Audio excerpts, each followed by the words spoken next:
자, 이게 저기 뭐야? 흥국사로 같이 가자는데. 흥국사로. 네. 저 한번 그 선생님의 기운을 받고 싶었는데 머리를 한 번도 만져주신 분이 안 계시거든요. 만져주실래요? 아니 근데 알았어. 이 머리통 이쁘네. 너 이거 뭐라고 썼냐? 이 태구 옆에는. 여기 이제 이쪽에는 뭐야? 탄핵 반대. 반대. 이쪽에는 띠떼멍 떡. 아니, 야, 이쪽엔 탄핵 기각, 이쪽은 탄핵 각하 되지. 지금 이제 그게 지금 우선인데. 그렇죠. 근데 이거 제가 그 토요일 날 우리공화당 집회 이제 참석했었는데 그때 받았던 이제 이거예요. 그래가지고 여러분 또 다른 이제 머리띠가 있으면은 얼마든지 이제 우파 쪽은 여기저기 가리지 않고 다 가는구나. 그렇죠. 동해 번쩍 서해 번쩍. 대통령 그 복귀를 하시면 좋을 것 같다는데 우리 저 차강석 배우불직에 이번 주 선거가 날 가능성이 크다 그래요. 맞습니다. 어떻게 될 것 같습니까? 이번 주 선거 나야 되는 게 어쨌든 그 심지어 기각이나 각하로 나와야 되는 게 정당한 거고 그게 이제 멀쩡한 건데 또 승희 승희님께서 아주 제가 차강석 배우 응원합니다. 안경 안 써가지고 네, 만 원. 네, 아유, 만 원 쏘시네. 고맙습니다. 너무 감사합니다. 별거. 그래가지고 어쨌든 그냥 근데 제가 봤을 때는 좀 늦어지더라도 각하되거나 기각되는 게 좀 이렇게 전망이 좀 좋아 보입니다 요즘. 그래 저도 조짐이 좀 보이는 게 지금 좀 시간을 오래 끌고 있지 않습니까? 맞습니다. 헌법재판소 8분들 정말 법과 원칙을 위해서 자유 대한민국을 살려야 됩니다. 예? 진짜 이거 잘못되면 진짜 큰일 납니다. 정말로 이렇게 또 이상한 판결 내리면 이번에는 겨드랑이 털까지 밀어버리고 뛰어다닐 거예요 제가 진짜. 어딜 또 밀어? 겨드랑이 털까지 밀어가지고 온몸을 털은 또 남인데네. 현재 뛰어다닙니다 그냥. 내가 옛날에 월드컵 응원 때 그 공약 많이 했거든. 네. 나도 다 밀었어. 정말. 59년 왕션지 멸공이래. 드래곤볼 애국방송 화이팅! 드래곤볼. 자유민주주의는 지켜내야죠. 그럼요. 알겠습니다. 자, 이제 1시간 20분이 다 돼가네. 아니, 뭐야, 끝으로 한번. 네네네. 보고 싶은 말. 저는 오늘 이제 머리 또 어저께 밀었는데 네. 민 김에 저희 또 우리 흥 선생님 너무 만나고 싶어가지고 제가 좀 잠입해봤고요. 네, 그리고 와 선글라스 너무 멋있습니다. 그렇죠. 네. 몇 싸구려요? 그래요? 선생님께서 쓰시니까 한 200만 원 되고 있는데요. 너 가질래? 네, 저 한번 써볼까요? 써봐. 크다. 너가 머리 작네 나보다. 흥이에요. 얘기해. 그리고 정말로 그 우리나라가 정상화되는 그날까지 저도 이거 정말 투사의 정신을 이제 기르기 위해서 다 밀어버렸으니까 끝까지 싸우겠습니다, 여러분. 정말 함께 끝까지 싸워주십시오. 그래, 이 추운데도 다시 또 막 추워졌잖아요. 눈이 오고 막 비도 오고 막 그랬잖아. 내가 헛버져서 가보니까 야, 그때 안정규 TV가 찍어서 올렸던데 단식하는 분이 그렇게 많다. 맞습니다. 아니 뭐 10일, 20일, 30일 단식을 진짜 대한민국을 위해서 윤석열 대통령 탄핵 기각과 각하를 위해서 단식 투쟁을 못해 그렇게 많아요. 맞습니다. 정말 어느 정치인, 어느 당 정치인들처럼 보여주기식 단식이 아니고 텐트에서 단식 도는 사람이 그게 말이 돼? 말이 돼. 단식을 다 보여주고 오픈해야지. 텐트 지금 그 안에서 뭐 하는지를 알 게 뭐야. 그 말이 안 되지. 알겠습니다. 아무튼 그리고 여러분 그 맥반석 선생님과 저는 이제 뭐야? 삶은 계란. 그러니까 난 맥반석이야? 저 약간 그 계란. 야, 우리가 지금 뭐 찜질방 와 있냐?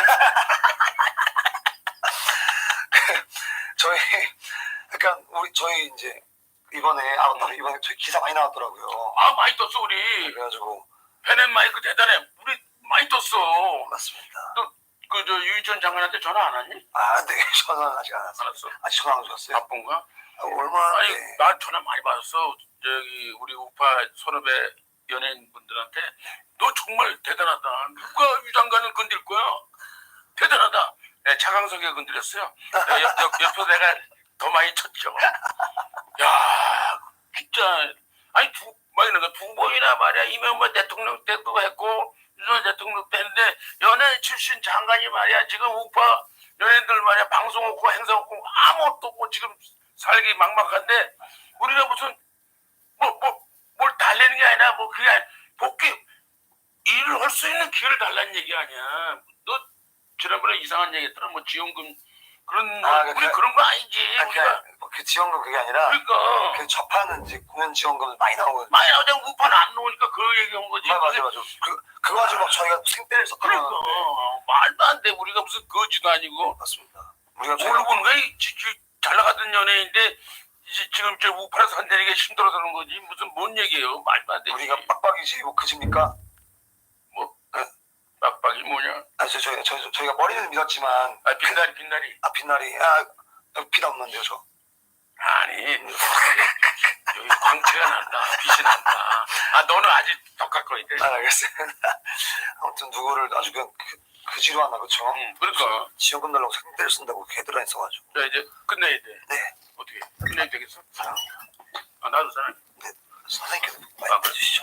내가 MC니까 마무리를 해야지. 네, 당연하죠. 여기 있어 그냥. 알겠습니다. 끝나고 어떻게 할 거야?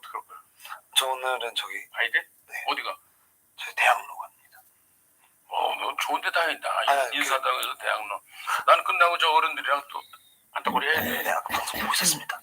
저 음악 좀 깔아주세요. 이제 마무리하겠습니다. 야, 3월에 이 폭설의 강풍.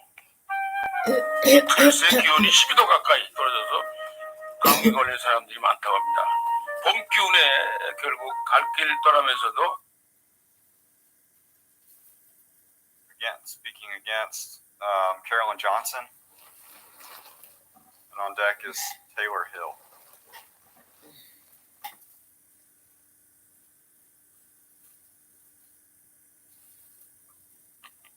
Mr. Chair. You're recognized. Thank you.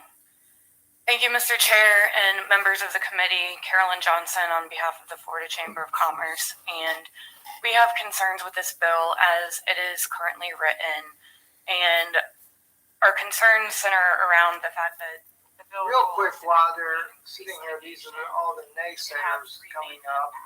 I looked up just to see if Russia, what was it in Russia compared to the U.S. here? On Florida's free kill law versus Russia's approach, who can sue for wrongful death? Only spouse and minor children in Florida, any family member or legal representative in Russia. Criminal penalties for doctors in Florida, rarely. Russia, possible prison time and license revocation. Can adult children sue for parents' death in Florida? No. In Russia, yes. Can parents sue for adult child's death? In Florida, no. Russia, yes. Are hospitals held accountable? In Florida, limited. In Russia, yes, including state-run hospitals. Compensation for pain and suffering in Florida, no. In Russia, yes. My name is Tom Wheeler, and I'm the owner of Custom Detailing here in Tallahassee. Also a member of the Small Business and Consumers Alliance. For those of us that own a small business like mine, the cost of every kind of insurance has gone through the roof over the last couple of years. I would never be one to tell someone with a legitimate injury that they should not pursue legal action, but on the other hand, I'm deeply opposed to using the courts to bully a small business and their insurance company into a settlement. While driving one of my company vehicles, they had my company's logo on it. And when I say it was a slight accident, it's very slight, no injuries, thank goodness. But that incident led to legal action against me and my insurance company that was nothing more than a settlement. That was more than an attempt to get a major settlement. So you can imagine the interest I would have in legal reform. As a small business, what concerns me about Senate Bill 734 is that if we make it easier to sue healthcare facilities and medical staff for pain and suffering, we may be opening a Pandora's box for this kind of abuse that could drive up rates and make it impossible for me or my wife to afford to have affordable auto and health insurance for our business. Mr. Wheeler, I got to ask you to Thank you. I urge you to vote against this bill. Thank you. Taylor Hill, you're recognized. And then Carter Scott is on deck.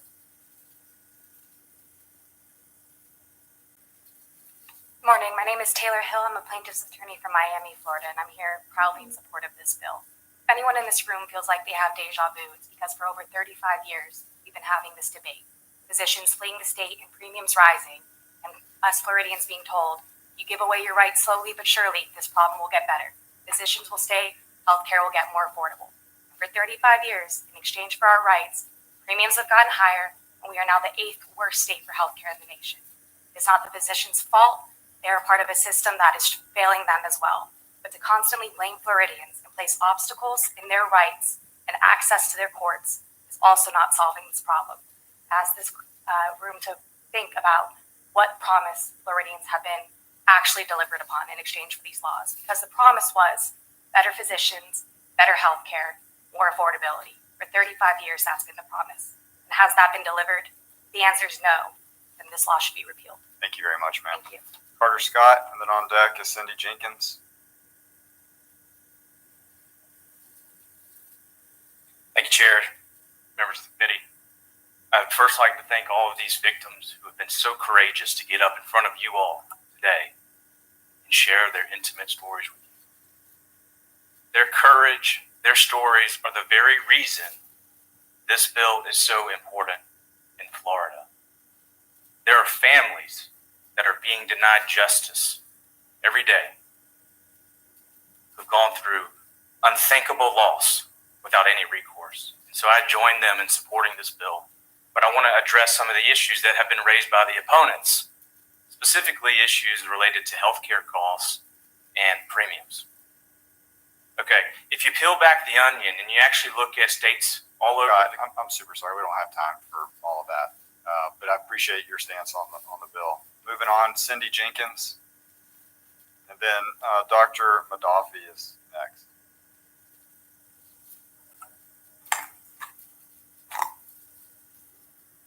And I do think it's important, everybody, to remember this committee ends at 10:30. Or I'm sorry, 11:30. So I've got just a little bit of time. Cindy, you're recognized. I've been the 100% single mom of my 2 daughters most of their lives. My 2 girls are my entire world. They're both halves of my heart. 2 years ago today, my daughter Taylor was 25 years for 2.5 months when she was killed in a Florida hospital. A private autopsy prompted the medical examiner to change the cause of death. The cause sent by the hospital did not exist. I have an affidavit outlining the reckless negligence. The Florida Department of Health and Agency for Healthcare Administration are greatly failing all of us. For the last 2 years, I've listened to hospitals, doctors, insurance companies, and lobbyists preach of the unintended consequences of this law being repealed.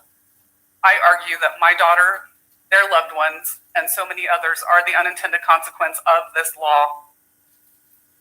I urge you to please support this bill, allow this milestone moment of returning our rights under the United States Constitution to be the exact pressure needed for the interest to rush straight down to the Department of Health and Agency for Healthcare Administration and work tirelessly alongside them to ensure we have the safest healthcare in the nation. Imagine what this will do for medical malpractice premiums and what a privilege it will be for a doctor to practice here. We are not the problem. Thank you. Thank you. Dr. Mahaffey. Yeah, thank you. Very quick, please. Yeah, I know. Hi, my name is Dr. Teresa Mahaffey. I've been a physician in Florida for the last 29 years. Spent all that time in the Pensacola area. I have never heard of this law until I met my friend Yana, and I am appalled. I am here as a physician in full support of SB 734 to repeal Florida's free kill law. In my own career, I've witnessed fellow physicians display carelessness and indifference to the well-being of their patients. I've had instances where they've berated parents, and I've had to sort out the issues with those children.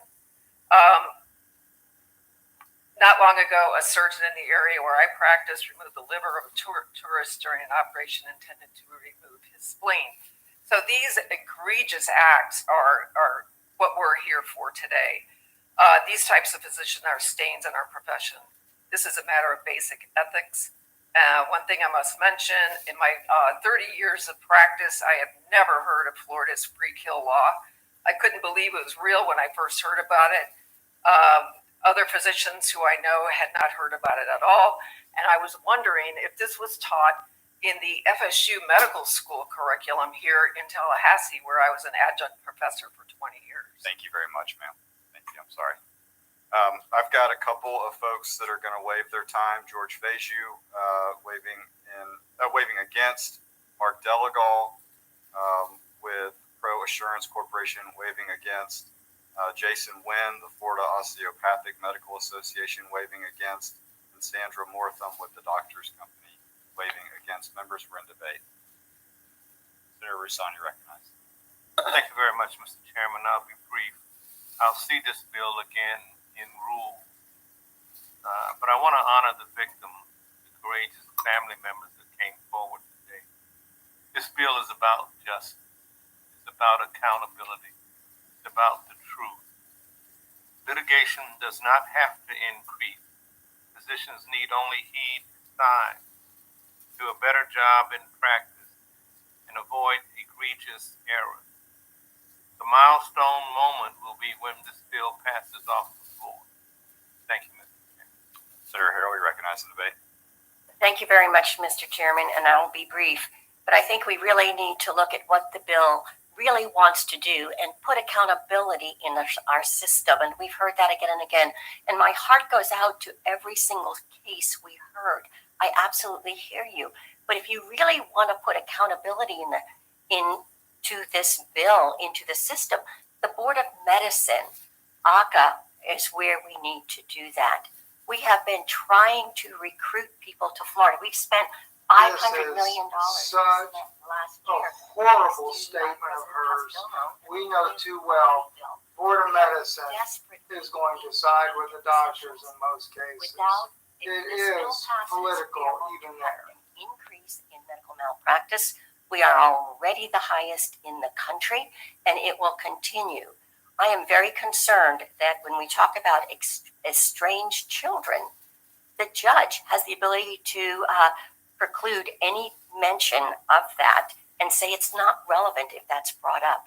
There's so many things wrong with this bill. If we were really to put accountability in it, empower the Board of Medicine. We have 3 strikes this year out. Let's empower the Board of Medicine to really make sure we have the accountability. And I'm sorry, I just can't vote for this today. There are other ways to solve this problem without creating more problems in the system. Thank you, Mr. Chairman. We talk a lot about the uniqueness of Florida, and I want to address some of the economic arguments. One of the things that's unique to Florida is that we have the ability for physicians to post and go bear. You can just have a notice, say that you're not going to carry malpractice, so that mitigates some of that economic burden. The other is that physicians can invoke arbitration. They don't have to go to a jury trial. That's unique to Florida. And so that mitigates some of your economic damages. And the last is that there's like half of all the other states have no caps on damages. They have hospitals. They are able to function. And so if they're able to do it, so should we. So the last question is, do we value life? And the answer is I do. So that's why I'll be up on the bill. Good job, Senator Yarborough. Any other members in debate? Seeing none, Senator Yarborough, you recognize the place. Thank you, Mr. Chairman. Thank you, Senators, for your comments. Just in closing, Mr. Chair, I realize that all stakeholders who are engaged on the issue are not in agreement. I value the candid and respectful dialogue that we continue to have, and as well as the suggestions that have been brought up today. As I said in the opening, I remain open and willing to consider changes that some would like to make, though I believe we must pursue a solution that can secure support from both chambers and thus prevent the exceptions from remaining on our books for what would be 36 years if we don't do something this year. Again, the bill is about accountability, the value of life, and ensuring our laws are just. And with that, I ask for your favorable support. Robin, would you please call the roll on Senate Bill 734? Senator Berman, Senator Broder, Senator Burton, Senator Garcia, Senator Gruters, Senator Harrell, Senator Rodriguez, Senator Rouson, Senator Davis, Chair Turnbull. Yes, senators by your vote, we will show Senate Bill 734 is reported favorably. Does any senator wish to be recorded as voting on bills before the committee today? Senator Rodriguez. Thank you, Mr. Chairman. I'd like to be recorded in the affirmative on tab 1. Thank you. Senator Garcia. I'd like to vote on the affirmative, also tab 1. Senator Gruters. Okay. Without objection, we'll show those motions adopted. Seeing no other business before our committee, Senator Burton moves we adjourn. Seeing no objection, the motion is adopted. Thank you all. Well, this is a wonderful day so far. It has passed another huge hurdle in getting this done. I'm so glad to see that. And now I guess the next step, I don't know for sure, but I think the next step is it'll go before the governor. And of course, he can make or break it. We'll see how much influence is going on in Tallahassee. Sorry for this lengthy time, but we felt it was very important. And as I mentioned, didn't give it to really talk about this much, but this affects not just Floridians. This affects anyone that visits the state of Florida. If you're visiting the state of Florida, and Florida has one of the highest tourist populations in the country, even from around the world, because of Orlando, Disney World, etc., the beaches. You fall victim to this. If your loved one dies as a result of a medical malpractice in the state of Florida, you won't have anything you can do about it either. If they are unmarried, 25 or older, and have no children that are minors. Think about this. This bill matters to everyone here in the United States. So thank you so much for listening, and thank you for being a part of our broadcast today. God bless you, and we'll talk to you later this evening.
분야님, 2번 누르면 탄핵이라고요? 너무하시는 거 아닌가요? 3번 누르십시오. 2번 눌러서 안 되겠다 그러면 3번 누르시고 홀수로만 눌러주시면 될 것 같습니다. 좋아요, 구독 꾹 눌러주시길 부탁드립니다. 자, 강대규 변호사와 함께하겠습니다. 변호사님 어서 오십시오. 네, 안녕하십니까. 강대규입니다. 변호사님 목소리가 좋아졌는데 이제 제가 이제 목소리가 좋아져서 큰일입니다. 자, 오늘도 좀 속 시원한 논평 좀 부탁드리겠고요. 네. 일단 지금 저 뒤에 박성재 법무장관 지금 모습이 보이는데 여러분 보시는 것처럼 박성재 법무장관이 국회의원들로부터 참 어이없는 그런 질의를 듣고 네. 그리고 나서 막 답변하고 나서 가다가 이렇게 한번 민주당 의원들을 쳐다보고 자리로 돌아오거든요. 근데 이걸 가지고 지금 어떻게 보면 민주당 의원들이 박성재 법무장관을 탄핵을 했지 않습니까? 내란에 가담했다. 네. 내란 행위에 깊이 관여했다. 그러면서 피청구인의 국회 경시 네. 노려봤다 이겁니다. 네. 이런 이유로 지금 탄핵을 했는데 오늘 그 첫 번째 변론기일이 있었죠. 네, 맞습니다. 조금 전에 들어온 소식 보니까 오늘 하루로 변론기일 종결됐다. 네, 종결됐습니다. 어떻게 네. 보셨는지요? 저희 우리 아까 낮에 최대현 앵커님하고 이 문제로 카톡을 주고받다가 네. 제가 4시쯤에 변론 종결될 겁니다 라고 말씀드렸잖아요. 거기에 대한 확고한 확신이 저는 있었고요. 재판 한 2시간만 하면 종결될 사유일 거고 저 무슨 그 국회의원들 쳐다봤다 그래서 탄핵 소추안을 발의했는데 헌법재판관들도 얼마나 좀 황당하겠습니까? 이게 한덕수 한덕수 총리의 탄핵 심판과 비교를 해보면 그나마 한덕수 총리에 대한 탄핵 심판은 뭐 계엄 선포 이후에 한동훈 전 대표하고 만나서 기자회견을 하면서 나라를 어떻게 하려고 했다 이런 내용이 있어요. 그럼에도 불구하고 변론기일이 하루에 종결이 됐죠. 박성재 법무부 장관의 탄핵 소추안을 보면 결국에는 국회에서 민주당이 원하는 발언을 하지 않았다. 뭐냐면 민주당은 이 사건 계엄은 위헌이고 위법입니다라는 발언을 듣고 싶은 거예요. 그 말을 하지 않았다고 해서 그 탄핵 그 심판을 청구한 게 하나가 있고요. 두 번째가 이제 아까 보신 뭐 국회의원들을 좀 쳐다봤다라는 것인데, 야, 우리나라 어느 법에도 모욕죄가 있고 명예훼손죄가 있고 하지만 눈빛을 쳐다봤다 그래서 그걸 처벌하는 죄는 없습니다. 근데 본인들 째려봤다고 그 탄핵소추안을 올리는 게 얼마나 좀 웃깁니까? 이게. 그리고 탄핵소추안을 제가 면밀히 읽어보면 그나마 좀 성의 있게 작성하면 모르겠는데 탄핵소추안은 16페이지를 작성했는데 그냥 법안만 잔뜩 넣었고요. 증거를 안 붙였어요. 뭐냐 하면 탄핵소추안 우리 헌법재판소법에 의하면 증거를 붙여야 되는데 언론 기사만 16개를 잔뜩 붙였습니다. 좀 더 성의 있게 하려면 저런 동영상을 우리 펜앤마이크가 준비한 저런 동영상을 증거로 붙이던가 혹은 아니면 저런 거 쳐다본 거 혹은 아니면 국회 회의록이라도 지금 따가지고 증거를 붙여야 되는데 본인들 스스로도 아마 제출하면서 창피했을 것인지 증거를 붙이지 않았고요. 어쨌든 변론기일은 하루에 종결이 됐고 한덕수 총리 탄핵이나 또 박성재 법무부 장관 탄핵이나 무조건 100% 기각이 나올 거라 보여집니다. 8대0 기각 나올 거예요. 8대0일 거예요. 네, 그 체제 감사원장처럼 8대0이 나올 건데 이게 무슨 의미가 있냐? 자, 내각들에 대한 기각은 곧 대통령을 돌려놓겠다는 거예요. 무슨 의미냐면 대통령 만약에 돌려놓지 않잖아요. 대통령에 대해서 탄핵을 인용하면 어차피 내각들 싹 갈릴 겁니다. 어차피 뭐 다음에 뭐 조기도 선할 거고 내각 갈릴 건데 저거 내각들 2달 살려놓겠다고 내각들을 돌려놓겠습니까? 헌법재판소가 이제는 종합적인 평의를 할 거예요. 그 전에 이진숙 방통위원장이나 마은혁 임명동의안이나 최재해 감사원장이나 이창수 지검장은 별개의 문제였고 이 한덕수 총리와 박성재 법무부 장관과 이 대통령에 대해서는 종합적인 판단을 할 겁니다. 근데 일단은 한덕수 총리와 박성재 법무부 장관 돌려놔야죠. 그 기각사유가 충만하니까 돌려놓으면 이거 돌려놓으면 이거 만약에 대통령에 대해서 탄핵을 인용을 하면 우리가 그냥 한 며칠짜리 장관을 돌려놓는 건데 이게 무슨 의미가 있냐. 돌려놓을 바에 다 돌려놔야지 이 돌려놓은 사람들이 좀 일을 할 거 아니냐. 이런 논리로 접근을 해보면 내각을 먼저 돌려놓을 것이고요. 그 다음에 대통령에 대해서도 본 자리에 돌려놓을 것이라고 저는 확신하고 있습니다. 네. 아니, 말씀하신 대로 꼭 좀 그렇게 돼야 될 것 같은데 자, 오늘 원래는 말입니다. 그러니까 박성재 법무장관의 변론 기일과 함께 대통령 탄핵 심판에 선고일이 나올 것이다. 이런 전망이 나왔었거든요. 근데 아직까지 지금 나오지 않고 있어요. 그래서 당초 선고기일이 뭐 지금 이게 언론의 예상인데 오늘 아마 선고기일이 지정이 되고 그래서 20일이나 21일 그러니까 목요일이나 금요일 정도쯤에 선고가 나오지 않겠냐 그렇게 예상을 했었거든요. 근데 아직까지 나오지 않고 있습니다. 아직까지 나오지 않고 있고 평의가 전혀 안 될 것입니다. 저희가 뭐 4대4의 구도에 대해서는 많이 설명을 드렸고 기타적인 평의가 안 되는 이유에 대해서 뭐 연수원 기수나 혹은 내용적인 문제는 설명을 드렸는데 평의가 심도 있게 안 될 것 같고요. 3말 4초 얘기가 나오는데 4월 넘길 수도 있다는 얘기가 좀 솔솔 나오고 있습니다. 저런 예측은 지금 왜 예측을 하냐면 대통령에 대해서 변론 종결한 게 2월 25일이에요. 그래서 보통 민사재판이든 형사재판이든 선고를 할 때는 30일 정도를 잡고 선고를 합니다. 한 달 정도. 길게 하면 한 45일까지 잡아요. 45일까지 잡고 뭐 이재명 공직선거법 같은 경우에는 뭐 2달 잡고 3달 잡고 하지 않았습니까? 중요한 사건인 경우에는 2-3달을 잡기 때문에 180일 헌법재판소법 180일 이내에서는 언제든지 할 수가 있다고 보여지고요. 근데 왜 자꾸 저렇게 예측이 나오냐? 헌법재판소의 홈페이지 들어가면 변론기일 일정이 있어요. 헌법재판소가 탄핵 사건도 많이 하지만 뭐 위헌법률 심판 대청 신청도 많이 합니다. 그 일정을 보면서 빈 공간이 있으면 이때쯤 선고하지 않을까? 이때쯤 선고하지 않을까? 이 사람들이 추정을 하는 것이고요. 그러면서 박근혜 전 대통령이나 노무현 전 대통령 때는 한 2주 사이에 선고를 했으니까 그걸 또 추정을 하는 것이고요. 그때 또 금요일날 선고를 했으니까 금요일쯤 될 것이다라고 해서 지금 매주 금요일마다 선고가 있을 거라 예상을 하고 있으면서 오후 5시부터 시작을 해서 오후 5시부터 오후 5시 한 40분 사이에 정치계에 온갖 정보가 다 돌아요. 헌법재판소의 정보에 대해서 국회 누구 정보다 누구 정보다 쏘는데 정확한 정보는 하나도 없다고 보여지고요. 저는 제가 갖고 있는 법률적인 뭐 지식이나 정보 소스에 의하면 평의가 절대 원만하게 이루어지지 않는다. 라고 해서 평의가 이루어지지 않으면 헌법재판관들 각자의 의견을 내야 되는데 그렇게 되면 4대4 뭐 한 면 양보하면 5대3 이 정도로 나올 것이라 보여지고요. 그렇지 않으면 평의가 이루어지지 않는다? 그럼 어떻게 되느냐? 헌법재판관들이 만약에 5대 3이던 뭐 4대 4든 소수로 하면 한쪽은 한쪽 편에서 욕먹고 한쪽은 한쪽 편에서 욕먹어요. 그렇게 되죠. 요거를 안 하려면 어떻게 해야 되냐? 각하를 해야 됩니다. 네. 요거를 안 하려면 각하를 해야 되기 때문에 선고일 천천히 잡으면서 각하될 가능성이 좀 높아진다는 겁니다. 저 3월 26일 이재명에 대한 공직선거법 항소심 선고를 보고 나서 할 수도 있고요. 또 4월 18일에 문형배 이미선의 헌법재판관 퇴임이 있는데 문형배 이미선이 그냥 선고 안 하고 퇴임할 가능성도 조금이나마 좀 있다고 보여집니다.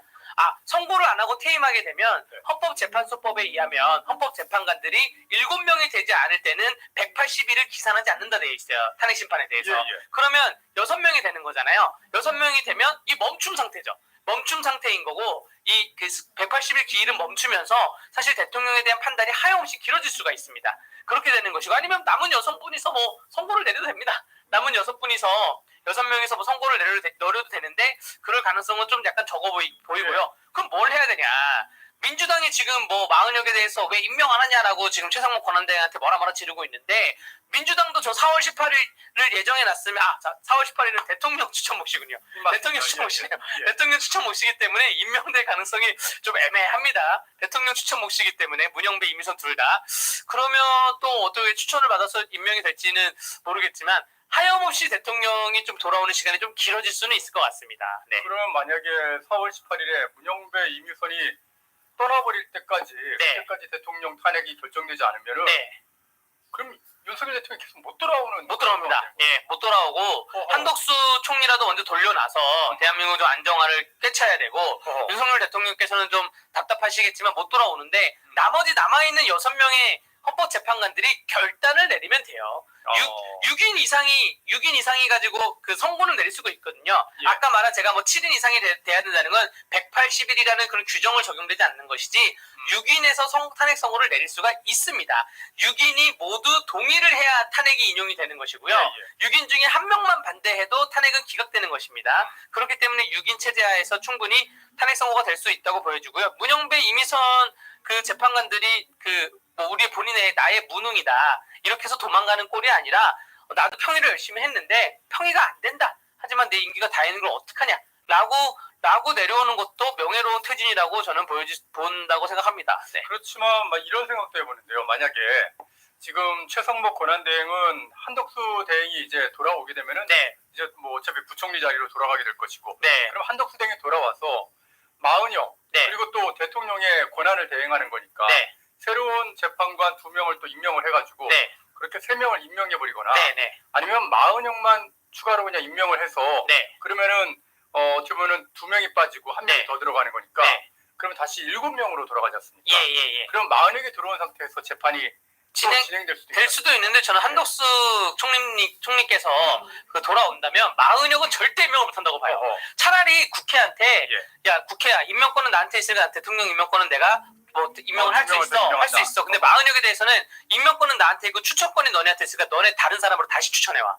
라고 충분히 주장할 수가 있는 것입니다. 아니면 그냥 한덕수 권한대행이 2명을 그냥 임명해버려요. 2명 임명하면서 마은혁까지 임명하면서 다시 9명 체제를 만들 수는 있죠. 그렇게 해가지고 진행될 수가 있고 그러면 또 새로운 또 3명 마은혁 포함해서 대통령 목까지 3명은 들어오면 3명이 들어오면 그러면 또 몇 달 걸릴 거 아니에요? 예, 맞습니다. 3명이 들어오면 또 새롭게 기록을 봐야 되는 것이고 모르겠습니다. 저 4월 18일에 대통령 추천 몫이 퇴임한다는 거는 이거는 계엄 사태와 무관하게 이미 대통령실에서 1년 전부터 알고 있었을 거예요. 1년 전부터 내년 4월 18일에 2명의 대통령 추천 몫이 나가니까 여기에 대해서 인재풀을 지금부터 물색을 해야 됩니다. 라고 해서 대통령실에 있는 인사 담당 업무분들이 이미 인재풀이 있을 겁니다. 거기서 속아내는 과정만 하면 되는 거예요. 그 과정에서 대통령의 결제도 이미 좀 저는 어느 정도 이루어졌다고 생각을 하고요. 국가사무가 보통 1년 전을 미리 준비하거든요. 그래서 아마 4월 18일 퇴임이니까 1년 전에 미리 준비하자 해서 이미 어느 정도 인재풀이 가동됐을 거라 보여집니다. 그렇군요. 그러면은 뭐가 됐든 간에 윤석열 대통령은 무조건 돌아오게 되는 그런 상황이고 반면에 이재명 대표는 3월 26일자로 뭐 공직선거법에서 유죄 판결을 받을 확률이 매우 높기 때문에 그렇다면은 거의 뭐 대법원 확정 판결까지 금방 나면서 예, 정치 생명이 사실상 끝나게 되는 예. 그런 일이 벌어지겠죠. 맞습니다. 제가 이제 채팅창을 보니까 네. 제가 지금 말씀드리는 거는 다양한 그냥 가지수의 방향을 제가 말씀드린 거고요. 네. 제가 주구장창 우리 펜앤마이크든 뭐 다른 방송에서 주구장창 예상한 거는 저는 4월 넘어가고 4월 넘어가서 각하 나온다. 국회법 92조나 소추의 동일성 문제를 봤을 때 법률가라면 어떠한 법률가라면 이건 보면 이건 각하 사유다라는 예. 것이고 거기에 더해지면 예. 그 헌법재판소 재판관들도 각하를 하는 게 더 부담을 덜할 것이다라고 보여집니다. 예, 펜앤마이크도 그동안 뭐 강대규 변호사님뿐만 아니라 많은 변호사님들 모셔가지고 줄기차게 저희는 처음부터 각하를 주장해왔다는 거 아마 다 여러분도 기억을 하실 겁니다. 자, 상황이 이렇게 되니까 지금 민주당은 정말 좀 급해졌습니다. 아까 네. 제가 초비상이라고 말씀드렸잖아요. 김용민 민주당 의원이 지금 뭐라 그러냐. 헌법재판소 숙고의 시간은 지났습니다. 이제부터는 지연의 시간입니다. 더 늦어지면 시간은 윤석열의 편이 됩니다. 이렇게 아예 네. 이제 시간은 윤석열 편이야. 그렇게 아주 얘기를 하던데 이재명 끝나고 네. 윤석열은 결국에 돌아오게 될 것이다. 그런 얘기지 않습니까? 저기 뭐 국회와 국민이 각자의 역할을 해야 됩니다 써놨잖아요. 네네. 국회의 역할이 뭡니까? 정책을 개발하고 입법을 개발하고 예산 심사를 하고 지금 여야정 협의체에 나와가지고 일을 해야지 국회의 역할인데 민주당은 장애 집회 나가지 않았습니까? 예. 국회의 역할은 장애 집회가 아니에요. 먼저 말씀을 드리고요. 국민이 역할을 해야 된다고 하는데 왜 국민의 역할을 국회가 정치계에서 명령을 내립니까? 지금 민주당계에서 우리 국민의힘 지지자분들을 상대로 하는 말이 국민의힘 의원들이 하나하나 발언하는 게 뭐 내란 선동이다 뭐 얘기를 하고 있는데 저게 지금 행동 강령 아닙니까? 저게 지금 내란 선동 아닙니까? 국민들이 역할을 하라는 게 무슨 역할을 하라는 겁니까? 국민들은 일상으로 돌아가서 일상을 지키고 있어야죠. 그게 경제를 돌아가게 하는 거고 정치가 국민을 걱정해야 되는데 지금 국민이 정치를 걱정하게 만드는 저러한 그 김용민의 행태에 대해서는 말도 안 되는 얘기인 거고요. 근데 시간이 늦어지면 윤석열의 편이 됩니다는 저거는 이미 지금만 할 게 아니라 제가 보기에 한 12월 말부터는 저랬는데 두 가지 변곡점이 네. 하나는 전환길 강사님이 참전을 하면서 한 변곡점이 확 올라갔고요. 그리고 한덕수 총리에 대해서 탄핵하는 거 확 올라갔고요. 그런 다음에 얼마 전에 최재 감사원장이나 기타 줄탄핵에 대해서 기각이 나오면서도 확 올라가고 있거든요. 거기다 구속 취소. 네, 구속 취소까지. 지금 이미 지금 시간은 이미 그 윤석열의 편이라기보다는 정의의 편이었죠. 법과 원칙과 상식과 정의의 편. 이 대한민국의 편이 시간의 편이 대한민국에 있었고요. 말도 안 되는 얘기를 페이스북에 SNS에 올린 거라 보여집니다. 예. 한 가지만 더 여쭤볼게요. 이거 관련해가지고 네. 이런 얘기가 들더라고요. 그러니까 뭐 윤석열 대통령을 만약에 문영배가 그러니까 뭐 야 이건 도저히 뭐 기각으로 못 만들 것 같다면 각하를 딱 만든 다음에 자 각하 시켰으니까 공이 다시 국회로 왔으니까 자 민주당이 빨리 또 한동훈 계열 그쪽하고 손을 잡아가지고 윤석열 대통령을 또 한 번 탄핵을 하는 그런 계획도 있다. 뭐 그런 얘기가 있던데요. 맞습니다. 지금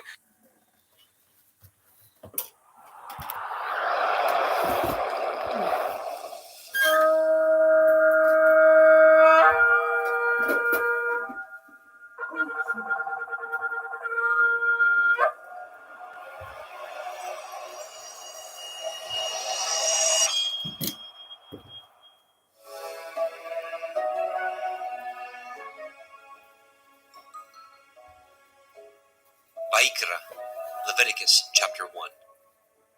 And Yahweh called unto Moshe, and spoke unto him out of the tabernacle of the assembly, saying, Speak unto the children of Yasharim, and say unto them, If any man of you bring an offering unto Yahweh, ye shall bring your offering of the cattle, even of the herd and of the flock.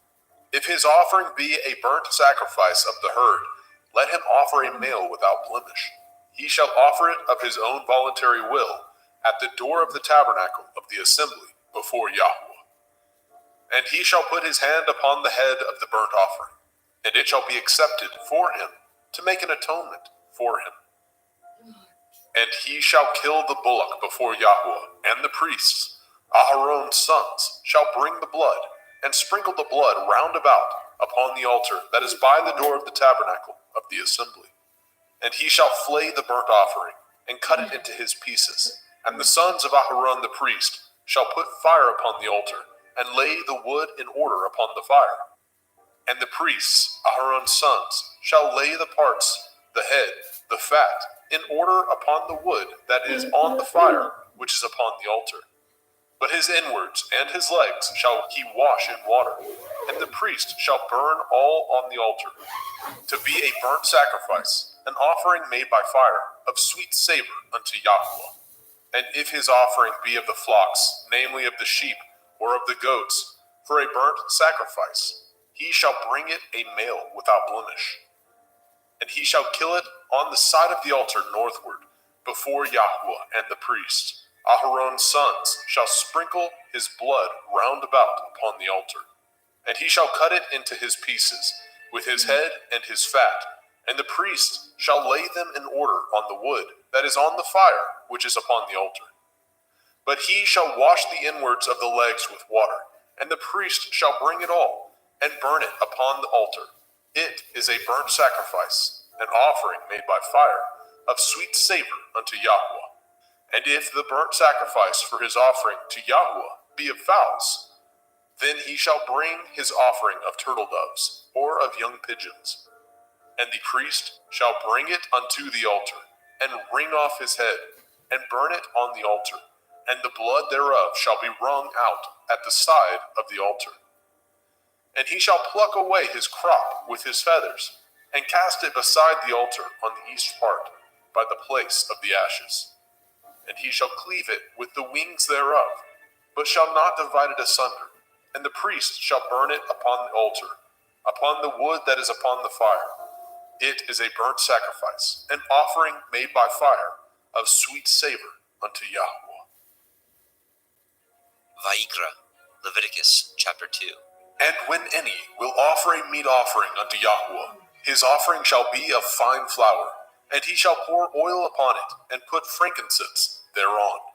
And he shall bring it to Aharon's sons, the priests, and he shall take thereout his handful of the flour thereof, and of the oil thereof, with all the frankincense thereof. And the priest shall burn the memorial of it upon the altar, to be an offering made by fire, of a sweet savor unto Yahweh. And the remnant of the meat offering shall be Aharon's and his sons. It is a thing most holy of the offerings of Yahweh, made by fire. And if you bring an oblation of meat offering, baken in the oven, it shall be matzah cakes of fine flour, mingled with oil, or matzah wafers anointed with oil.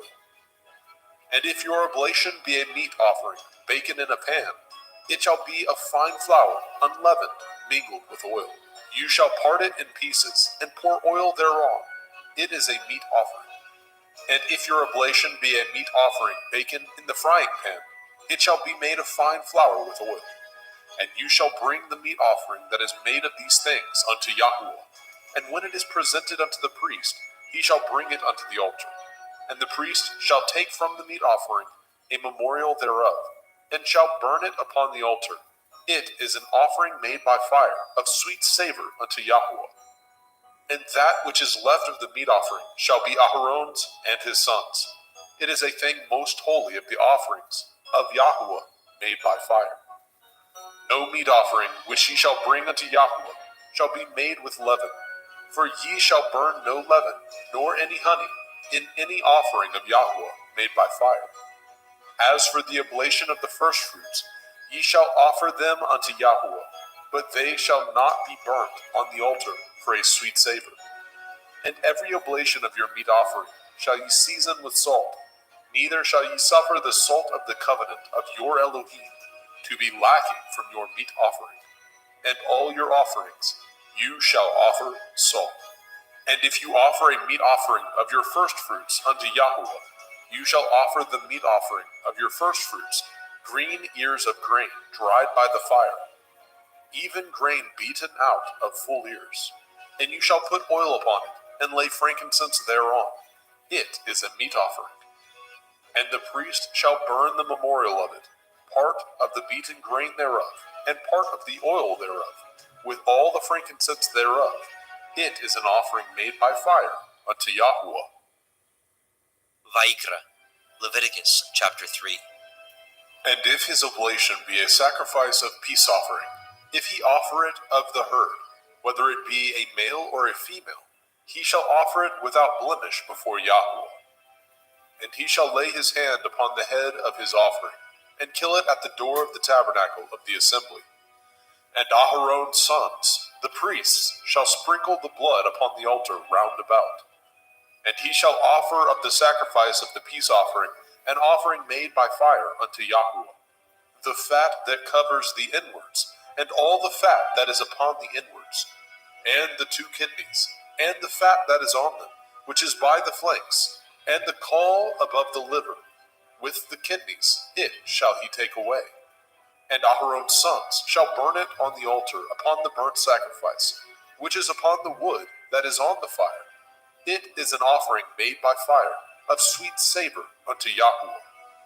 And if his offering for a sacrifice of peace offering unto Yahweh be of the flock, male or female, he shall offer it without blemish. If he offer a lamb for his offering, then shall he offer before Yahweh. And he shall lay his hand upon the head of his offering, and kill it before the tabernacle of the assembly. And Aharon's sons shall sprinkle the blood thereof round about upon the altar. And he shall offer of the sacrifice of the peace offering an offering made by fire unto Yahweh, the fat thereof, and the whole rump. It shall he take off hard by the backbone, and the fat that covers the inwards, and all the fat that is upon the inwards, and the 2 kidneys, and the fat that is upon them, which is by the flanks, and the caul above the liver, and the kidneys, it shall he take away. And the priest shall burn it upon the altar. It is the food of the offering made by fire unto Yahweh. And if his offering be a goat, then he shall offer it before Yahweh. And he shall lay his hand upon the head of it, and kill it before the tabernacle of the assembly. And the sons of Aharon shall sprinkle the blood thereof upon the altar round about. And he shall offer thereof his offering, even an offering made by fire unto Yahweh, the fat that covers the inwards, and all the fat that is upon the inwards, and the 2 kidneys, and the fat that is upon them, which is by the flanks, and the caul above the liver, with the kidneys, it shall he take away. And the priest shall burn them upon the altar. It is the food of the offering, made by fire for a sweet savor. All the fat is Yahweh's. It shall be a perpetual statute for your generations throughout all your dwellings, that ye eat neither fat nor blood. Vayikra, Leviticus chapter 4. And Yahweh spoke unto Moshe, saying, Speak unto the children of Yasharel, saying, If a soul shall sin through ignorance against any of the commandments of Yahweh concerning things which ought not to be done, and shall do against any of them, if the priest that is anointed do sin according to the sin of the people, then let him bring for his sin, which he has sinned, a young bullock, without blemish unto Yahweh, for a sin offering. And he shall bring the bullock unto the door of the tabernacle of the assembly before Yahweh, and shall lay his hands upon the bullock's head, and kill the bullock before Yahweh. And the priest that is anointed shall take of the bullock's blood, and bring it to the tabernacle of the assembly. And the priest shall dip his finger in the blood, and sprinkle of the blood 7 times before Yahweh, before the veil of the sanctuary. And the priest shall put some of the blood upon the horns of the altar of sweet incense before Yahweh, which is in the tabernacle of the assembly, and shall pour all the blood of the bullock at the bottom of the altar of the burnt offering, which is at the door of the tabernacle of the assembly. And he shall take off from it all the fat of the bullock for the sin offering, the fat that covers the inwards, and all the fat that is upon the inwards, and the 2 kidneys, and the fat that is upon them, which is by the flanks, and the caul above the liver, with the kidneys, it shall he take away. As it was taken off from the bullock of the sacrifice of peace offerings, and the priest shall burn them upon the altar of the burnt offering. And the skin of the bullock, and all his flesh, with his head, and with his legs, and his inwards, and his dung, even the whole bullock shall he carry forth without the camp, unto a clean place, where the ashes are poured out, and burn him on the wood with fire. Where the ashes are poured out shall he be burnt. And if the whole assembly of Yasharel sin through ignorance, and the thing be hid from the eyes of the assembly, and they have done somewhat against any of the commandments of Yahweh, concerning things which should not be done, and are guilty. When the sin which they have sinned against it is known, then the assembly shall offer a young bullock for the sin, and bring him before the tabernacle of the assembly. And the elders of the assembly shall lay their hands upon the head of the bullock before Yahweh, and the bullock shall be killed before Yahweh. And the priest that is anointed shall bring of the bullock's blood to the tabernacle of the assembly. And the priest shall dip his finger in some of the blood, and sprinkle it 7 times before Yahweh, even before the veil. And he shall put some of the blood upon the horns of the altar, which is set before Yahweh, that is in the tabernacle of the assembly, and shall pour out all the blood at the bottom of the altar of the burnt offering, which is at the door of the tabernacle of the assembly. And he shall take all his fat from him, and burn it upon the altar. And he shall do with the bullock as he did with the bullock for a sin offering, so shall he do with this. And the priest shall make an atonement for them, and it shall be forgiven them. And he shall carry forth the bullock without the camp, and burn him as he burned the first bullock. It is a sin offering for the assembly. When a ruler has sinned, and done somewhat through ignorance against any of the commandments of Yahweh, Elohayou, concerning things which should not be done, and is guilty, or if his sin, wherein he has sinned, come to his knowledge, he shall bring his offering, a kid of the goats, a male without blemish, and he shall lay his hand upon the head of the goats, and kill it in the place where they killed the burnt offering before Yahweh. It is a sin offering. And the priest shall take of the blood of the sin offering with his finger, and put it upon the horns of the altar of burnt offering, and shall pour out his blood at the bottom of the altar of burnt offering. And he shall burn all his fat upon the altar, as the fat of the sacrifice of peace offerings. And the priest shall make an atonement for him, as concerning his sin, and it shall be forgiven him. And if any one of the common people sin through ignorance, which he does somewhat against any of the commandments of Yahweh, concerning things which ought not to be done, and be guilty, or if his sin, which he has sinned, come to his knowledge, then he shall bring his offering, a kid of the goats, a female without blemish, for his sin which he has sinned. And he shall lay his hand upon the head of the sin offering, and slay the sin offering in the place of the burnt offering. And the priest shall take of the blood thereof with his finger, and put it upon the horns of the altar of burnt offering, and shall pour out all the blood thereof at the bottom of the altar. And he shall take away all the fat thereof, as the fat is taken away from off the sacrifice of peace offerings. And the priest shall burn it upon the altar for a sweet savor unto Yahweh. And the priest shall make an atonement for him, and it shall be forgiven him. And if he bring a lamb for a sin offering, he shall bring it a female without blemish. And he shall lay his hand upon the head of the sin offering, and slay it for the sin offering in the place where they killed the burnt offering. And the priest shall take of the blood of the sin offering with his finger, and put it upon the horns of the altar of burnt offering, and shall pour out all the blood thereof at the bottom of the altar. And he shall take away all the fat thereof, as the fat of the lamb is taken away from the sacrifice of the peace offering. And the priest shall burn them upon the altar, according to the offering made by fire unto Yahweh. And the priest shall make an atonement for his sin that he has committed, and it shall be forgiven him. Vayikra, Leviticus chapter 5. And if a soul sin, and hear the voice of swearing, and is a witness, whether he has seen or known of it, if he do not utter it, then he shall bear his iniquity. Or if a soul touch any unclean thing, whether it be a carcass of an unclean beast, or a carcass of unclean cattle, or the carcass of unclean creeping things, and if it be hidden from him, he also shall be unclean and guilty. Or if he touch the uncleanness of man, whatsoever uncleanness it be that a man shall be defiled withal, and it be hid from him, when he knows of it, then he shall be guilty. Or if a soul swear, pronouncing with his lips to do evil, or to do good, whatsoever it be that a man shall pronounce with an oath, and it be hid from him, when he knows of it, then he shall be guilty in one of these. And it shall be, when he shall be guilty in one of these things, that he shall confess that he has sinned in that thing. And he shall bring his trespass offering unto Yahweh, for his sin which he has sinned, a female from the flock, a lamb or a kid of the goats, for a sin offering, and the priest shall make an atonement for him concerning his sin. And if he is not able to bring a lamb, then he shall bring for his trespass which he has committed 2 turtle doves, or 2 young pigeons unto Yahweh, one for a sin offering, and the other for a burnt offering. And he shall bring them unto the priest, who shall offer that which is for the sin offering first, and wring off his head from his neck, but shall not divide it asunder.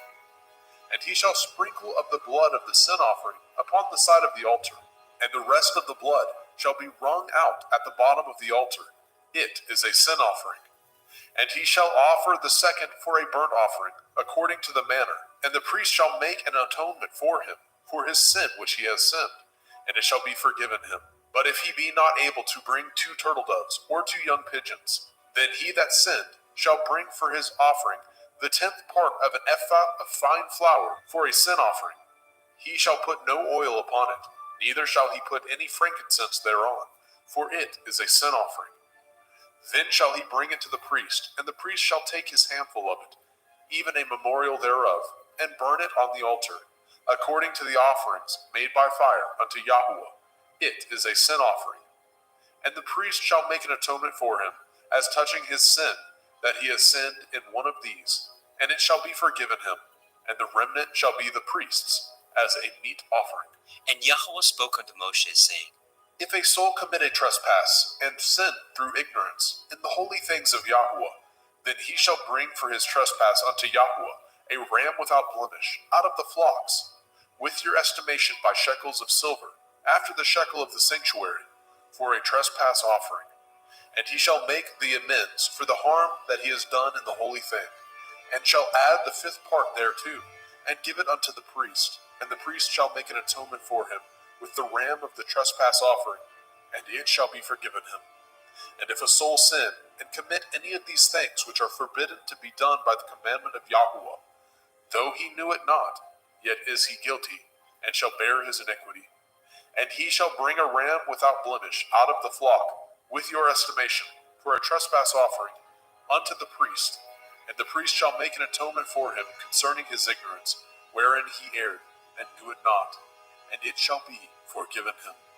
It is a trespass offering. He has certainly trespassed against Yahweh. Vayikra, Leviticus chapter 6. And Yahweh spoke unto Moshe, saying, If a soul sin, and commit a transgression against Yahweh, and lie unto his neighbor, in that which was delivered him to keep, or in fellowship, or in a thing taken away by violence, or has deceived his neighbor, or have found that which was lost, and lies concerning it, and swears falsely, in any of these that a man does, sinning therein, then it shall be, because he has sinned and is guilty, that he shall restore that which he took violently away, or the thing which he has deceitfully gotten, or that which was delivered him to keep, or the lost thing which he found, or all that which he has sworn falsely, he shall even restore it in the principal, and shall add the 5th part more thereto, and give it unto him to whom it appertains, in the day of his trespass offering. And he shall bring his trespass offering unto Yahweh, a ram without blemish out of the flock, with your estimation for a trespass offering unto the priest. And the priest shall make an atonement for him before Yahweh, and it shall be forgiven him for anything of all that he has done in trespass therein. And Yahweh spoke unto Moshe, saying, Command Aaron and his sons, saying, This is the Torah of the burnt offering. It is the burnt offering because of the burning upon the altar all night unto the morning, and the fire of the altar shall be burning in it. And the priest shall put on his linen garment, and his linen breeches shall he put upon his flesh, and take up the ashes which the fire has consumed with the burnt offering on the altar, and he shall put them beside the altar. And he shall put off his garments, and put on other garments, and carry forth the ashes without the camp unto a clean place. And the fire upon the altar shall be burning in it. It shall not be put out. And the priest shall burn wood on it every morning, and lay the burnt offering in order upon it, and he shall burn thereon the fat of the peace offerings. The fire shall ever be burning upon the altar. It shall never go out. And this is the Torah of the meat offering. The sons of Aharon shall offer it before Yahweh, before the altar. And he shall take of it his handful of the flour of the meat offering, and of the oil thereof, and all the frankincense which is upon the meat offering, and shall burn it upon the altar for a sweet savor, even the memorial of it unto Yahweh. And the remainder thereof shall Aharon and his sons eat, with matzah, unleavened bread, shall it be eaten in the holy place, in the court of the tabernacle of the assembly, they shall eat it. It shall not be baken with leaven. I have given it unto them for their portion of my offering made by fire. It is most holy, as is the sin offering, and as the trespass offering. All the males among the children of Aharon shall eat of it. It shall be a statute forever in your generations, concerning the offerings of Yahweh made by fire. Everyone that touches them shall be holy. And Yahweh spoke unto Moshe, saying, This is the offering of Aharon and his sons, which they shall offer unto Yahweh in the day when he is anointed. The 10th part of an ephah of fine flour for a meat offering perpetual, half of it in the morning, and half thereof at night. In a pan it shall be made with oil, and when it is baken, you shall bring it in, and the baken pieces of the meat offering shall you offer for a sweet savor unto Yahweh. And the priest of his sons, that is anointed in his stead, shall offer it. It is a statute forever unto Yahweh. It shall be wholly burnt. For every meat offering for the priest shall be wholly burnt. It shall not be eaten. And Yahweh spoke unto Moshe, saying, Speak unto Aharon and to his sons, saying, This is the Torah of the sin offering. In the place where the burnt offering is killed, shall the sin offering be killed before Yahweh. It is most holy. The priest that offers it for sin shall eat it. In the holy place shall it be eaten, in the court of the tabernacle of the assembly. Whatsoever shall touch the flesh thereof shall be holy.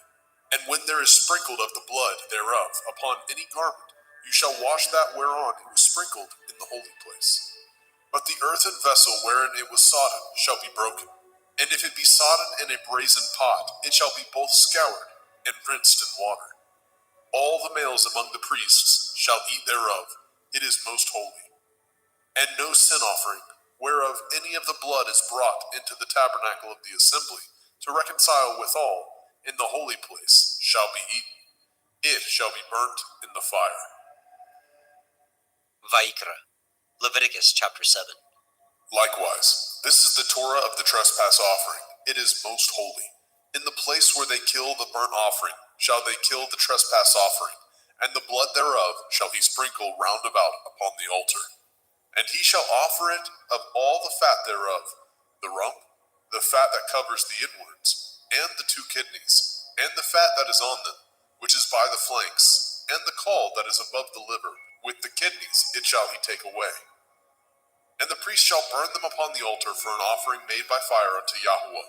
It is a trespass offering. Every male among the priests shall eat thereof. It shall be eaten in the holy place. It is most holy. As the sin offering is, so is the trespass offering. There is one Torah for them. The priest that makes atonement therewith shall have it. And the priest that offers any man's burnt offering, even the priest shall have to himself the skin of the burnt offering which he has offered. And all the meat offering that is baken in the oven, and all that is dressed in the frying pan, and in the pan, shall be the priest's that offer it. And every meat offering mingled with oil, and dry, shall all the sons of Aharon have, one as much as another. And this is the Torah of the sacrifice of peace offerings, which he shall offer unto Yahweh. If he offer it for thanksgiving, then he shall offer with the sacrifice of thanksgiving matzah, unleavened cakes, mingled with oil, and matzah wafers, anointed with oil, and cakes mingled with oil, of fine flour, fried. Besides the cakes, he shall offer for his offering hametz, leavened bread, with the sacrifice of thanksgiving of his peace offerings. And of it he shall offer one out of the whole oblation, for a heave offering unto Yahweh, and it shall be the priest that sprinkles the blood of the peace offerings. And the flesh of the sacrifice of his peace offerings for thanksgiving shall be eaten the same day that it is offered. He shall not leave any of it until the morning. But if the sacrifice of his offering be a vow, or a voluntary offering, it shall be eaten the same day that he offers his sacrifice. On the morrow also the remainder of it shall be eaten. But the remainder of the flesh of the sacrifice on the third day shall be burnt with fire.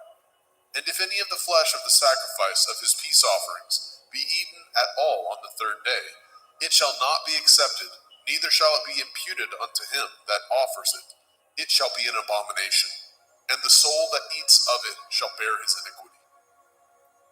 And the flesh that touches any unclean thing shall not be eaten. It shall be burnt with fire. And as for the flesh, all that be clean shall eat thereof. But the soul that eats of the flesh of the sacrifice of peace offerings that pertain unto Yahweh, having his uncleanness upon him, even that soul shall be cut off from his people. Moreover, the soul that shall touch any unclean thing, as the uncleanness of man, or any unclean beast, or any abominable unclean thing, and eat of the flesh of the sacrifice of peace offerings, which pertain unto Yahweh, even that soul shall be cut off from his people. And Yahweh spoke unto Moshe, saying, Speak unto the children of Yasharel, saying, Ye shall eat no manner of fat, of ox, or of sheep, or of goat, and the fat of the beast that dies of itself, and the fat of that which is torn with beast, may be used in any other use, but ye shall in no wise eat of it. For whosoever eats the fat of the beast, of which men offer an offering made by fire unto Yahweh, even the soul that eats it shall be cut off from his people. Moreover, ye shall eat no manner of blood, whether it be of fowl or of beast, in any of your dwellings. Whatsoever soul it be that eats any manner of blood, even that soul shall be cut off from his people. And Yahweh spoke unto Moshe, saying, Speak unto the children of Yasharel, saying, He that offers the sacrifice of his peace offerings unto Yahweh shall bring his oblation unto Yahweh of the sacrifice of his peace offerings. His own hand shall bring the offerings of Yahweh made by fire. The fat with the breast it shall he bring, that the breast may be waved for a wave offering before Yahweh. And the priest shall burn the fat upon the altar, but the breast shall be Aharon's and his sons'. And the right shoulder shall ye give unto the priest for a heave offering of the sacrifices of your peace offerings. He among the sons of Aharon that offers the blood of the peace offerings and the fat shall have the right shoulder for his part. For the wave breast and the heave shoulder have I taken of the children of Yasharel from off the sacrifices of their peace offerings, and have given them unto Aharon the priest, and unto his sons by a statute forever, from among the children of Yasharel. This is the portion of the anointing of Aharon, and of the anointing of his sons, out of the offerings of Yahweh made by fire, in the day when he presented them to minister unto Yahweh in the priest's office, which Yahweh commanded to be given them of the children of Yasharel, in the day that he anointed them, by a statute forever throughout their generations. This is the Torah of the burnt offering, of the meat offering, and of the sin offering, and of the trespass offering, and of the consecrations, and of the sacrifice of the peace offerings, which Yahweh commanded Moshe in Mount Sinai, in the day that he commanded the children of Yasharel to offer their oblations unto Yahweh in the wilderness of Sinai. Vayikra, Leviticus chapter 8. And Yahweh spoke unto Moshe, saying, Take Aharon and his sons with him, and the garments, and the anointing oil, and a bullock for the sin offering, and 2 rams, and a basket of matzah, unleavened bread, and gather all the assembly together unto the door of the tabernacle of the assembly. And Moshe did as Yahweh commanded him, and the assembly was gathered together unto the door of the tabernacle of the assembly. And Moshe said unto the assembly, This is the thing which Yahweh commanded to be done. And Moshe brought Aharon and his sons, and washed them with water. And he put upon him the coat, and girded him with the belt, and clothed him with the robe, and put the ephod upon him. And he girded him with the belt of the ephod, and bound it unto him therewith. And he put the breastplate upon him. Also he put in the breastplate the Urim and the Tumim. And he put the turban upon his head. Also upon the turban, even upon his forefront, did he put the golden plate. the holy crown, as Yahweh commanded Moshe.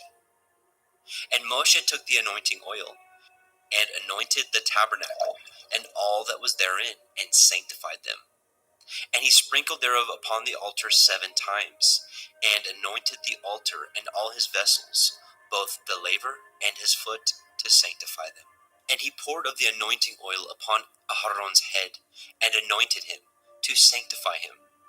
And Moshe brought Aharon's sons, and put coats upon them, and girded them with belts, and put bonnets upon them, as Yahweh commanded Moshe. And he brought the bullock for the sin offering, and Aharon and his sons laid their hands upon the head of the bullock for the sin offering, and he slew it. And Moshe took the blood, and put it upon the horns of the altar round about with his finger, and purified the altar, and poured the blood at the bottom of the altar, and sanctified it, to make reconciliation upon it. And he took all the fat that was upon the inwards, and the caul above the liver, and the 2 kidneys, and their fat, and Moshe burned it upon the altar. But the bullock, and his hide, and his flesh, and his dung, he burnt with fire without the camp, as Yahweh commanded Moshe. And he brought the ram for the burnt offering, and Aharon and his sons laid their hands upon the head of the ram, and he killed it. And Moshe sprinkled the blood upon the altar round about. And he cut the ram into pieces, and Moshe burnt the head, and the pieces, and the fat. And he washed the inwards and the legs in water, and Moshe burnt the whole ram upon the altar. It was a burnt sacrifice for a sweet savor, and an offering made by fire unto Yahweh, as Yahweh commanded Moshe. And he brought the other ram, the ram of consecration, and Aharon and his sons laid their hands upon the head of the ram, and he slew it. And Moshe took of the blood of it, and put it upon the tip of Aharon's right ear, and upon the thumb of his right hand, and upon the great toe of his right foot. And he brought Aharon's sons, and Moshe put of the blood upon the tip of their right ear, and upon the thumbs of their right hands, and upon the great toes of their right feet. And Moshe sprinkled the blood upon the altar round about. And he took the fat, and the rump, and the fat that was upon the inwards, and the caul above the liver, and the 2 kidneys, and their fat, and the right shoulder. And out of the basket of matzah that was before Yahweh, he took 1 matzah cake, and a cake of oiled bread, and 1 wafer, and put them on the fat, and upon the right shoulder. And he put all upon Aharon's hands, and upon his sons' hands, and waved them for a wave offering before Yahweh. And Moshe took them from off their hands, and burnt them on the altar upon the burnt offering. They were consecrations for a sweet savor. It is an offering made by fire unto Yahweh. And Moshe took the breast, and waved it for a wave offering before Yahweh. For of the ram of consecration it was Moshe's part, as Yahweh commanded Moshe. And Moshe took of the anointing oil, and of the blood which was upon the altar, and sprinkled it upon Aharon and his garments, and upon his sons, and upon his sons' garments with him, and sanctified Aharon and his garments, and his sons' garments with him. And Moshe said unto Aharon and to his sons, Boil the flesh at the door of the tabernacle of the assembly, and there eat it, with the bread that is in the basket of consecrations, as I commanded, saying, Aharon and his sons shall eat it. And that which remains of the flesh and of the bread shall ye burn with fire. And ye shall not go out of the door of the tabernacle of the assembly in 7 days, until the days of your consecration be at an end. For 7 days shall he consecrate you. As he has done this day, so Yahweh has commanded to do, to make an atonement for you. Therefore shall ye abide at the door of the tabernacle of the assembly day and night 7 days, and guard the watch of Yahweh, that ye die not. For so I am commanded. So Aharon and his sons did all the things which Yahweh commanded by the hand of Moshe. Vayikra, Leviticus chapter 9. And it came to pass on the 8th day that Moshe called Aharon and his sons and the elders of Yisrael. And he said unto Aharon, Take a young calf for a sin offering, and a ram for a burnt offering without blemish, and offer them before Yahweh. And unto the children of Yashrael you shall speak, saying, Take ye a kid of the goats for a sin offering, and a calf and a lamb, both of the first year, without blemish, for a burnt offering. Also a bullock and a ram for peace offerings, to sacrifice before Yahweh, and a meat offering mingled with oil. For today Yahweh will appear unto you. And they brought which Moshe commanded before the tabernacle of the assembly. And all the assembly drew near and stood before Yahweh. And Moshe said, This is the thing which Yahweh commanded that you should do, and the glory of Yahweh shall appear unto you. And Moshe said unto Aharon, Go unto the altar, and offer your sin offering, and your burnt offering, and make an atonement for yourself and for the people, and offer the offering of the people, and make an atonement for them, as Yahweh commanded. Aharon therefore went unto the altar, and slew the calf of the sin offering, which was for himself. And the sons of Aharon brought the blood unto him, and he dipped his finger in the blood, and put it upon the horns of the altar, and poured out the blood at the bottom of the altar. But the fat, and the kidneys, and the caul above the liver of the sin offering he burnt upon the altar, as Yahweh commanded Moshe. And the flesh and the hide he burnt with fire without the camp. And he slew the burnt offering, and Aharon's sons presented unto him the blood, which he sprinkled round about upon the altar. And they presented the burnt offering unto him, with the pieces thereof, and the head, and he burnt them upon the altar. And he did wash the inwards and the legs, and burnt them upon the burnt offering on the altar. And he brought the people's offering, and took the goat, which was the sin offering for the people, and slew it, and offered it for sin as the first. And he brought the burnt offering, and offered it according to the manner. And he brought the meat offering, and took a handful thereof, and burnt it upon the altar, beside the burnt sacrifice of the morning. He slew also the bullock and the ram for a sacrifice of peace offerings, which was for the people. And Aharon's sons presented unto him the blood, which he sprinkled upon the altar round about. And the fat of the bullock and of the ram, the rump, and that which covers the inwards, and the kidneys, and the caul above the liver, and they put the fat upon the breasts, and he burnt the fat upon the altar. And the breasts and the right shoulder Aharon waved for a wave offering before Yahweh, as Moshe commanded. And Aharon lifted up his hand toward the people, and blessed them, and came down from offering of the sin offering, and the burnt offering, and peace offerings. And Moshe and Aharon went into the tabernacle of the assembly, and came out, and blessed the people. And the glory of Yahweh appeared unto all the people. And there came a fire out from before Yahweh, and consumed upon the altar the burnt offering, and the fat, which when all the people saw, they shouted, and fell on their face. Vaikra, Leviticus chapter 10. And Nadab and Abihu, the sons of Aharon, took either of them his censer, and put fire therein, and put incense thereon, and offered strange fire before Yahweh, which he commanded them not. And there went out fire from Yahweh, and devoured them, and they died before Yahweh. Then Moshe said unto Aharon, This is that Yahweh spoke, saying, I will be sanctified in them that come nigh me, and before all the people I will be glorified. And Aharon held his peace.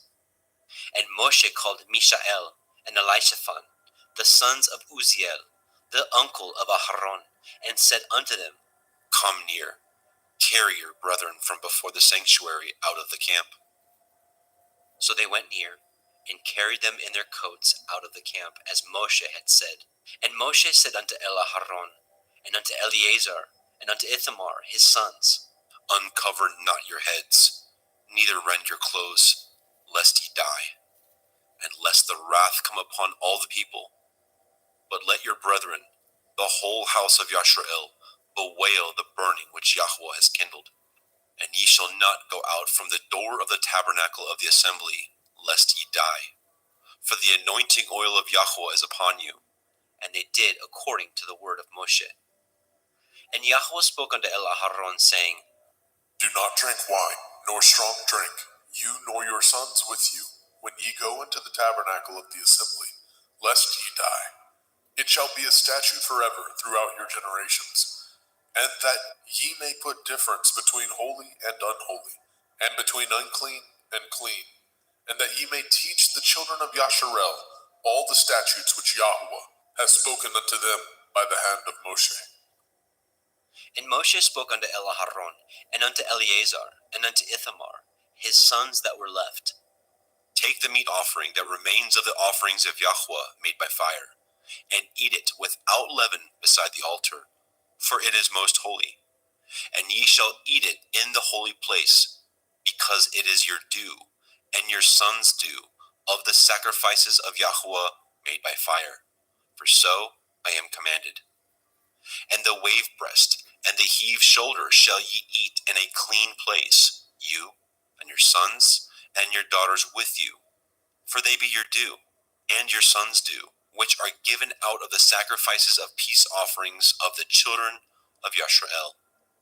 The heave shoulder and the wave breast shall they bring with the offerings made by fire of the fat, to wave it for a wave offering before Yahweh.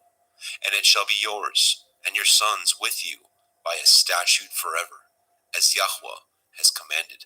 And Moshe diligently sought the goat of the sin offering, and behold, it was burnt. And he was angry with Eleazar and Ithamar, the sons of Aharon, which were left alive, saying, Wherefore have ye not eaten the sin offering in the holy place, seeing it is most holy? And Elohim has given it to you to bear the iniquity of the assembly, to make an atonement for them before Yahweh. Behold, the blood of it was not brought in within the holy place. Ye should indeed have eaten it in the holy place, as I commanded. And Aharon said unto Moshe, Behold, this day have they offered their sin offering and their burnt offering before Yahweh, and such things have befallen me.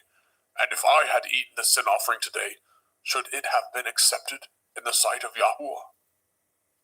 And when Moshe heard that, he was content. Vaikra, Leviticus chapter 11. And Yahweh spoke unto Moshe, and to Aharon, saying unto them, Speak unto the children of Yasharel, saying, These are the beasts which ye shall eat among all the beasts that are on the earth. Whatsoever parts the hoof, and is cloven-footed, and chews the cud, among the beasts, that shall ye eat. Nevertheless, these shall ye not eat of them that chew the cud, or of them that divide the hoof. As the camel, because he chews the cud, but divides not the hoof, he is unclean unto you. And the coney, because he chews the cud, but divides not the hoof, he is unclean unto you. And the hare, because he chews the cud, but divides not the hoof, he is unclean unto you. And the swine, though he divide the hoof, and be cloven-footed, yet he chews not the cud, he is unclean to you. Of their flesh shall ye not eat, and their carcass shall ye not touch, they are unclean to you. These shall ye eat of all that are in the waters. Whatsoever has fins and scales in the waters, in the seas, and in the rivers, them shall you eat. And all that have not fins and scales in the seas, and in the rivers, of all that move in the waters, and of any living thing which is in the waters, they shall be an abomination unto you. They shall be even an abomination unto you. Ye shall not eat of their flesh, but ye shall have their carcasses in abomination. Whatsoever has no fins nor scales in the water, that shall be an abomination unto you. And these are they which ye shall have an abomination among the fowls. They shall not be eaten. They are an abomination, the eagle, the ossifrage, and the osprey, and the vulture, and the kite after his kind, every raven after his kind, and the owl, and the nighthawk, and the cuckow, and the hawk after his kind, and the little owl, and the cormorant, and the great owl, and the swan, and the pelican, and the gier eagle, and the stork, and the heron after her kind, and the lapwing, and the bat. All fowls that creep going upon all four shall be an abomination unto you. Yet these may ye eat of every flying, creeping thing that goes upon all four, which have legs above their feet, to leap withal upon the earth. Even these of them ye may eat, the locust after his kind, and the bald locust after his kind, and the beetle after his kind, and the grasshopper after his kind. But all other flying, creeping things, which have 4 feet, shall be an abomination unto you. And for these ye shall be unclean. Whosoever touches the carcass of them shall be unclean until the evening. And whosoever bears aught of the carcass of them shall wash his clothes, and be unclean until the evening. The carcass of every beast which divides the hoof, and is not cloven-footed, nor chews the cud, are unclean unto you. Every one that touches them shall be unclean. And whatsoever goes upon his paws, among all manner of beasts that go on all fours, those are unclean unto you. Whoso touches their carcass shall be unclean until the evening. And he that bears the carcass of them shall wash his clothes, and be unclean unto the evening. They are unclean unto you. These also shall be unclean unto you. Among the creeping things that creep upon the earth, the weasel, the mouse, and the tortoise, after his kind, and the ferret, and the chameleon, and the lizard, and the snail, and the mole, these are unclean to you among all that creep. Whosoever touches them, when they be dead, shall be unclean until the evening. And upon whatsoever any of them, when they are dead, does fall, it shall be unclean, whether it be any vessel of wood, or raiment, or skin, or sack, whatsoever vessel it be, wherein any work is done, it must be put into water, and it shall be unclean until the evening, so it shall be cleansed.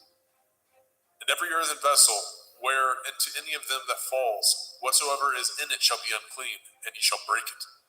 Of all meat which may be eaten, that on which such water comes shall be unclean, and all drink that may be drunk in every vessel shall be unclean, and everything whereupon any part of their carcass falls shall be unclean, whether it be oven or range for pots, they shall be broken down, for they are unclean, and shall be unclean unto you. Nevertheless, a fountain or pit, wherein there is plenty of water, shall be clean, but that which touches their carcass shall be unclean. And if any part of their carcass falls upon any sowing seed which is to be sown, it shall be clean. But if any water be put upon the seed, and any part of their carcass fall thereon, it shall be unclean unto you. And if any beast of which ye may eat die, he that touches the carcass thereof shall be unclean until the evening.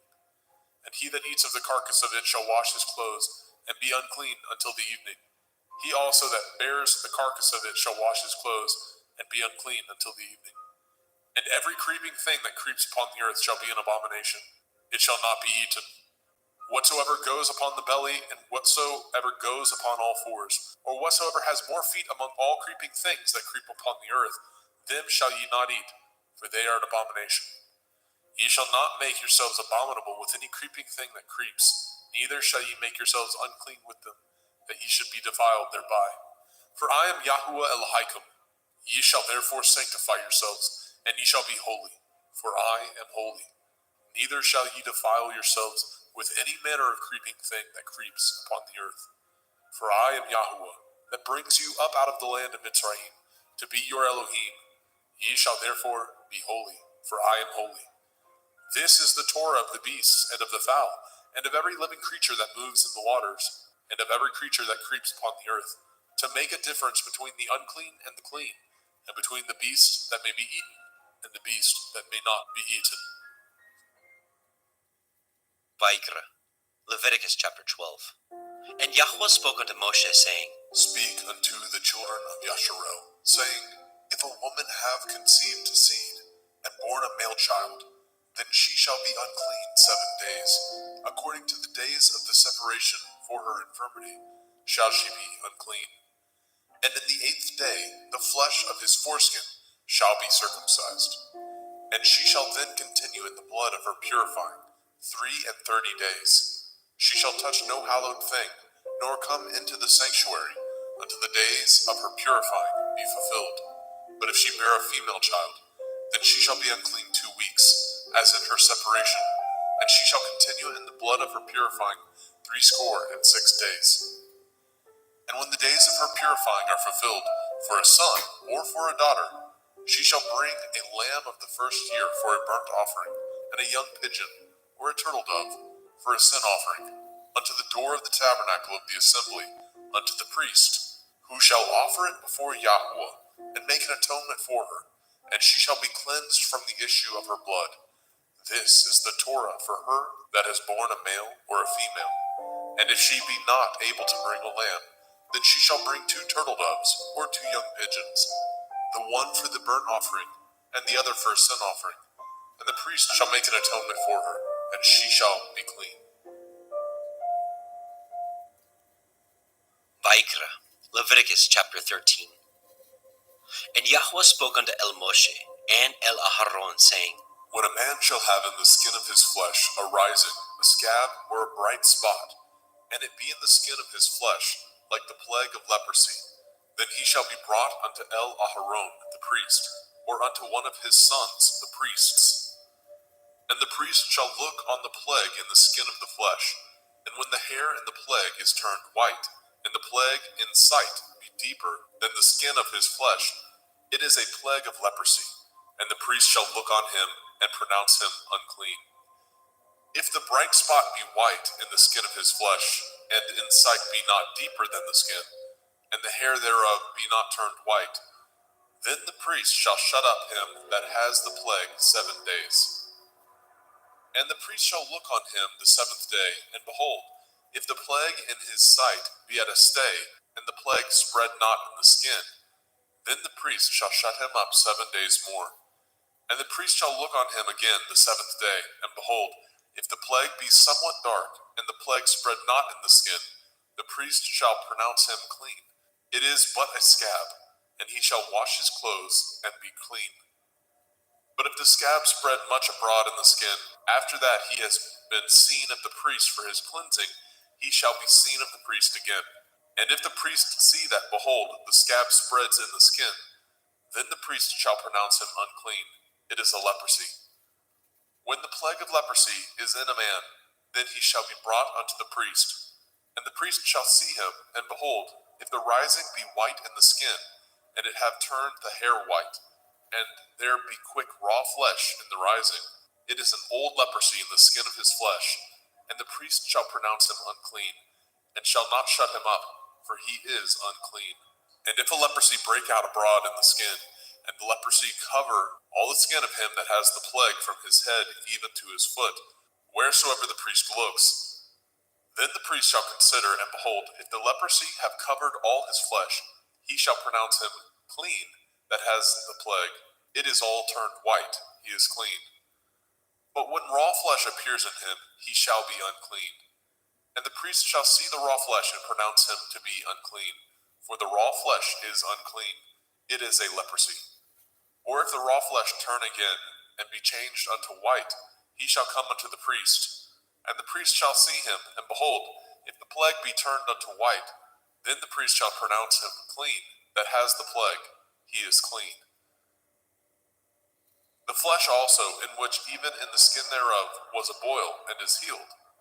And in the place of the boil, where there be a white rising, or a bright spot, white, and somewhat reddish, and it be showed to the priest. And if, when the priest sees it, behold, it be in sight lower than the skin, and the hair thereof be turned white, the priest shall pronounce him unclean. It is a plague of leprosy, broken out of the boil.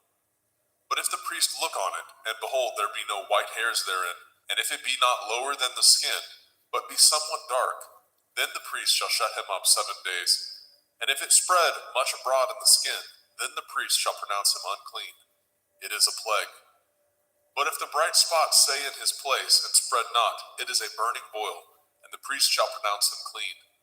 Or if there be any flesh in the skin whereof there is a hot burning, and the quick flesh that burns have a white bright spot, somewhat reddish or white, then the priest shall look upon it, and behold, if the hair in the bright spot be turned white, and it be in sight deeper than the skin, it is a leprosy broken out of the burning, wherefore the priest shall pronounce him unclean.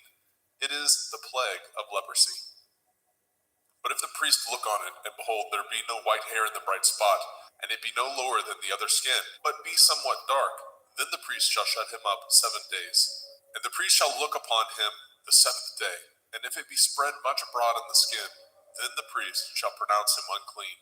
It is the plague of leprosy. And if the bright spot stay in his place and spread not in the skin, but it be somewhat dark, it is a rising of the burning, and the priest shall pronounce him clean, for it is an inflammation of the burning. If a man or woman have a plague upon the head or the beard, then the priest shall see the plague, and behold, if it be in sight deeper than the skin, and there be in it a yellow thin hair, then the priest shall pronounce him unclean. It is a dry skull, even a leprosy upon the head or beard. And if the priest shall look on the plague of the skull, and behold, it be not in sight deeper than the skin, and that there is no black hair in it, then the priest shall shut up him that has the plague of the skull 7 days. And in the 7th day the priest shall look on the plague, and behold, if the skull spread not, and there be in it no yellow hair, and the skull be not in sight deeper than the skin, he shall be shaven, and the skull shall he not shave, and the priest shall shut him up that has the skull 7 days more. And in the 7th day the priest shall look on the skull, and behold, if the skull be not spread in the skin, nor be in sight deeper than the skin, then the priest shall pronounce him clean, and he shall wash his clothes and be clean. But if the skull spread much in the skin after his cleansing, then the priest shall look on him, and behold, if the skull be spread in the skin, the priest shall not seek for yellow hair, he is unclean. But if the skull be in his sight at his stay, and that there is a black hair grown up therein, the skull is healed, he is clean, and the priest shall pronounce him clean. If a man also or a woman have in the skin of their flesh bright spots, even white bright spots, then the priest shall look, and behold, if the bright spot in the skin of their flesh be darkish white, it is a freckled spot that grows in the skin, he is clean. And the man whose hair is fallen off his head, he is bald, yet is he clean. And he that has his hair fallen off from the part of his head towards his face, he is forehead bald, yet he is clean. And if there be in the bald head or bald forehead a white reddish sore, it is a leprosy sprung up in his bald head or his bald forehead. Then the priest shall look upon it, and behold, if the rising of the sore be white reddish in the bald head or in his bald forehead, as the leprosy appears in the skin of the flesh, he is a leprous man, he is unclean. The priest shall pronounce him utterly unclean. His plague is in his head.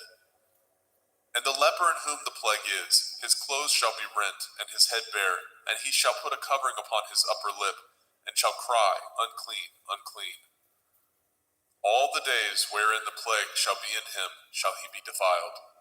He is unclean. He shall dwell alone, without the camp shall his habitation be. The garment also that the plague of leprosy is in, whether it be a woolen garment or a linen garment, whether it be in the warp, the woof of linen, or of woolen, whether in a skin or anything made of skin. And if the plague be greenish or reddish in the garment or in the skin, either in the warp or in the woof or in anything of skin, it is a plague of leprosy, and shall be showed unto the priest. And the priest shall look upon the plague, and shut up it that has the plague 7 days.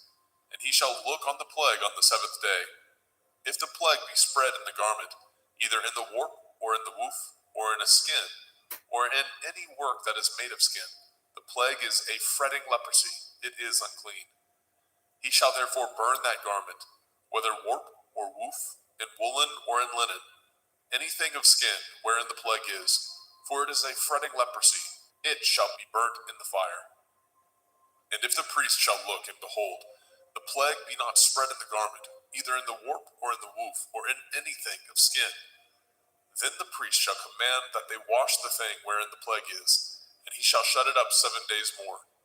And the priest shall look on the plague after that it is washed, and behold, if the plague have not changed his color, and the plague be not spread, it is unclean. You shall burn it in the fire. It is a fret inward, whether it be bare within or without. And if the priest look, and behold the plague be somewhat dark after the washing of it, then he shall rend it out of the garment, or out of the skin, or out of the warp, or out of the woof. And if it appear still in the garment, either in the warp or in the woof, or in anything of skin, it is a spreading plague. You shall burn that wherein the plague is with fire. And the garment either warp or woof, or whatsoever thing of skin it be, which ye shall wash, if the plague be departed from them, then it shall be washed the second time, and shall be clean.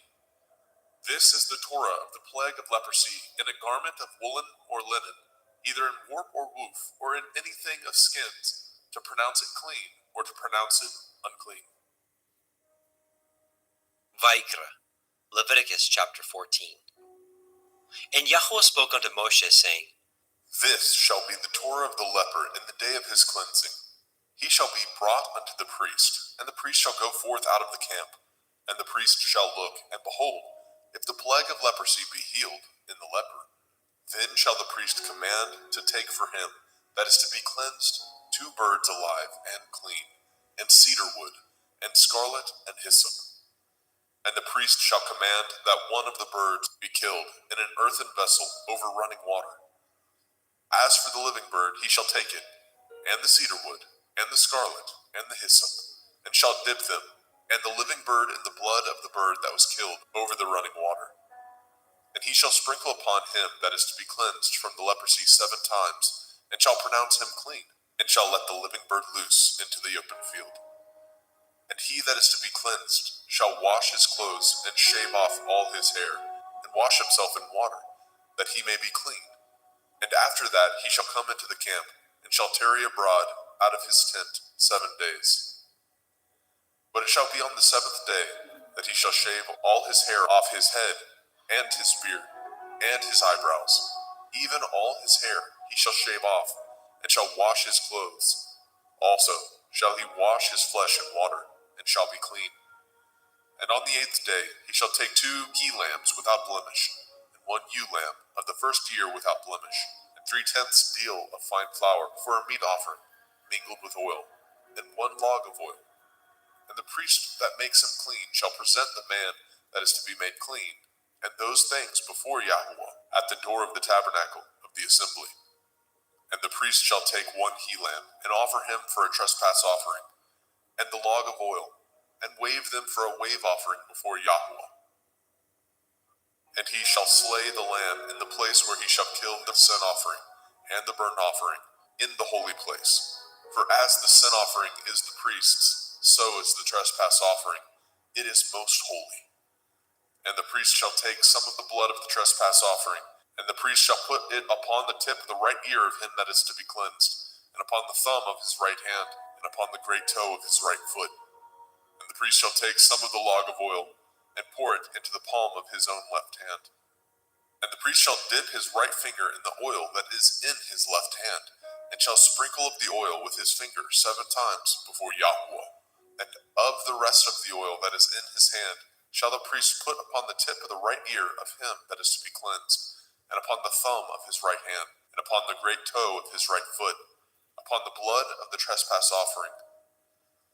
And the remnant of the oil that is in the priest's hand he shall pour upon the head of him that is to be cleansed, and the priest shall make an atonement for him before Yahweh. And the priest shall offer the sin offering, and make an atonement for him that is to be cleansed from his uncleanness, and afterwards he shall kill the burnt offering. And the priest shall offer the burnt offering and the meat offering upon the altar, and the priest shall make an atonement for him, and he shall be clean. And if he be poor, and cannot get so much, then he shall take 1 lamb for a trespass offering to be waved, to make an atonement for him, and 1/10 deal of fine flour mingled with oil for a meat offering, and a log of oil, and 2 turtle doves, or 2 young pigeons, such as he is able to get, and the one shall be a sin offering, and the other a burnt offering. And he shall bring them on the 8th day for his cleansing unto the priest, unto the door of the tabernacle of the assembly before Yahweh. And the priest shall take the lamb of the trespass offering, and the log of oil, and the priest shall wave them for a wave offering before Yahweh. And he shall kill the lamb of the trespass offering, and the priest shall take some of the blood of the trespass offering, and put it upon the tip of the right ear of him that is to be cleansed, and upon the thumb of his right hand, and upon the great toe of his right foot. And the priest shall pour of the oil into the palm of his own left hand. And the priest shall sprinkle with his right finger some of the oil that is in his left hand 7 times before Yahweh. And the priest shall put of that oil that is in his hand upon the tip of the right ear of him that is to be cleansed, and upon the thumb of his right hand, and upon the great toe of his right foot, upon the place of the blood of the trespass offering. And the rest of the oil that is in the priest's hand he shall put upon the head of him that is to be cleansed, to make an atonement for him before Yahweh.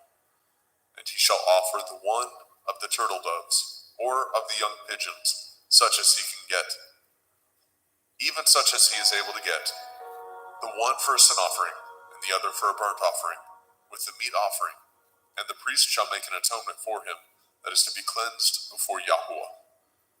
This is the Torah of him, in whom is the plague of leprosy, whose hand is not able to get that which pertains to his cleansing.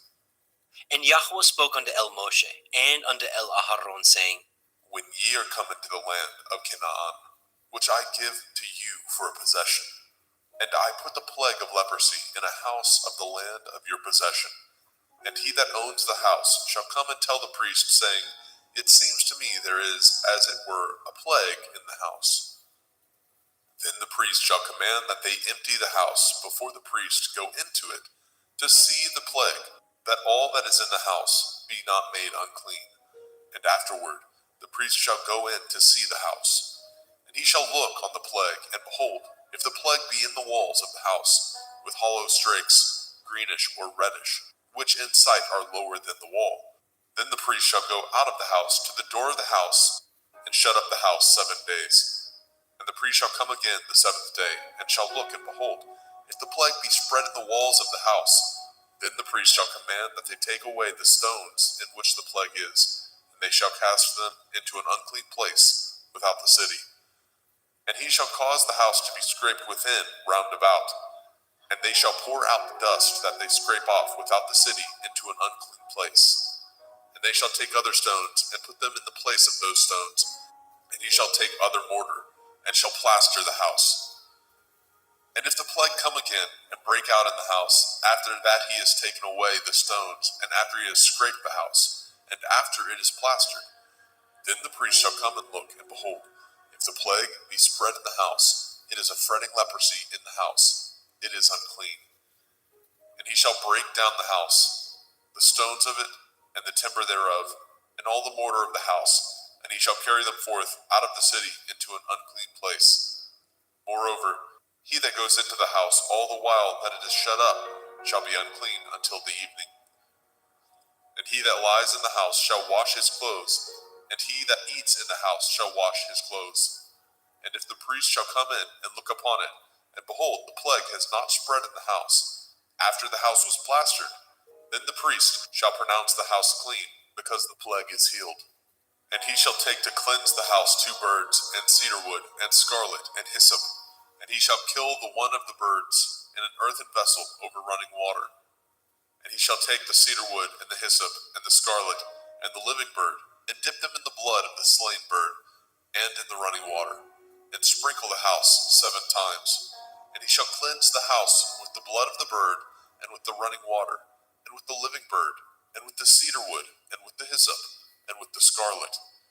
But he shall let go of the living bird out of the city into the open field, and make an atonement for the house, and it shall be clean. This is the Torah for all manner of plague, of leprosy and scald, and for the leprosy of a garment and of a house, and for a rising, and for a scab, and for a bright spot, to teach when it is unclean and when it is clean. This is the Torah of leprosy. Vayikra, Leviticus chapter 15. And Yahweh spoke unto El Moshe and to El Aharon, saying, Speak unto the children of Yasharel, and say unto them, When any man has a running issue out of his flesh, because of his issue he is unclean. And this shall be his uncleanness in his issue, whether his flesh run with his issue, or his flesh be stopped from his issue. It is his uncleanness. Every bed whereon he lies that has the issue is unclean, and everything whereon he sits shall be unclean. And whosoever touches his bed shall wash his clothes, and bathe himself in water, and be unclean until the evening. And he that sits on anything whereon he sat that has the issue shall wash his clothes, and bathe himself in water, and be unclean until the evening. And he that touches the flesh of him that has the issue shall wash his clothes, and bathe himself in water, and be unclean until the evening. And if he that has the issue spit upon him that is clean, then he shall wash his clothes, and bathe himself in water, and be unclean until the evening. And what saddle soever he rides upon that has the issue shall be unclean. And whosoever touches anything that was under him shall be unclean until the evening. And he that bears any of those things shall wash his clothes, and bathe himself in water, and be unclean until the evening. And whomsoever he touches that has the issue, and has not rinsed his hands in water, he shall wash his clothes, and bathe himself in water, and be unclean until the evening. And the vessel of earth that he touches which has the issue shall be broken, and every vessel of wood shall be rinsed in water.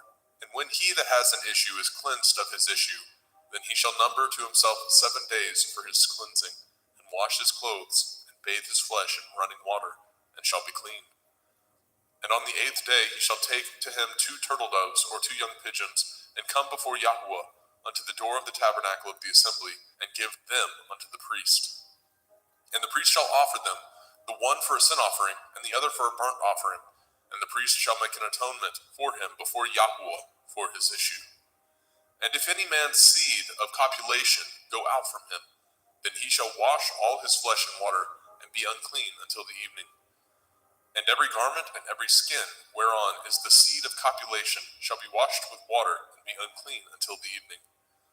The woman also with whom the man shall lie with seed of copulation, they shall both bathe themselves in water, and be unclean until the evening. And if a woman have an issue, and her issue in her flesh be blood, she shall be put apart 7 days, and whosoever touches her shall be unclean until the evening. And everything that she lies upon in her separation shall be unclean. Everything also that she sits upon shall be unclean. And whosoever touches her bed shall wash his clothes, and bathe himself in water, and be unclean until the evening.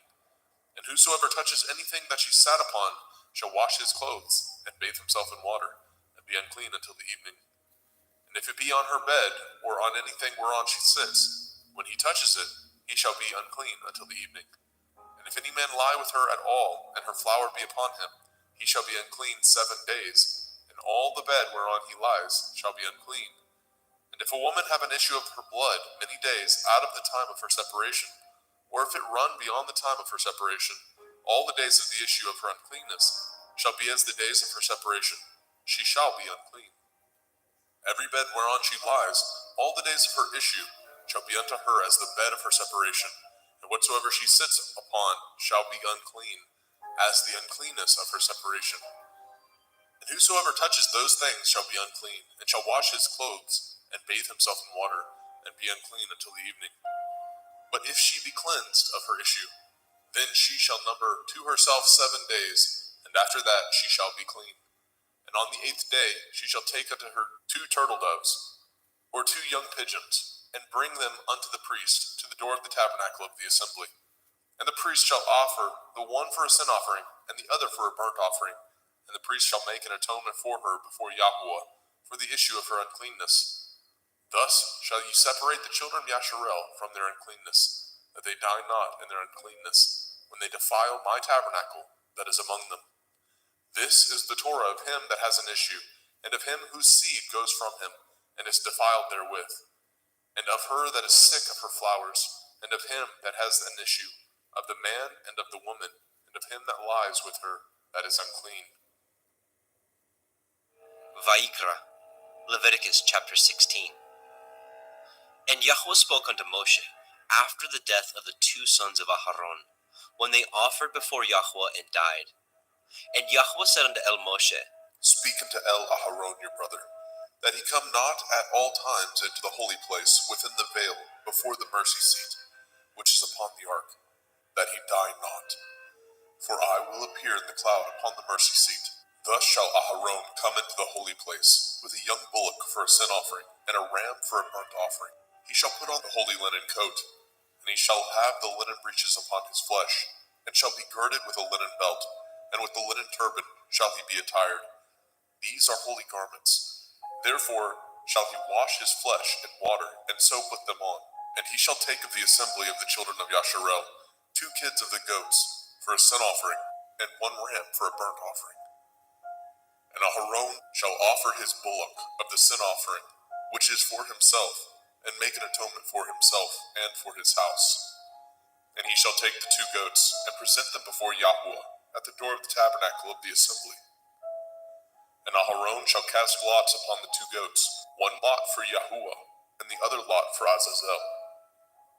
And Aharon shall bring the goat upon which Yahweh's lot fell, and offer him for a sin offering. But the goat on which the lot fell to be for Azazel shall be presented alive before Yahweh, to make an atonement with him, and to let him go for Azazel into the wilderness. And Aharon shall bring the bullock of the sin offering, which is for himself, and shall make an atonement for himself and for his house, and shall kill the bullock of the sin offering, which is for himself. And he shall take a censer full of burning coals of fire from off the altar before Yahweh, and his hands full of sweet incense beaten small, and bring it within the veil. And he shall put the incense upon the fire before Yahweh, that the cloud of the incense may cover the mercy seat that is upon the testimony, that he die not. And he shall take of the blood of the bullock, and sprinkle it with his finger upon the mercy seat eastward. And before the mercy seat shall he sprinkle of the blood with his finger 7 times. Then shall he kill the goat of the sin offering that is for the people, and bring his blood within the veil, and do with that blood as he did with the blood of the bullock, and sprinkle it upon the mercy seat, and before the mercy seat. And he shall make an atonement for the holy place, because of the uncleanness of the children of Yasharel, and because of their transgressions, in all their sins. And so shall he do for the tabernacle of the assembly, that remains among them in the midst of their uncleanness. And there shall be no man in the tabernacle of the assembly, when he goes to make an atonement in the holy place, until he comes out, and have made an atonement for himself, and for his household, and for all the assembly of Yasharel. And he shall go out unto the altar that is before Yahweh, and make an atonement for it, and shall take of the blood of the bullock, and of the blood of the goat, and put it upon the horns of the altar round about. And he shall sprinkle the blood upon it with his finger 7 times, and cleanse it, and hallow it from the uncleanness of the children of Yasharel. And when he has made an end of reconciling the holy place, and the tabernacle of the assembly, and the altar, he shall bring the live goat. And Aharon shall lay both his hands upon the head of the live goat, and confess over him all the iniquities of the children of Yasharel, and all their transgression in all their sins, putting them upon the head of the goat, and shall send him away by the hand of a fit man into the wilderness. And the goat shall bear upon him all their iniquities, unto a land not inhabited, and he shall let go the goat in the wilderness. And Aharon shall come into the tabernacle of the assembly, and shall put off the linen garments which he put on when he went into the holy place, and shall leave them there.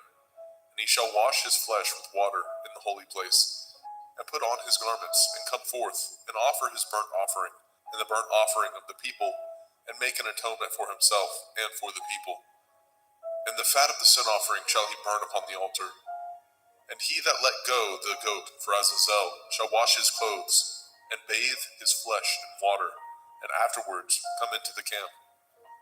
And the bullock for the sin offering, and the goat for the sin offering, and whose blood was brought in to make an atonement in the holy place, shall one carry forth without the camp, and they shall burn in the fire their skins, and their flesh, and their dung. And he that burns them shall wash his clothes, and bathe his flesh in water, and afterwards he shall come into the camp. And this shall be a statute forever unto you, that in the 7th month, on the 10th day of the month, ye shall afflict your souls, and do no work at all, whether it be one of your own country, or a stranger that sojourns among you. For on that day shall the priest make an atonement for you, to cleanse you, that ye may be clean from all your sins before Yahweh. It shall be a Sabbath of rest unto you, and ye shall afflict your souls by a statute forever. And the priest, whom he shall anoint, and whom he shall consecrate to minister in the priest's office in his father's stead, shall make the atonement, and shall put on the linen clothes, even the holy garments. And he shall make an atonement for the holy sanctuary, and he shall make an atonement for the tabernacle of the assembly, and for the altar, and he shall make an atonement for the priests, and for all the people of the assembly. And this shall be an everlasting statute unto you, to make an atonement for the children of Yasharel for all their sins once a year. did as Yahweh commanded Moshe.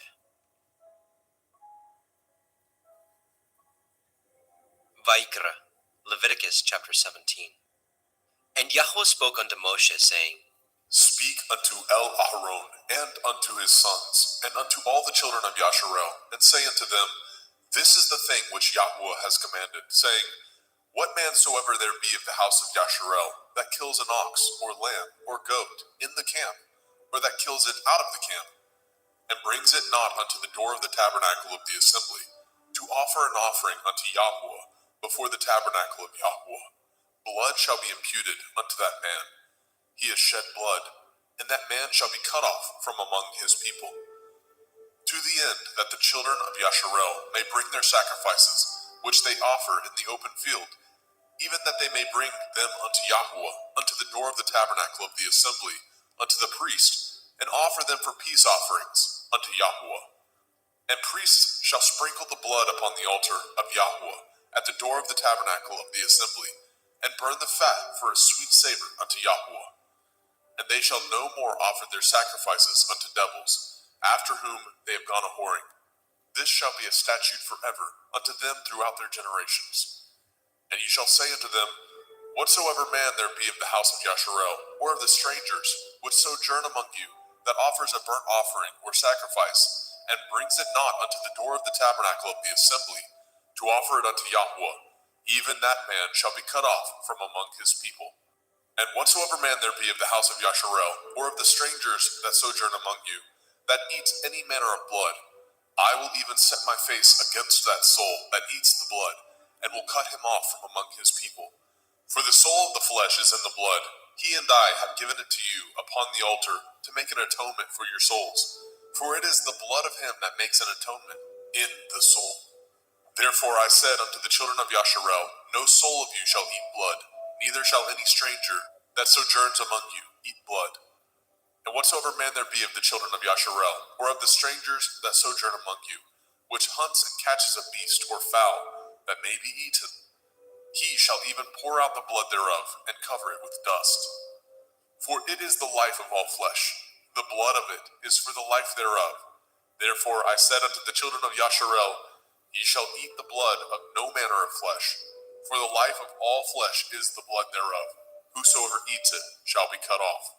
And every soul that eats that which died of itself, or that which was torn with beasts, whether it be one of your own country or a stranger, he shall both wash his clothes and bathe himself in water, and be unclean until the evening. Then shall he be clean. But if he wash them not, nor bathe his flesh, then he shall bear his iniquity.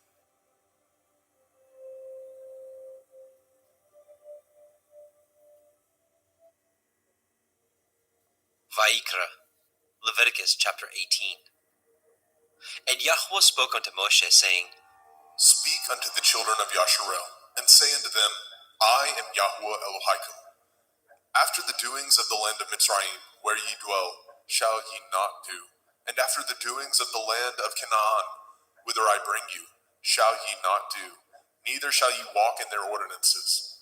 Ye shall do my judgments, and guard my ordinances, to walk therein. I am Yahuwah Elohim. Ye shall therefore guard my statutes and my judgments, which if a man do, he shall live in them. I am Yahweh. None of you shall approach to any that is near of kin to him, to uncover their nakedness. I am Yahweh.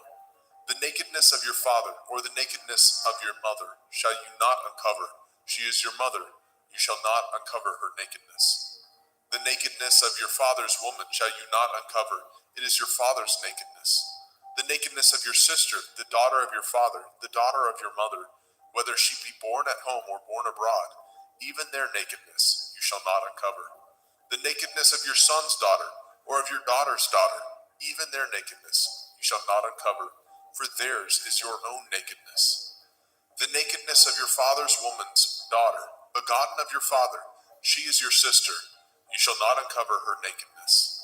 You shall not uncover the nakedness of your father's sister, she is your father's near kinswoman. You shall not uncover the nakedness of your mother's sister, for she is your mother's near kinswoman. You shall not uncover the nakedness of your father's brother. You shall not approach to his woman, she is your aunt. You shall not uncover the nakedness of your daughter-in-law. She is your son's woman. You shall not uncover her nakedness. You shall not uncover the nakedness of your brother's woman. It is your brother's nakedness. You shall not uncover the nakedness of a woman and her daughter. Neither shall you take her son's daughter or her daughter's daughter to uncover her nakedness, for they are your near kinswoman. It is wickedness. Neither shall you take a woman to her sister to vex her, to uncover her nakedness, beside the other in her lifetime. Also, you shall not approach unto a woman to uncover her nakedness, as long as she is put apart for her uncleanness. Moreover, you shall not lie carnally with your neighbor's woman to defile yourself with her. And you shall not let any of your seed pass through the fire to Molech, neither shall you profane the name of your Elohim. I am Yahweh. You shall not lie with mankind as with womankind. It is an abomination. Neither shall you lie with any beast to defile yourself therewith. Neither shall any woman stand before a beast to lie down thereto. It is confusion. Defile not ye yourselves in any of these things, for in all these the nations are defiled, which I cast out before you. And the land is defiled, therefore I do visit the iniquity thereof upon it, and the land itself vomits out her inhabitants. Ye shall therefore guard my statutes and my judgments, and shall not commit any of these abominations, neither any of your own nation, nor any stranger that sojourns among you. For all these abominations have the men of the land done, which were before you, and the land is defiled, that the land spew not you out also, when ye defile it, as it spewed out the nations that were before you. For whosoever shall commit any of these abominations, even the souls that commit them shall be cut off from among their people. Therefore shall ye guard my ordinance, that ye commit not any of these abominable customs, which were committed before you, and that ye defile not yourselves therein. I am Yahuwah Elohaikum.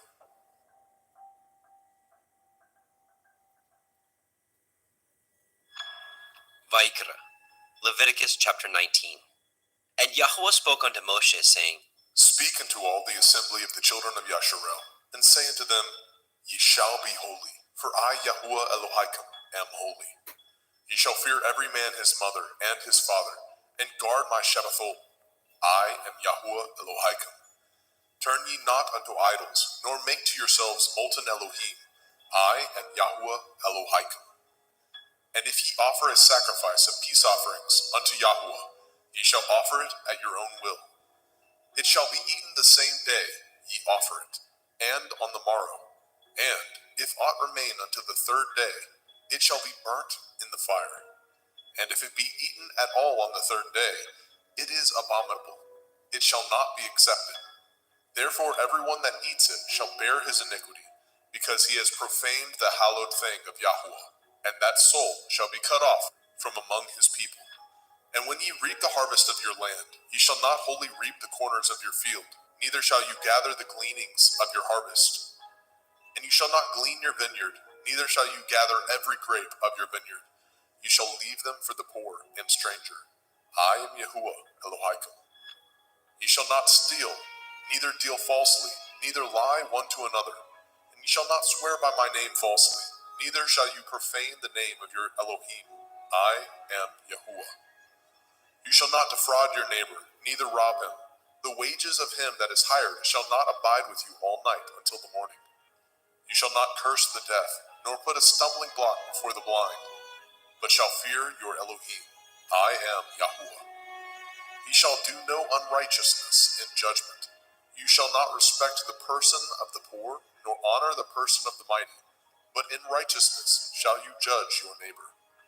You shall not go up and down as a talebearer among your people, neither shall you stand against the blood of your neighbor.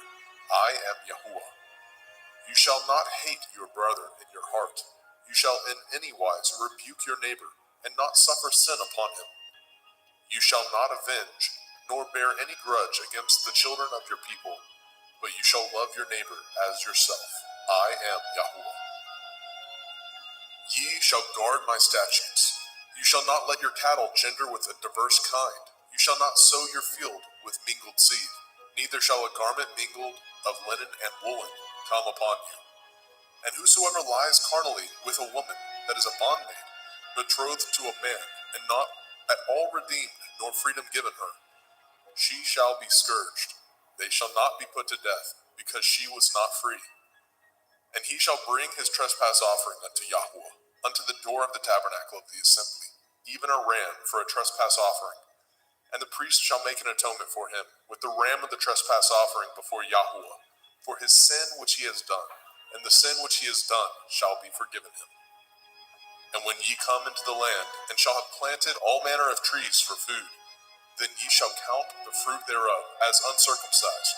3 years shall it be as uncircumcised unto you. It shall not be eaten of. But in the 4th year all the fruit thereof shall be holy to praise Yahweh withal. And in the 5th year shall ye eat of the fruit thereof, that it may yield unto you the increase thereof. I am Yahweh Elohim. Ye shall not eat anything with the blood, neither shall ye use enchantment, nor practice sorcery. You shall not round the corners of your heads, neither shall you mar the corners of your beard. You shall not make any cuttings in your flesh for the dead, nor print any marks upon you. I am Yahweh.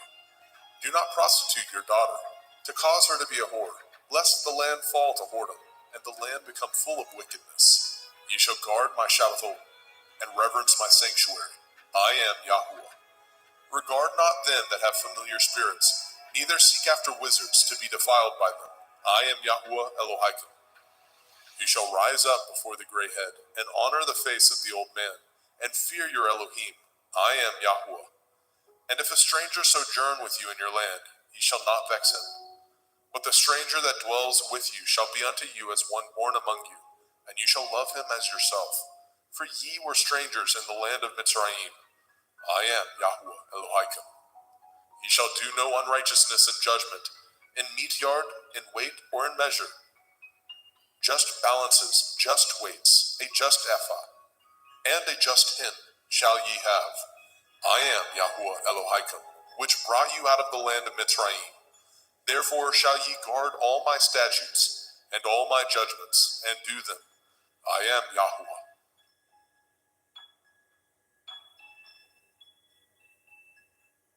Vaikra, Leviticus chapter 20. And Yahweh spoke unto Moshe, saying, Again you shall say to the children of Yasharel, whosoever he be of the children of Yasharel, or of the strangers that sojourn in Yasharel, that gives any of his seed unto Molech, he shall surely be put to death. The people of the land shall stone him with stones. And I will set my face against that man, and I will cut him off from among his people, because he has given of his seed unto Molech, to defile my sanctuary, and to profane my holy name. And if the people of the land do any ways hide their eyes from the man, when he gives of his seed unto Molech, and kill him not, then I will set my face against that man, and against his family, and will cut him off, and all that go a-whoring after him, to commit whoredom with Molech, from among their people. And the soul that turns after such as have familiar spirits, and after wizards, to go a-whoring after them, I will even set my face against that soul, and will cut him off from among his people. Sanctify yourselves, therefore, and be ye holy, for I am Yahweh Elohim, and ye shall guard my statutes, and do them. I am Yahweh Mekodishkim. For everyone that curses his father or his mother shall surely be put to death. He has cursed his father or his mother. His blood shall be upon him. And the man that breaks wedlock with another man's woman, even he that breaks wedlock with his neighbor's woman, the man and the woman that breaks wedlock shall surely be put to death. And the man that lies with his father's woman has uncovered his father's nakedness. Both of them shall surely be put to death. Their blood shall be upon them. And if a man lie with his daughter-in-law, both of them shall surely be put to death. They have wrought confusion. Their blood shall be upon them. If a man also lie with mankind, as he lies with a woman, both of them have committed an abomination. They shall surely be put to death. Their blood shall be upon them. And if a man take a woman and her mother, it is wickedness. They shall be burnt with fire, both he and they, that there be no wickedness among you. And if a man lie with a beast, he shall surely be put to death, and ye shall slay the beast. And if a woman approach unto any beast, and lie down thereto, you shall kill the woman and the beast. They shall surely be put to death. Their blood shall be upon them. And if a man shall take his sister, his father's daughter, or his mother's daughter, and see her nakedness, and she see his nakedness, it is a wicked thing, and they shall be cut off in the sight of their people. He has uncovered his sister's nakedness, he shall bear his iniquity. And if a man shall lie with a woman having her sickness, and shall uncover her nakedness, he has discovered her fountain, and she has uncovered the fountain of her blood, and both of them shall be cut off from among their people. And you shall not uncover the nakedness of your mother's sister, nor of your father's sister, for he uncovers his near kin, they shall bear their iniquity. And if a man shall lie with his uncle's woman, he has uncovered his uncle's nakedness, they shall bear their sin, they shall die childless. And if a man shall take his brother's woman, it is an unclean thing, he has uncovered his brother's nakedness, they shall be childless. Ye shall therefore guard all my statutes and all my judgments, and do them, that the land whither I bring you to dwell therein spew you not out. And ye shall not walk in the manner of the nation which I cast out before you, for they committed all these things, and therefore I abhorred them. But I have said unto you, ye shall inherit their land, and I will give unto you to possess it, a land that flows with milk and honey. I am Yahweh Elohim, which have separated you from other people. Ye shall therefore put difference between clean beasts and unclean, and between unclean fowls and clean. And ye shall not make your souls abominable by beast, or by fowl, or by any manner of living thing that creeps on the ground, which I have separated from you as unclean. And ye shall be holy unto me, for I, Yahweh, am holy, and have severed you from other people, that ye should be mine. A man also, or a woman that has a familiar spirit, or that is a wizard, shall surely be put to death. They shall stone them with stones, their blood shall be upon them. Vayikra, Leviticus chapter 21. And Yahweh said unto Moshe, Speak unto the priests, the sons of Aharon, and say unto them, There shall none be defiled for the dead among his people, but for his kin that is near unto him, that is, for his mother, and for his father, and for his son, and for his daughter, and for his brother, and for his sister a virgin, that is nigh unto him, which has had no man, for her may he be defiled. But he shall not defile himself, being a chief among his people, to profane himself.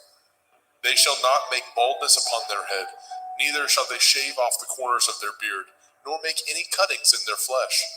They shall be holy unto their Elohim, and not profane the name of their Elohim. For the offerings of Yahweh made by fire, and the bread of their Elohim they do offer. Therefore they shall be holy. They shall not take a woman that is a whore, or profane, neither shall they take a woman put away from her man, for he is holy unto his Elohim. You shall sanctify him therefore, for he offers the bread of your Elohim. He shall be holy unto you, for I, Yahweh, which sanctify you, am holy. And the daughter of any priest, if she profane herself by playing the whore, she profanes her father, she shall be burnt with fire.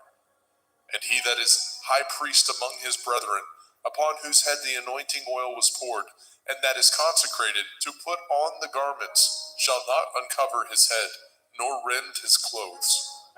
Neither shall he go in to any dead body, nor defile himself for his father, or for his mother. Neither shall he go out of the sanctuary, nor profane the sanctuary of his Elohim, for the crown of the anointing oil of his Elohim is upon him. I am Yahweh. And he shall take a woman in her virginity, a widow or a divorced woman, or profane, or a harlot, these shall he not take, but he shall take a virgin of his own people to be his woman.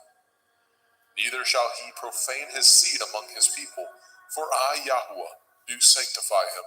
And Yahweh spoke unto Moshe, saying, Speak unto Aharon, saying, Whosoever he be of your seed in their generations, that has any blemish, let him not approach to offer the bread of his Elohim. For whosoever man he be that has a blemish, he shall not approach, a blind man or a lame, or he that has a flat nose, or anything superfluous, or a man that is broken-footed, or broken-handed, or crook-backed, or a dwarf, or that has a blemish in his eye, or be scurvy, or scabbed, or has his stones broken. No man that has a blemish of the seed of Aharon the priest shall come nigh to offer the offerings of Yahuwah, made by fire. He has a blemish. He shall not come nigh to offer the bread of his Elohim. He shall not eat the bread of his Elohim, both of the most holy and of the holy. Only he shall not go in unto the veil, nor come nigh unto the altar, because he has a blemish, that he profane not my sanctuaries, for I, Yahuwah, do sanctify them. And Moshe told it unto Aharon, and to his sons, and to all the children of Yashrael. Vayikra, Leviticus chapter 22. And Yahuwah spoke unto Moshe, saying, Speak unto Aharon and to his sons, that they separate themselves from the holy things of the children of Yasharel, and that they profane not my holy name in those things, which they hallow unto me. I am Yahuwah. Say unto them, whosoever he be of all your seed among your generations, that goes unto the holy things, which the children of Yasharel hallow unto Yahuwah, having his uncleanness upon him, that soul shall be cut off from my presence. I am Yahuwah. What man soever of the seed of Aharon is a leper, or has a running issue, he shall not eat of the holy things until he be clean. And whoso touches anything that is unclean by the dead, or a man whose seed goes from him, or whosoever touches any creeping thing whereby he may be made unclean, or a man of whom he may take uncleanness, whatsoever uncleanness he has, the soul which has touched any such thing shall be unclean until evening, and shall not eat of the holy things, unless he wash his flesh with water. And when the sun is down, he shall be clean, and shall afterward eat of the holy things, because it is his food. That which dies of itself, or is torn with beasts, he shall not eat, to defile himself therewith. I am Yahuwah. They shall therefore guard my ordinance, lest they bear sin for it, and die therefore. If they profane it, I, Yahuwah, do sanctify them. There shall no stranger eat of the holy thing. A sojourner of the priest, or a hired servant, shall not eat of the holy thing. But if the priest buy any soul with his money, he shall eat of it. And he that is born in his house, they shall eat of his meat. If the priest's daughter also be married unto a stranger, she may not eat of an offering of the holy things. But if the priest's daughter be a widow, or divorced, and have no child, and is returned unto her father's house, as in her youth, she shall eat of her father's meat, but there shall no stranger eat thereof.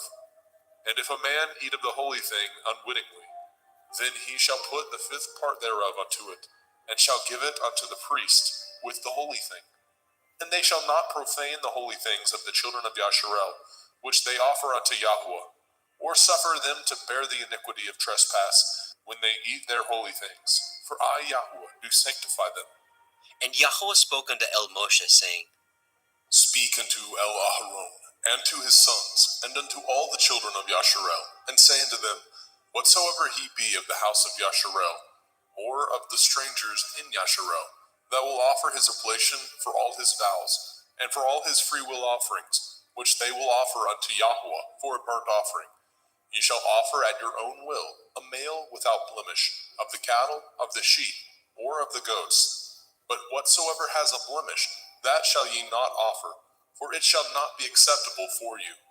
And whosoever offers a sacrifice of peace offerings unto Yahuwah, to accomplish his vow, or a freewill offering in cattle or sheep, it shall be perfect to be accepted. There shall be no blemish therein. Blind, or broken, or maimed, or having a running sore, or scurvy, or scabbed, ye shall not offer these unto Yahuwah, nor make an offering by fire of them upon the altar unto Yahuwah. Either a bullock or a lamb that has anything superfluous or lacking in his parts, that may you offer for a freewill offering, but for a vow it shall not be accepted. Ye shall not offer unto Yahuwah that which is bruised, or crushed, or broken, or cut, neither shall ye make any offerings thereof in your land. Neither from a stranger's hand shall ye offer the bread of your Elohim of any of these, because their corruption is in them, and blemishes be in them. They shall not be accepted for you. And Yahweh spoke unto Moshe, saying, When a bullock or a sheep or a goat is brought forth, then it shall be 7 days under the dam, and from the 8th day and thenceforth it shall be accepted for an offering made by fire unto Yahweh. And whether it be cow or ewe, ye shall not kill it, and her young, both in 1 day. And when ye offer a sacrifice of thanksgiving unto Yahweh, offer it at your own will. On the same day it shall be eaten up. Ye shall leave none of it until the morrow. I am Yahweh. Therefore shall ye guard my commandments, and do them. I am Yahweh. Neither shall ye profane my holy name, but I will be hallowed among the children of Yasharel. I am Yahweh, which hallow you, that brought you out of the land of Mizraim, to be your Elohim. I am Yahweh.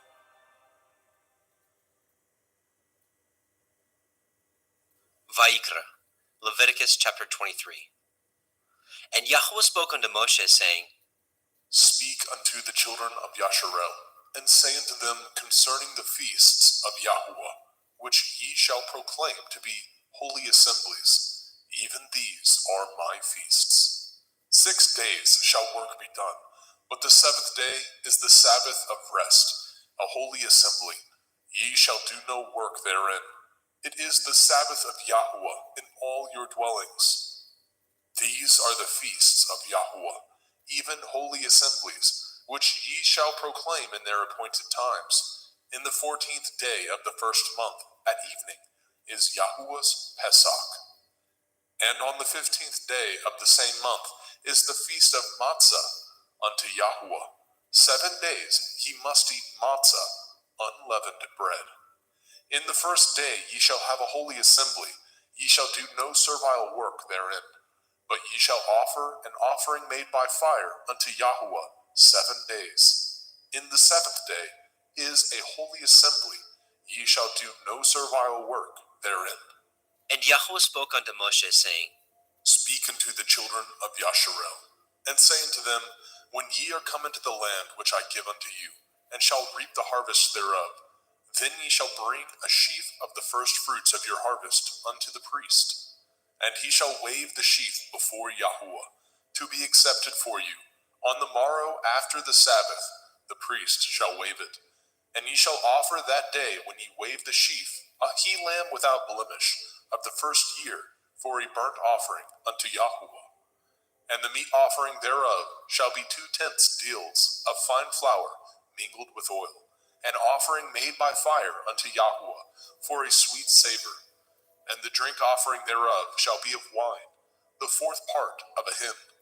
And ye shall eat neither bread nor parched grain, nor green ears, until the selfsame day that ye have brought an offering unto your Elohim. It shall be a statute forever throughout your generations, in all your dwellings. And ye shall count unto you from the morrow after the Sabbath, from the day that ye brought the sheaf of the wave offering, 7 Shavuot. Sabbaths shall be complete. Even unto the morrow after the 7th Sabbath shall ye number 50 days, and ye shall offer a new meat offering unto Yahweh. Ye shall bring out of your habitations 2 wave loaves of 2/10 deals. They shall be of fine flour. They shall be baken with leaven. They are the first fruits unto Yahweh. And ye shall offer with the bread 7 lambs, without blemish of the 1st year, and 1 bullock, and 2 rams. They shall be for a burnt offering unto Yahweh, with their meat offering, and their drink offerings, even an offering made by fire of sweet savor unto Yahweh. Then ye shall sacrifice 1 kid of the goats for a sin offering, and 2 lambs of the 1st year for a sacrifice of peace offerings.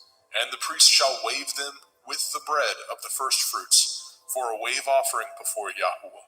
With the 2 lambs, they shall be holy to Yahweh for the priest. And ye shall proclaim on the selfsame day that it may be a holy assembly unto you. Ye shall do no servile work therein. It shall be a statute forever in your dwellings throughout your generations. And when ye reap the harvest of your land, you shall not make clean riddance of the corners of your field when you reap. Neither shall you gather any gleanings of your harvest. You shall leave them unto the poor, and to the stranger. I am Yahuwah Elohim. And Yahweh spoke unto Moshe, saying, Speak unto the children of Yasharel, saying, In the 7th month, on the 1st day of the month, shall ye have a Sabbath, a memorial of blowing of shofarot, Yom Teruah, the feast of trumpets, the day of the awakening blast, a holy assembly. Ye shall do no servile work therein, but ye shall offer an offering made by fire unto Yahuwah.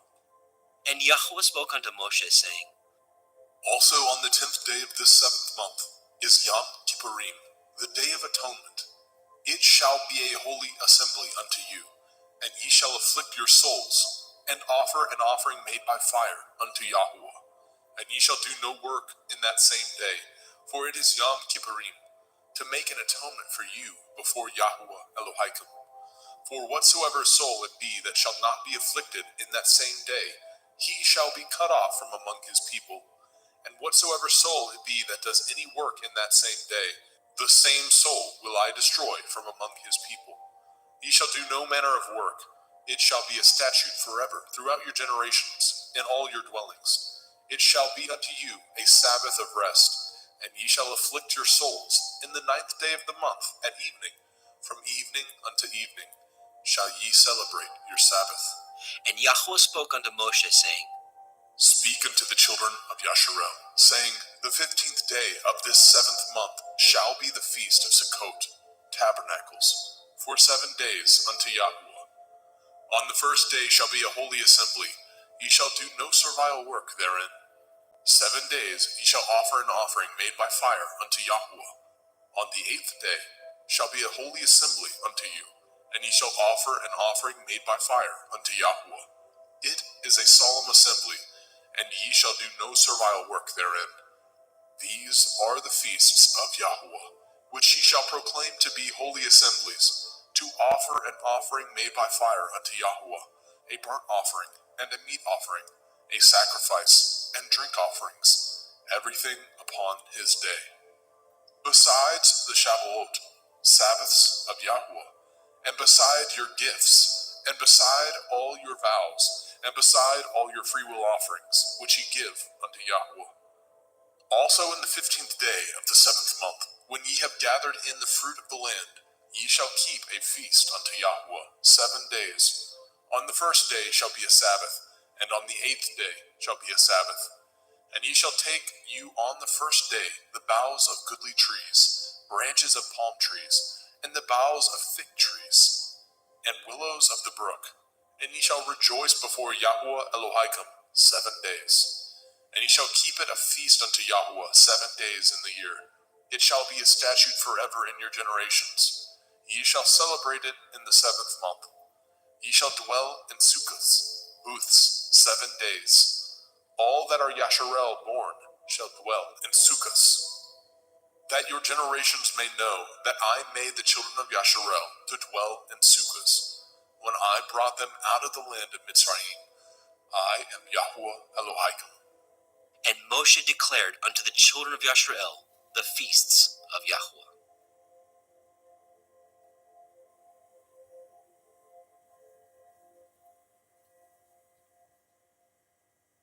Vayikra, Leviticus chapter 24. And Yahuwah spoke unto Moshe, saying, Command the children of Yasharel that they bring unto you pure olive oil, beaten for the light, to cause the lamps to burn continually, without the veil of the testimony.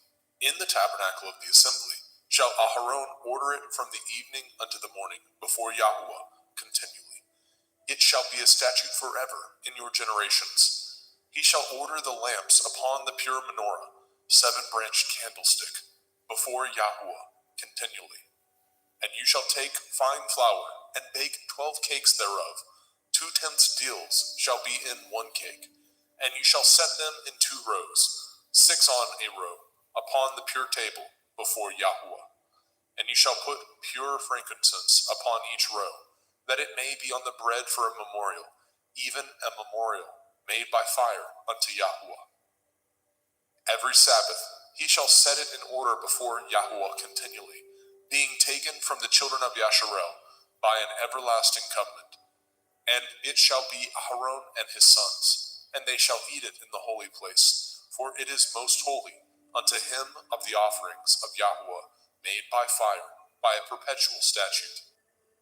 And the son of a Yashareliteth woman, whose father was a Mitzri, went out among the children of Yasharel. And this son of the Yashareliteth woman and a man of Yasharel strove together in the camp. And the Yashareliteth woman's son blasphemed the name of Yahuwah and cursed. And they brought him unto Moshe, and his mother's name was Shelomith, the daughter of Divri, of the tribe of Dan. And they put him in ward, that the mind of Yahuwah might be showed them. And Yahuwah spoke unto Moshe, saying, Bring forth him that has cursed without the camp, and let all that heard him lay their hands upon his head, and let all the assembly stone him. And you shall speak unto the children of Yasharel, saying, Whosoever curses his Elohim shall bear his sin. And he that blasphemes the name of Yahuwah, he shall surely be put to death. And all the assembly shall certainly stone him, as well the stranger, as he that is born in the land, when he blasphemes the name of Yahuwah, shall be put to death. And he that kills any man shall surely be put to death. And he that kills a beast shall make it good, beast for beast. And if a man cause a blemish in his neighbor, as he has done, so shall it be done to him. Breach for breach, eye for eye, tooth for tooth. As he has caused a blemish in a man, so shall it be done to him again. And he that kills a beast, he shall restore it. And he that kills a man, he shall be put to death. Ye shall have one manner of law, as well for the stranger, as for one of your own country. For I am Yahuwah Elohaikum. And Moshe spoke to the children of Yasharel, that they should bring forth him that had cursed out of the camp, and stone him with stones. And the children of Yasharel did as Yahuwah commanded Moshe.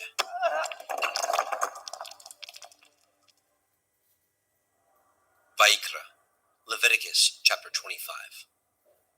And Yahuwah spoke unto Moshe in Mount Sinai, saying, Speak unto the children of Yasharel, and say unto them, When ye come into the land which I give you, then shall the land keep a Sabbath unto Yahuwah. 6 years you shall sow your field, and 6 years you shall prune your vineyard, and gather in the fruit thereof. But in the 7th year shall be a Sabbath of rest unto the land, a Sabbath for Yahuwah. You shall neither sow your field, nor prune your vineyard. That which grows of its own accord of your harvest you shall not reap, neither gather the grapes of your vine undressed, for it is a year of rest unto the land.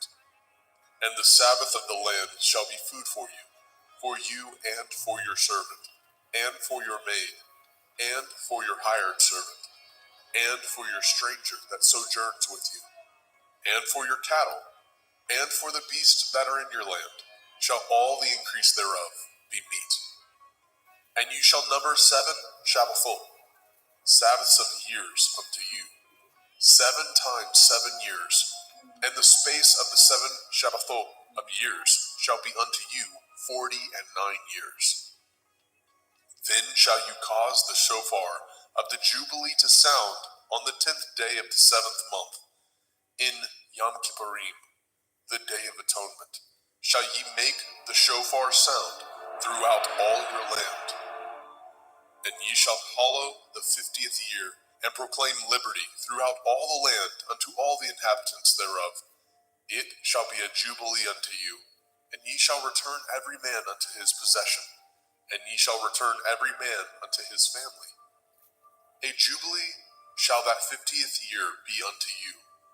Ye shall not sow, neither reap that which grows of itself in it, nor gather the grapes in it of your vine undressed.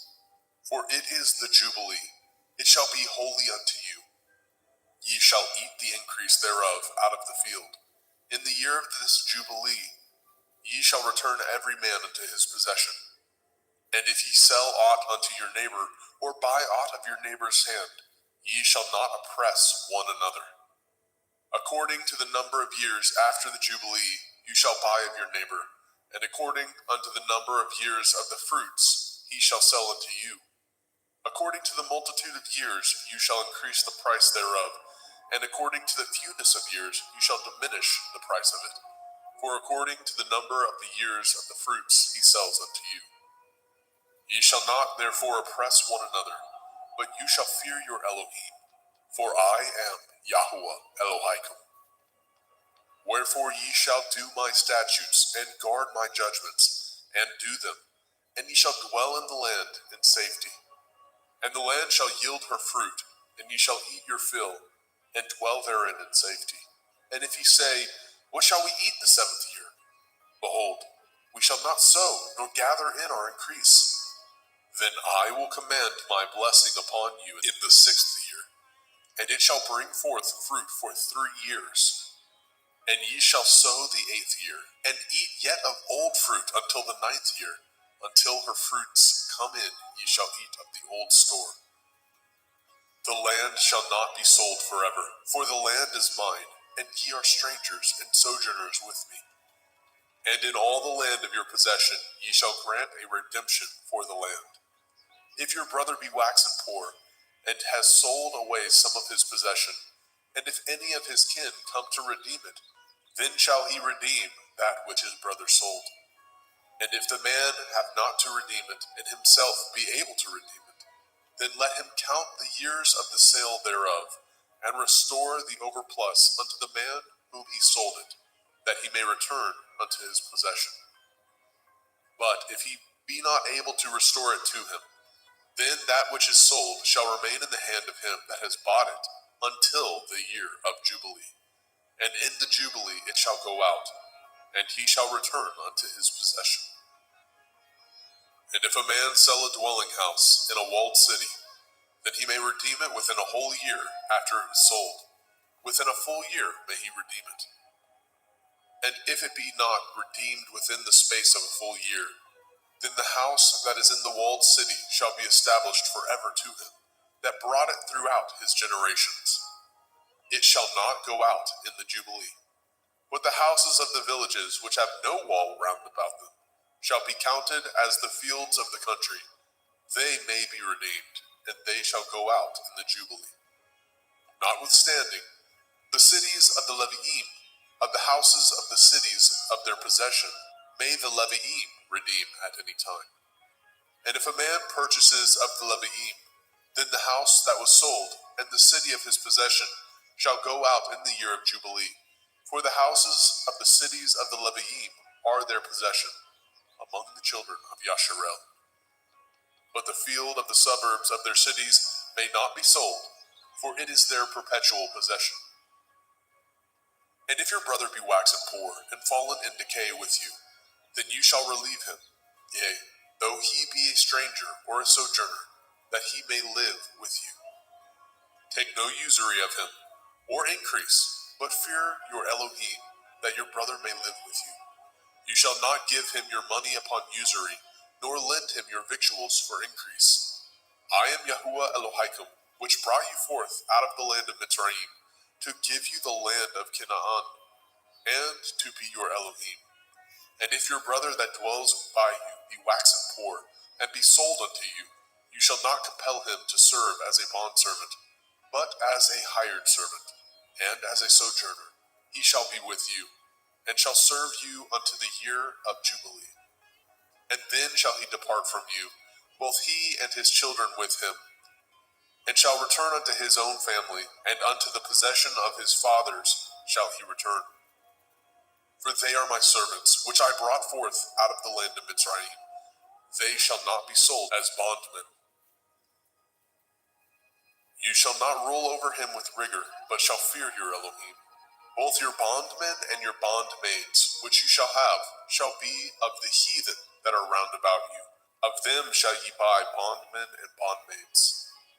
Moreover, of the children of the strangers that do sojourn among you, of them shall ye buy, and of their families that are with you, which they begat in your land, and they shall be your possession. And ye shall take them as an inheritance for your children after you, to inherit them for a possession. They shall be your bondmen forever. But over your brethren, the children of Yasharel, you shall not rule one over another with rigor. And if a sojourner or a stranger wax rich by you, and your brother that dwells by him wax poor, and sell himself unto the stranger or sojourner by you, or to the stock of the stranger's family, after that he is sold, he may be redeemed again. One of his brethren may redeem him. Either his uncle or his uncle's son may redeem him, or any that is nigh of kin unto him of his family may redeem him, or if he be able, he may redeem himself. And he shall reckon with him that bought him from the year that he was sold unto him, unto the year of Jubilee. And the price of his sale shall be according to the number of years, according to the time of a hired servant shall it be with him. If there be yet many years behind, according unto them he shall give again the price of his redemption, out of the money that he was bought for. And if there remain but few years unto the year of Jubilee, then he shall count with him, and according unto his years shall he give him again the price of his redemption. And as a yearly hired servant shall be with him, and the other shall not rule with rigor over him in your sight. And if he be not redeemed in these years, then he shall go out in the year of Jubilee, both he and his children with him. For unto me the children of Yasharel are servants. They are my servants, whom I brought forth out of the land of Mitzrayim. I am Yahuwah Elohim. Vaikra, Leviticus chapter 26. Ye shall make you no idols, nor graven image, neither rear you up a standing image, neither shall ye set up any image of stone in your land, to bow down unto it. For I am Yahuwah Elohim. Ye shall guard my Sabbaths, and reverence my sanctuary. I am Yahuwah.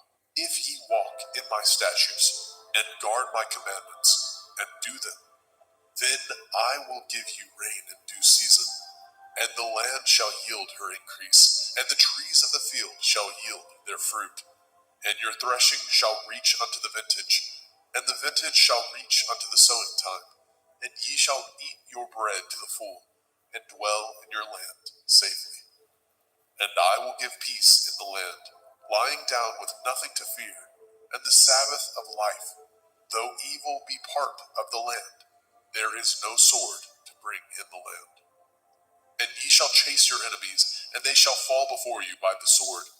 And 5 of you shall chase 100, and 100 of you shall put 10,000 to flight. And your enemies shall fall before you by the sword. For I will have respect unto you, and make you fruitful, and multiply you, and establish my covenant with you. And ye shall eat old store, and bring forth the old because of the new. And I will set my tabernacle among you, and my soul shall not abhor you. And I will walk among you, and will be your Elohim, and ye shall be my people. I am Yahuwah Elohim, which brought you forth out of the land of Mitzrayim, that ye should not be their bondmen. And I have broken the bands of your yoke, and made you go upright. But if ye will not hearken unto me, and will not do all these commandments, and if ye shall despise my statutes, or if your soul abhor my judgments, so that ye will not do all my commandments, but that ye break my covenant, I also will do this unto you. I will even appoint over you terror, consumption, and the burning ague, that shall consume the eyes, and cause sorrow of heart. And ye shall sow your seed in vain, for your enemies shall eat it.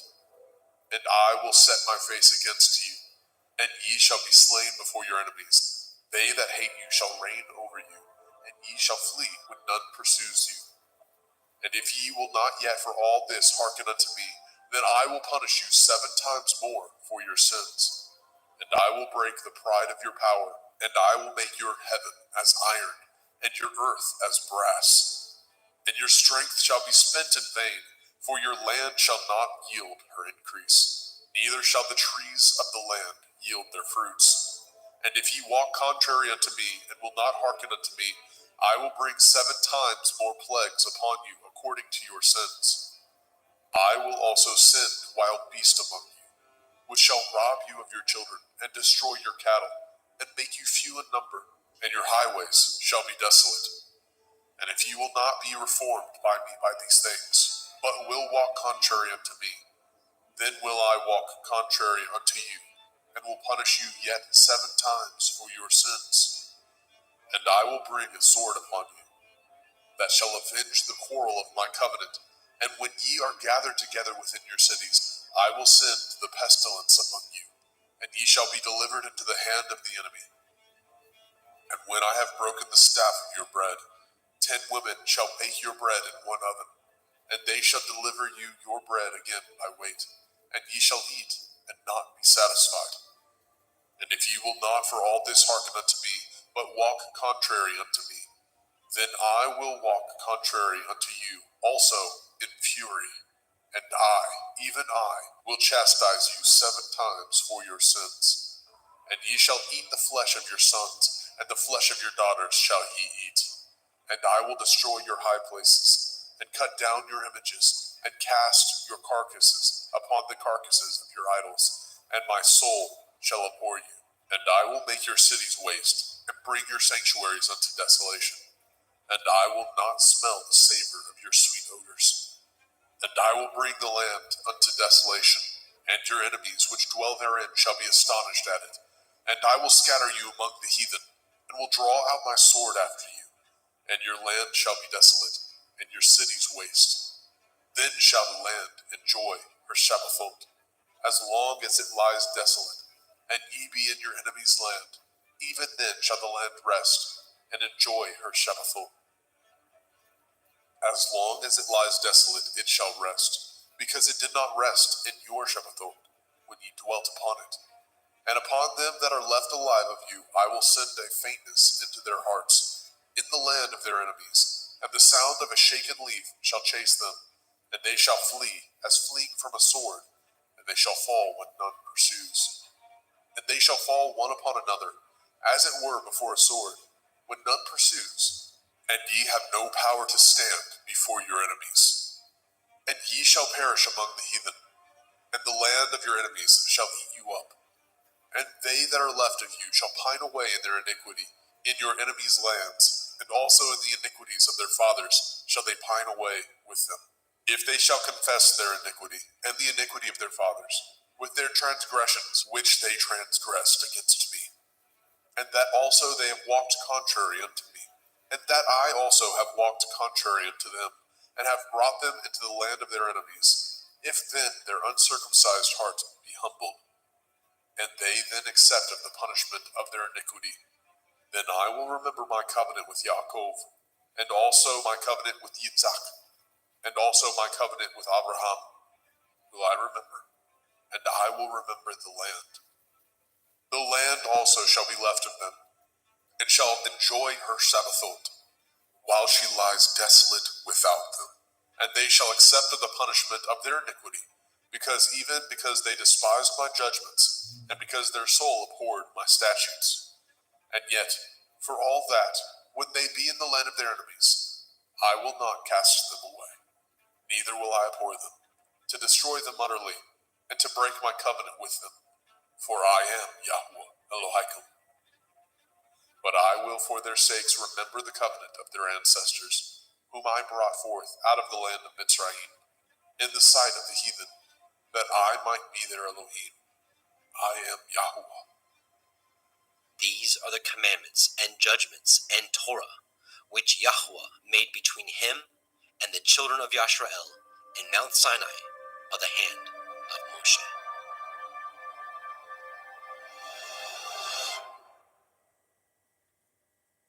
Vayikra, Leviticus chapter 27. And Yahweh spoke unto Moshe, saying, Speak unto the children of Yasharel, and say unto them, When a man shall make a singular vow, the persons shall be for Yahuwah by your estimation. And your estimation shall be of the male from 20 years old, even unto 60 years old. Even your estimation shall be 50 shekels of silver, after the shekel of the sanctuary. And if it be a female, then your estimation shall be 30 shekels. And if it be from 5 years old, even unto 20 years old, then your estimation shall be of the male 20 shekels, and for the female 10 shekels. And if it be from a month old even unto 5 years old, then your estimation shall be of the male 5 shekels of silver, and for the female your estimation shall be 3 shekels of silver. And if it be from 60 years old and above, if it be a male, then your estimation shall be 15 shekels, and for the female 10 shekels. But if he be poorer than your estimation, then he shall present himself before the priest, and the priest shall value him according to his ability. That vowed shall the priest value him. And if it be a beast, whereof men bring an offering unto Yahuwah, all that any man gives of such unto Yahuwah shall be holy. He shall not alter it, nor change it, a good for a bad, or a bad for a good. And if he shall at all change beast for beast, then it and the exchange thereof shall be holy. And if it be any unclean beast, of which they do not offer a sacrifice unto Yahuwah, then he shall present the beast before the priest. And the priest shall value it, whether it be good or bad, as you value it. Who are the priest, so shall it be. But if he will at all redeem it, then he shall add a 5th part thereof unto your estimation. And when a man shall sanctify his house to be holy unto Yahuwah, then the priest shall estimate it, whether it be good or bad. As the priest shall estimate it, so shall it stand. And if he that sanctified it will redeem his house, then he shall add the 5th part of the money of your estimation unto it, and it shall be his. And if a man shall sanctify unto Yahuwah some part of a field of his possession, then your estimation shall be according to the seed thereof. A omer of barley seed shall be valued at 50 shekels of silver. If he sanctify his field from the year of Jubilee, according to your estimation, it shall stand. But if he sanctify his field after the Jubilee, then the priest shall reckon unto him the money according to the years that remain, even unto the year of Jubilee, and it shall be abated from your estimation. And if he that sanctified the field will in any wise redeem it, then he shall add the 5th part of the money of your estimation unto it, and it shall be assured to him. And if he will not redeem the field, or if he have sold the field to another man, it shall not be redeemed any more. But the field, when it goes out in the Jubilee, shall be holy unto Yahuwah. As a field devoted, the possession thereof shall be the priest's. And if a man sanctify unto Yahuwah a field which he has bought, which is not of the fields of his possession, then the priest shall reckon unto him the worth of your estimation, even unto the year of the Jubilee. And he shall give your estimation in that day as a holy thing unto Yahuwah. In the year of the Jubilee, the field shall return unto him of whom it was bought, even to him to whom the possession of the land did belong. And all your estimation shall be according to the shekel of the sanctuary. 20 gerahs shall be the shekel. Only the firstling of the beasts, which should be Yahuwah's firstling. No man shall sanctify it, whether it be ox or sheep. It is Yahuwah's. And if it be of an unclean beast, and he shall redeem it according to your estimation, and shall add a 5th part of it thereto, or if it be not redeemed, then it shall be sold according to your estimation. Notwithstanding, no devoted thing that a man shall devote unto Yahuwah of all that he has, both of man and beast, and of the field of his possession, shall be sold or redeemed. Every devoted thing is most holy unto Yahuwah. None devoted which shall be devoted of men shall be redeemed, but shall surely be put to death. And all the tithe of the land, whether of the seed of the land, or of the fruit of the tree, is Yahuwah's. It is holy unto Yahuwah. And if a man shall at all redeem aught of his tithes, he shall add thereto the 5th part thereof. And concerning the tithe of the herd, or of the flock, even of whatsoever passes under the rod, the 10th shall be holy unto Yahuwah. He shall not search whether it be good or bad, neither shall he change it. And if he change it at all, then both it and the change thereof shall be holy. It shall not be redeemed. These are the commandments which Yahuwah commanded Moshe for the children of Yisrael in Mount Sinai.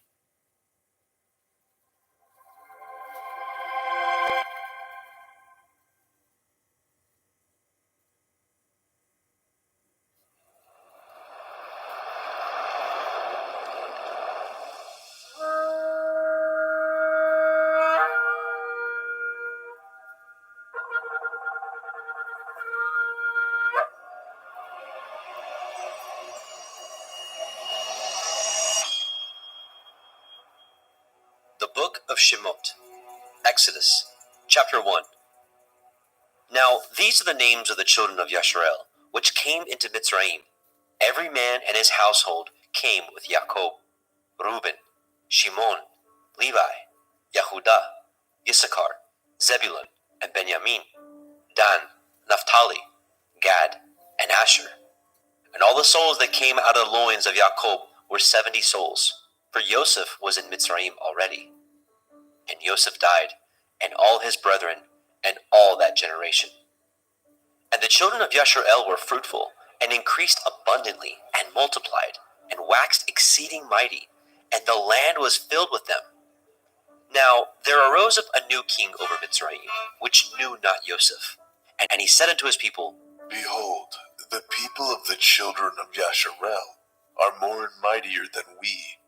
Come on, let us deal wisely with them, lest they multiply, and it come to pass, that when there falls out any war, they join also unto our enemies, and fight against us, and so get them up out of the land. Therefore they did set over them taskmasters, to afflict them with their burdens. And they built for Pharaoh treasure cities, Pithom and Ramesses. But the more they afflicted them, the more they multiplied and grew, and they were grieved because of the children of Yasharel. And the Mitzrayim made the children of Yasharel to serve with rigor, and they made their lives bitter with hard bondage, in mortar, and in brick, and in all manner of service in the field. All their service, where they made them to serve, was with rigor. And the king of Mitzrayim spoke to the Ivri midwives, of which the name of the one was Shiphrah, and the name of the other Puah. And he said, When ye do the office of a midwife to the Ivrith woman, and see them upon the stools, if it be a son, then ye shall kill him. But if it be a daughter, then she shall live. But the midwives feared Elohim, and did not as the king of Mitzrayim commanded them, but saved the men children alive. And the king of Mitzrayim called for the midwives, and said unto them, Why have you done this thing, and have saved the men children alive? And the midwives said unto Pharaoh, Because the Ivrith women are not as the Mitzrayim women, for they are lively, and are delivered ere the midwives come in unto them. Therefore Elohim dealt well with the midwives, and the people multiplied, and waxed very mighty. And it came to pass, because the midwives feared Elohim, that he made them houses. And Pharaoh charged all his people, saying, Every son that is born ye shall cast into the river, and every daughter ye shall save alive. Shemot, Exodus, chapter 2. And there went a man of the house of Levi, and took to be his woman a daughter of Levi. And the woman conceived, and bore a son. And when she saw him that he was a goodly child, she hid him 3 months. And when she could no longer hide him, she took for him an ark of bulrushes, and daubed it with slime and with pitch, and put the child therein, and she laid it in the reeds by the river's brink. And his sister stood afar off, to wit what would be done to him. And the daughter of Pharaoh came down to wash herself at the river, and her maidens walked along by the river's side. And when she saw the ark among the reeds, she sent her maid to fetch it. And when she had opened it, she saw the child, and behold, the babe wept.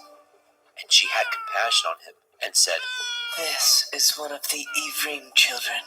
Then said his sister to Pharaoh's daughter, Shall I go and call to you a nurse of the Ivrith woman, that she may nurse the child for you? And Pharaoh's daughter said to her, Go. And the maid went, and called the child's mother. And Pharaoh's daughter said unto her, Take this child away and nurse it for me, and I will give you your wages. And the woman took the child, and nursed it. And the child grew, and she brought him unto Pharaoh's daughter, and became her son. And she called his name Moshe. And she said, Because I drew him out of the water. And it came to pass in those days, when Moshe was grown, that he went out unto his brethren, and looked on their burdens. And he spied a Mitzri smiting an Ivri, one of his brethren. And he looked this way, and that way. And when he saw that there was no man, he slew the Mitzri, and hid him in the sand. And when he went out the second day, behold, two men of the Ivrim strove together, and he said to him that did the wrong, Wherefore do you smite your fellow? And he said, Who made you a prince and a judge over us? Intend you to kill me as you killed the Mitzri? And Moshe feared and said, Surely this thing is known. Now when Pharaoh heard this thing, he sought to slay Moshe. But Moshe fled from the face of Pharaoh, and dwelt in the land of Midian, and he sat down by a well. Now the priest of Midian had 7 daughters, and they came and drew water, and filled the troughs to water their father's flock. And the shepherds came and drove them away. But Moshe stood up and helped them, and watered their flock. And when they came to Reuel their father, he said, How is it that ye are come so soon today? And they said, A Mitzri delivered us out of the hand of the shepherds, and also drew water enough for us, and watered the flock. And he said unto his daughters, And where is he? Why is it that ye have left the man? Call him that he may eat bread. And Moshe was content to dwell with the man. And he gave Moshe Zipporah his daughter, and she bore to him a son. And he called his name Gershom, for he said, I have been a stranger in a strange land. And it came to pass, in the process of time, that the king of Mitzrayim died. And the children of Yasharel sighed by reason of the bondage, and they cried. And their cry came up unto Elohim by reason of the bondage. And Elohim heard their groaning. And Elohim remembered his covenant with Abraham, with Yitzchak, and with Yaakov. And Elohim looked upon the children of Yasharel, and Elohim had respect unto them.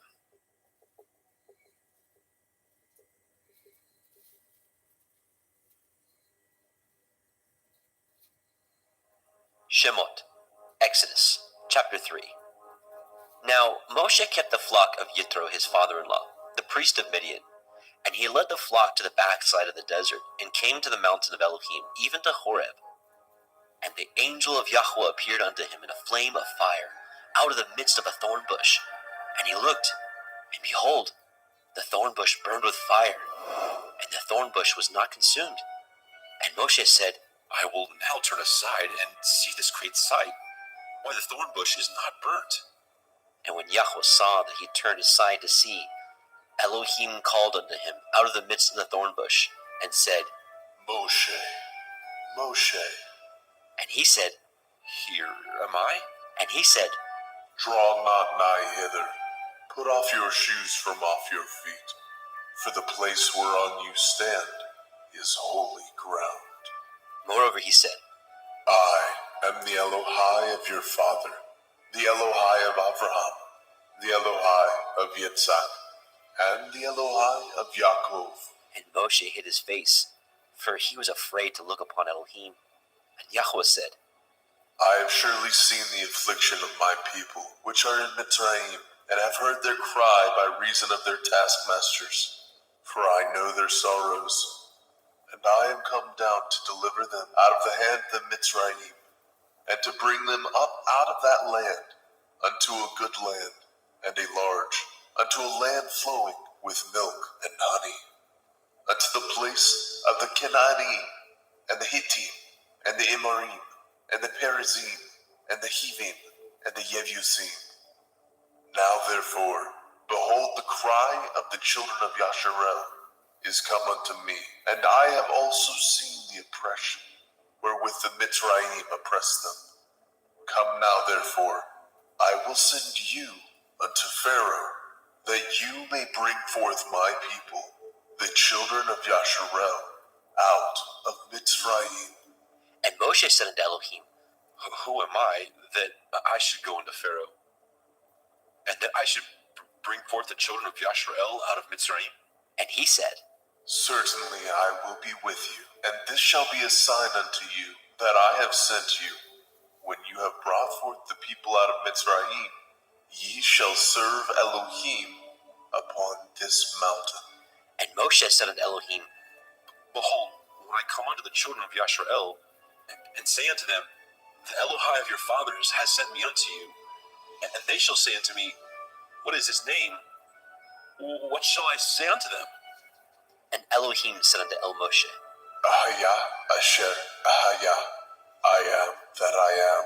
And he said, Thus shall you say unto the children of Yasharel, Ahaya I am has sent me unto you. And Elohim said moreover unto Moshe, Thus shall you say unto the children of Yasharel, Yahuwah Elohai of your fathers, the Elohai of Abraham, the Elohai of Yitzhak, and the Elohai of Yaakov, has sent me unto you. This is my name forever, and this is my mention unto all generations. Go and gather the elders of Yasharel together, and say unto them, Yahuwah Elohai of your fathers, the Elohai of Abraham, of Yitzhak, and the Elohai of Yaakov, appeared unto me, saying, I have surely visited you, and seen that which is done to you in Mitzrayim. And I have said, I will bring you up out of the affliction of Mitzrayim, unto the land of the Canaanite, and the Hittim, and the Amorim, and the Perizim, and the Hivim, and the Yevusim, unto a land flowing with milk and honey. And they shall hearken to your voice, and you shall come, you and the elders of Yasharel, unto the king of Mitzrayim, and ye shall say unto him, Yahuwah Elohai of the Ephraim has met us, and now let us go, we beseech you, 3 days' journey into the wilderness, that we may sacrifice to Yahuwah Eloheinu. And I am sure that the king of Mitzrayim will not let you go, no, not by a mighty hand. And I will stretch out my hand, and smite Mitzrayim with all my wonders, which I will do in the midst thereof. And after that he will let you go, and I will give this people favor in the sight of the Mitzrayim. And it shall come to pass that when ye go, ye shall not go empty. But every woman shall borrow of her neighbor, and of her that sojourns in her house, jewels of silver, and jewels of gold, and raiment. And ye shall put them upon your sons, and upon your daughters, and ye shall spoil the Mitzrayim.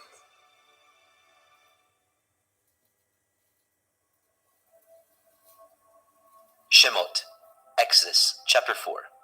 And Moshe answered and said, But, behold, they will not believe me, nor hearken unto my voice, for they will say, Yahweh has not appeared unto you.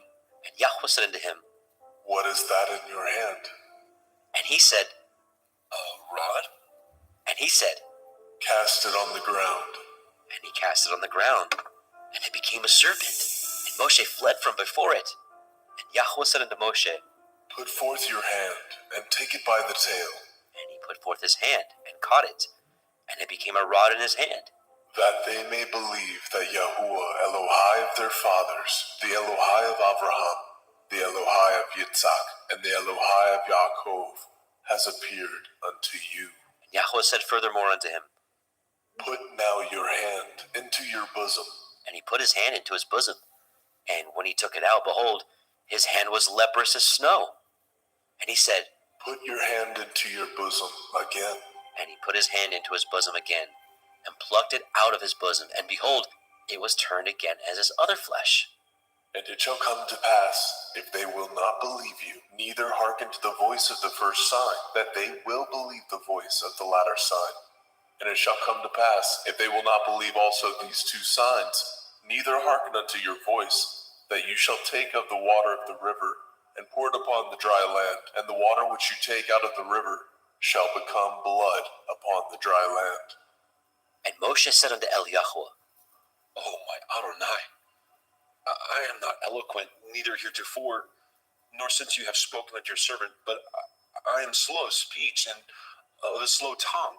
And Yahweh said unto him, Who has made man's mouth, or who makes the dumb, or deaf, or the seeing, or the blind?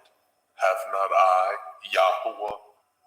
Now therefore go, and I will be with your mouth, and teach you what you shall say. And he said, O my Adonai, send, I pray you, by the hand of whom you will send. And the anger of Yahweh was kindled against Moshe, and he said, Is not Aharon the Levii your brother? I know that he can speak well, and also, behold, he comes forth to meet you, and when he sees you, he will be glad in his heart.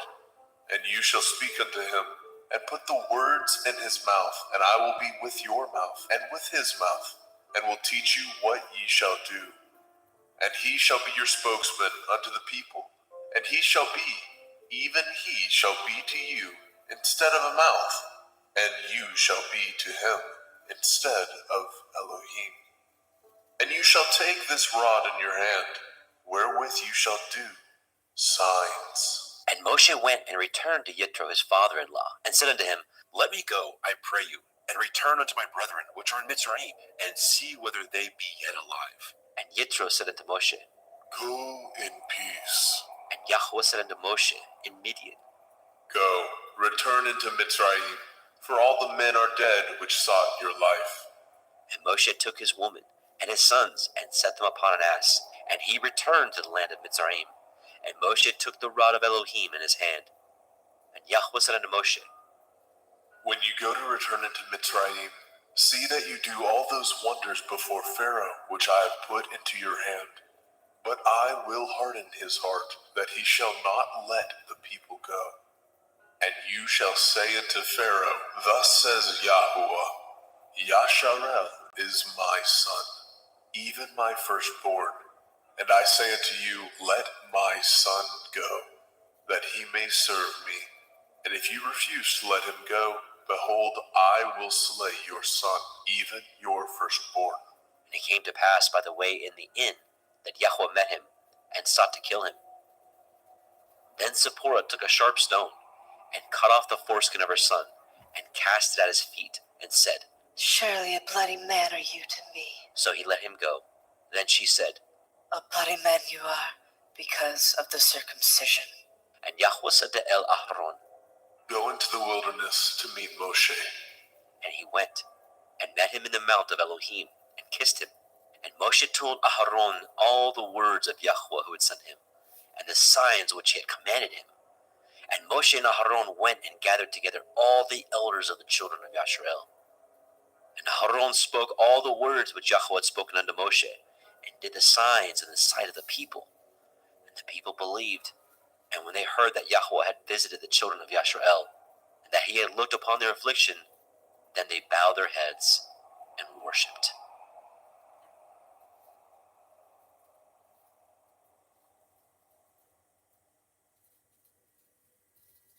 Shemot, Exodus, chapter 5. And afterward, Moshe and Aharon went in, and told Pharaoh, Thus says Yahweh Elohai of Yasharel, Let my people go, that they may hold a feast unto me in the wilderness.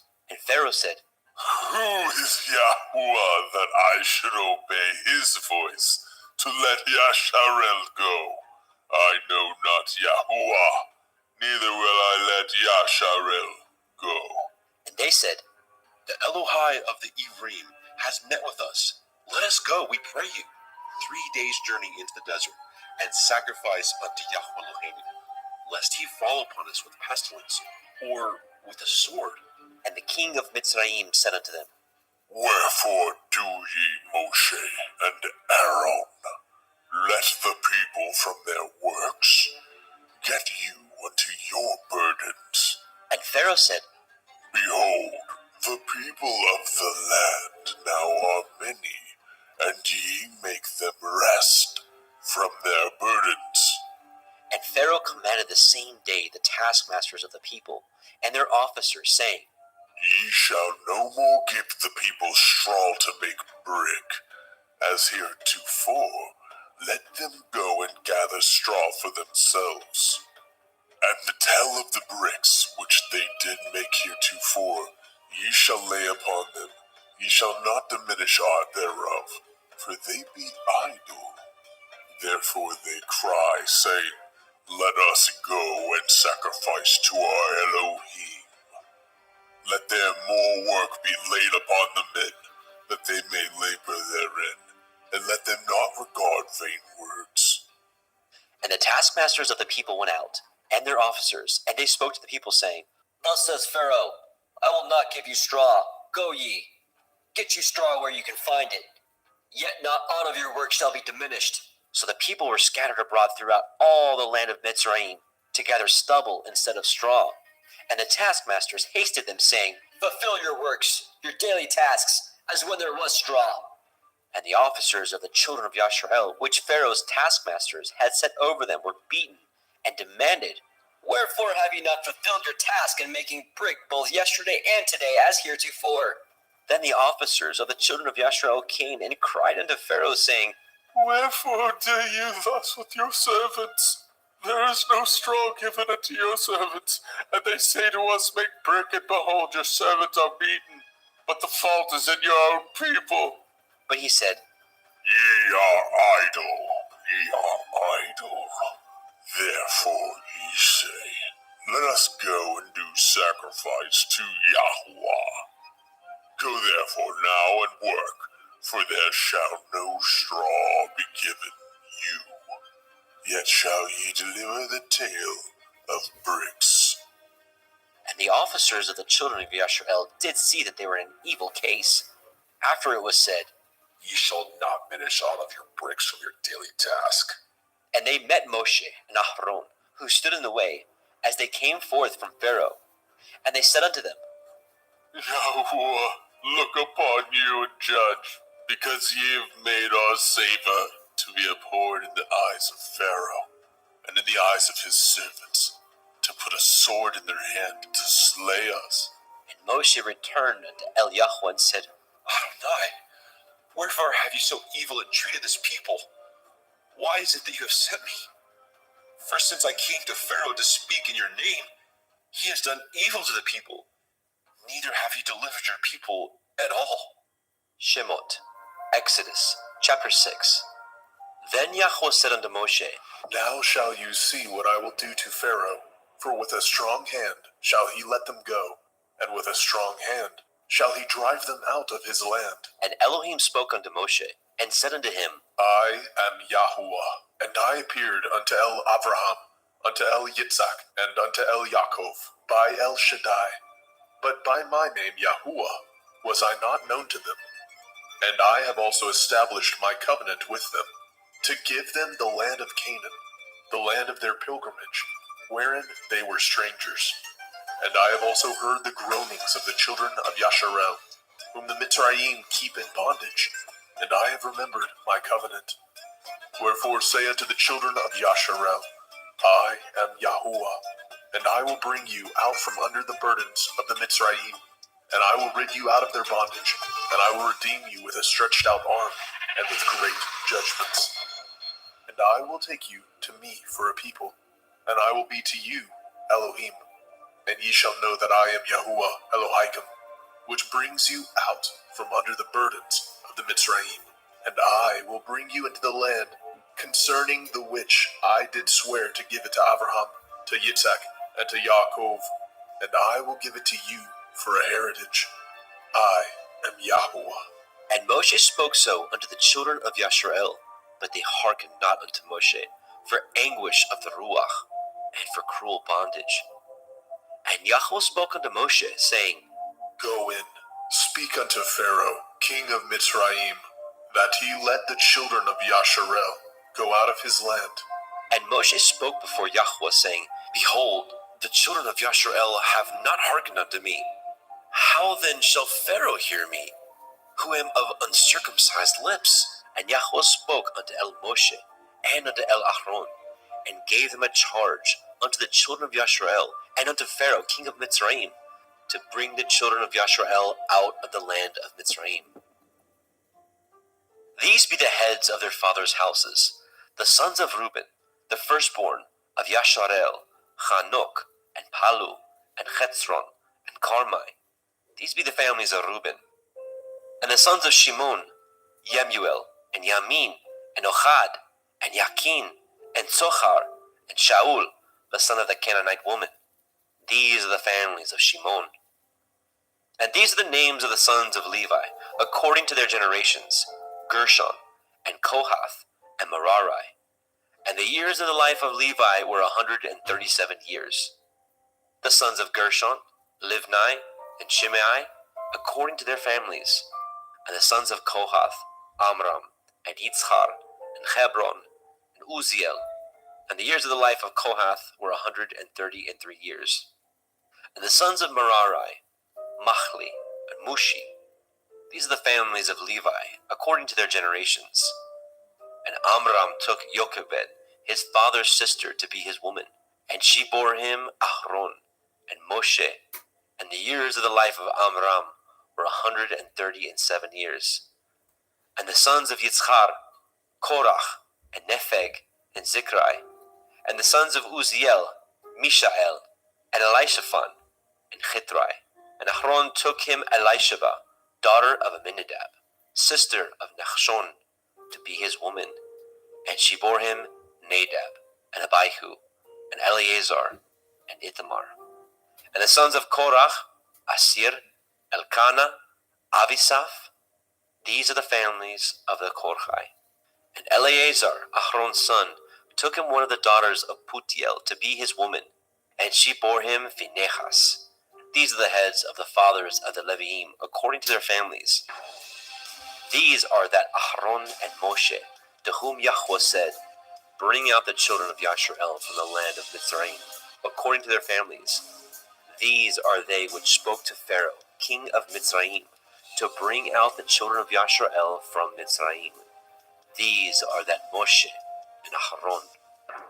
And it came to pass on the day when Yahweh spoke unto Moshe in the land of Mitzrayim, that Yahweh spoke unto Moshe, saying, I am Yahuwah. Speak you unto Pharaoh king of Mitzrayim all that I say unto you. And Moshe said before Yahweh, behold, I am of uncircumcised lips. How shall Pharaoh hearken unto me? Shemot, Exodus, chapter 7. And Yahweh said unto Moshe, See, I have made you an Elohim to Pharaoh, and Aaron your brother shall be your prophet. You shall speak all that I command you, and Aaron your brother shall speak unto Pharaoh, that he send the children of Yasharel out of his land. And I will harden Pharaoh's heart, and multiply my signs and my wonders in the land of Mitzrayim. But Pharaoh shall not hearken unto you, that I may lay my hand upon Mitzrayim, and bring forth my armies and my people, the children of Yasharel, out of the land of Mitzrayim, by great judgments. And the Mitzrayim shall know that I am Yahuwah, when I stretch forth my hand upon the Mitzrayim, and bring out the children of Yasharel from among them. And Moshe and Aaron did as Yahweh commanded them. So did they. And Moshe was 80 years old, and Aaron 83 years old, when they spoke unto Pharaoh. And Yahweh spoke unto El Moshe, and unto El Aaron, saying, When Pharaoh shall speak unto you, saying, Show a miracle for you, then you shall say unto El Aaron, Take your rod, and cast it before Pharaoh, and it shall become a serpent. And Moshe and Aaron went in unto Pharaoh, and they did so, as Yahweh had commanded. And Aaron cast down his rod before Pharaoh, and before his servants, and it became a serpent. Then Pharaoh also called the wise men and the sorcerers, now the magicians of Mitzrayim. They also did in like manner with their enchantments, for they cast down every man his rod, and they became serpents. But Aaron's rod swallowed up their rods, and he hardened Pharaoh's heart, that he hearkened not unto them, as Yahweh had said. And Yahweh said unto Moshe, Pharaoh's heart is hardened. He refuses to let the people go. Get you unto Pharaoh in the morning. Lo, he goes out unto the water. You shall stand by the river's brink, against he come. And the rod which was turned to a serpent shall you take in your hand. And you shall say unto him, Yahuwah Elohai of the Ephraim has sent me unto you, saying, Let my people go, that they may serve me in the wilderness. And behold, hitherto you would not hear. Thus says Yahuwah, in this you shall know that I am Yahuwah. Behold, I will smite with the rod that is in my hand upon the waters which are in the river, and they shall be turned to blood. And the fish that is in the river shall die, and the river shall stink, and the Mitzrayim shall loathe the drink of the water of the river.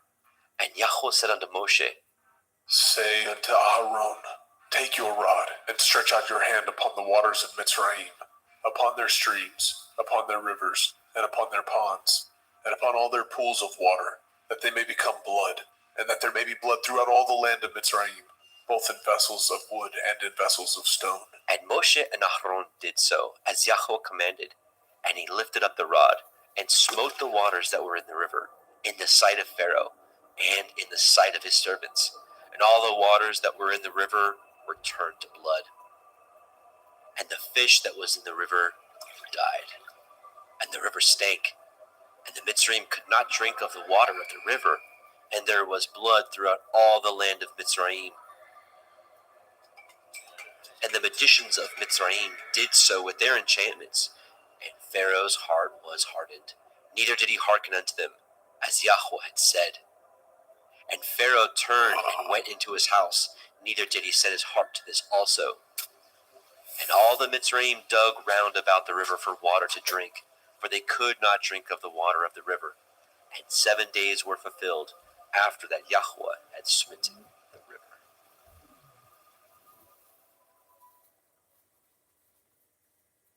Shemot, Exodus, chapter 8. And Yahweh spoke unto Moshe, Go unto Pharaoh, say unto him, Thus says Yahweh, Let my people go, that they may serve me. And if you refuse to let them go, behold, I will smite all your borders with frogs. And the river shall bring forth frogs abundantly, which shall go up and come into your house, and into your bedchamber, and upon your bed, and into the house of your servants, and upon your people, and into the ovens, and into your kneading troughs. And the frogs shall come up, both on you and upon your people, and upon all your servants. And Yahweh spoke unto El Moshe, Say unto El Aharon, Stretch forth your hand with your rod over the streams, over the rivers, and over the ponds, and cause the frogs to come up upon the land of Mitzrayim. And Aharon stretched out his hand over the waters of Mitzrayim, and the frogs came up and covered the land of Mitzrayim. And the magicians did so with their enchantments, and brought up the frogs upon the land of Mitzrayim. Then Pharaoh called for Moshe and Aharon and said, Entreat El Yahuwah, that he may take away the frogs from me, and from my people, and I will let the people go, that they may do sacrifice unto Yahuwah. And Moshe said unto Pharaoh, Glory over me. When shall I entreat for you, and for your servants, and for your people, to destroy the frogs from you and from your houses, that they may remain in the river only? And he said, Tomorrow. And he said, Be it according to your word, that you may know that there is none like unto Yahweh Eloheinu. And the frogs shall depart from you, and from your houses, and from your servants, and from your people. They shall remain in the river only. And Moshe and Aharon went out from Pharaoh, and Moshe cried unto El Yahweh, because of the frogs which he had brought against Pharaoh. And Yahweh did according to the word of Moshe, and the frogs died out of the houses, out of the villages, and out of the fields. And they gathered them together upon heaps, and the land stank. But when Pharaoh saw that there was respite, he hardened his heart, and hearkened not unto them, as Yahweh had said. And Yahweh said unto El Moshe, Say unto El Aharon, Stretch out your rod, and smite the dust of the land, that it may become lice throughout all the land of Mitzrayim. And they did so. For Aharon stretched out his hand with his rod, and smote the dust of the earth, and it became lice in man and in beast. All the dust of the land became lice throughout all the land of Mitzrayim. And the magicians did so with their enchantments to bring forth the lice, but they could not. So there were lice upon man and upon beasts. Then the magicians said unto Pharaoh, This is the finger of Elohim. And Pharaoh's heart was hardened, and he hearkened not unto them, as Yahweh had said. And Yahweh said unto Moshe, Rise up early in the morning, stand before Pharaoh. Lo, he comes forth to the water. And say unto him, Thus says Yahuwah, Let my people go, that they may serve me. Else if you will not let my people go, behold, I will send swarms of flies upon you, and upon your servants, and upon your people, and into your houses, And the houses of the Mitzrayim shall be full of swarms of flies, and also the ground whereon they are. And I will deliver in that day the land of Goshen, in which my people dwell, that no swarms of flies shall be there, to the end you may know that I am Yahuwah in the midst of the earth. And I will put a division between my people and your people. Tomorrow shall this sign be. And Yahweh did so, and there came a grievous swarm of flies into the house of Pharaoh, and into his servants' houses, and into all the land of Mitzrayim. The land was corrupted by reason of the swarm of flies. And Pharaoh called for Moshe and for Aharon and said, Go ye, sacrifice to your Elohim in the land. And Moshe said, It is not meet so to do, for we shall sacrifice the abomination of the Mitzrayim to Yahweh Eloheinu. Lo, shall we sacrifice the abomination of the Mitzrayim before their eyes?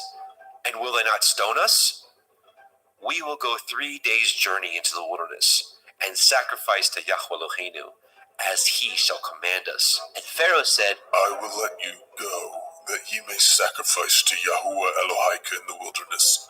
Only ye shall not go very far away. Entreat for me.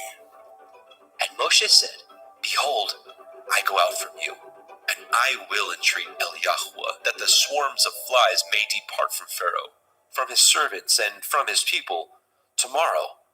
But let not Pharaoh deal deceitfully any more, in not letting the people go to sacrifice to Yahuwah. And Moshe went out from Pharaoh, and entreated Yahuwah.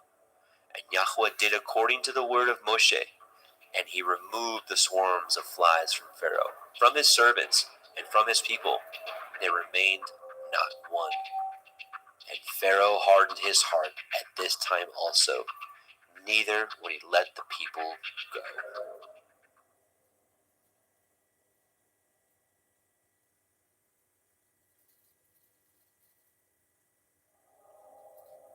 Shemot, Exodus, chapter 9.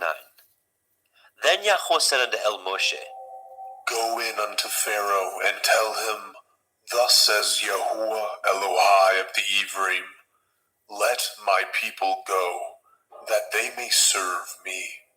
For if you refuse to let them go, and will hold them still, behold, the hand of Yahuwah is upon your cattle, which is in the field, upon the horses, upon the asses, upon the camels, upon the oxen, upon the sheep. There shall be a very grievous pestilence, and Yahuwah shall sever between the cattle of Yasharel and the cattle of Mitzrayim, and there shall nothing die of all that is the children's of Yasharel. And Yahweh appointed a set time, saying, Tomorrow Yahuwah shall do this thing in the land. And Yahweh did that thing on the morrow, and all the cattle of Mitzrayim died, but of the cattle of the children of Yasharel died not one. And Pharaoh sent, and behold, there was not one of the cattle of Yasharel dead. And the heart of Pharaoh was hardened, and he did not let the people go. And Yahweh said unto El Moshe and unto El Aharon, Take to you handfuls of ashes of the furnace, and let Moshe sprinkle it towards the heavens in the sight of Pharaoh. And it shall become small dust in all the land of Mitzrayim, and shall be a boil breaking forth with blains upon man, and upon beast throughout all the land of Mitzrayim. And they took the ashes of the furnace, and stood before Pharaoh. And Moshe sprinkled it up toward the heavens, and it became a boil, breaking forth with blains upon man, and upon beast. And the magicians could not stand before Moshe because of the boils, for the boil was upon the magicians, and upon all the Mitzrayim. And Yahweh hardened the heart of Pharaoh, and he hearkened not unto them, as Yahweh had spoken unto El Moshe. And Yahweh said unto El Moshe, Rise up early in the morning, and stand before Pharaoh, and say unto him, Thus says Yahuwah Elohai of the Ephraim, Let my people go, that they may serve me. For I will at this time send all my plagues upon your heart, and upon your servants, and upon your people, that you may know that there is none like me in all the earth. For now I will stretch out my hand, that I may smite you and your people with pestilence, and you shall be cut off from the earth. And in very deed for this cause have I raised you up, for to show in you my power, that my name may be declared throughout all the earth. As yet exalt you yourself against my people, that you will not let them go? Behold, tomorrow about this time I will cause it to rain a very grievous hail, such as has not been in Mitzrayim since the foundation thereof, even until now.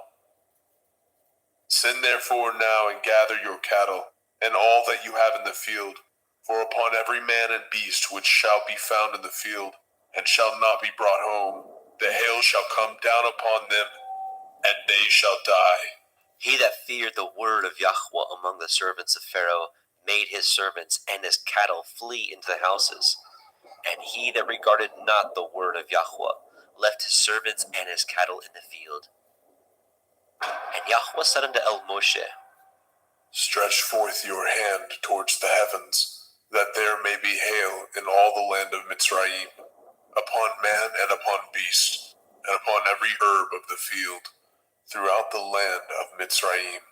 And Moshe stretched forth his rod toward the heavens, and Yahweh sent thunder and hail, and the fire ran along upon the ground, and Yahweh rained hail upon the land of Mitzrayim.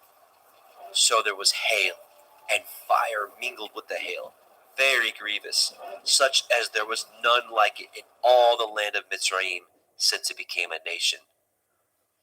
And the hail smote throughout all the land of Mitzrayim, all that was in the field, both man and beast, and the hail smote every herb of the field, and broke every tree of the field. Only in the land of Goshen, where the children of Yashar'el were, was there no hail. And Pharaoh sent and called for Moshe and Aharon, and said unto them, I have sinned this time. Yahuwah is righteous, and I and my people are wicked. Entreat Yahuwah, for it is enough that there be no more mighty thunderings and hail, for I will let you go. Ye shall stay no longer. And Moshe said unto him, As soon as I am gone out of the city, I will spread abroad my hands unto El Yahweh, and the thunder shall cease, neither shall there be any more hail, that you may know how that the earth is Yahweh's. But as for you and your servants, I know that you will not fear Yahweh Elohim. And the flax and the barley was smitten, for the barley was in the ear, and the flax was bold. But the wheat and the rye were not smitten, for they were not grown up. And Moshe went out of the city from Pharaoh, and spread abroad his hands unto El Yahweh, and the thunders and the hail ceased, and the rain was not poured upon the earth. And when Pharaoh saw that the rain and the hail and the thunders were ceased, he sinned yet more, and hardened his heart, he and his servants.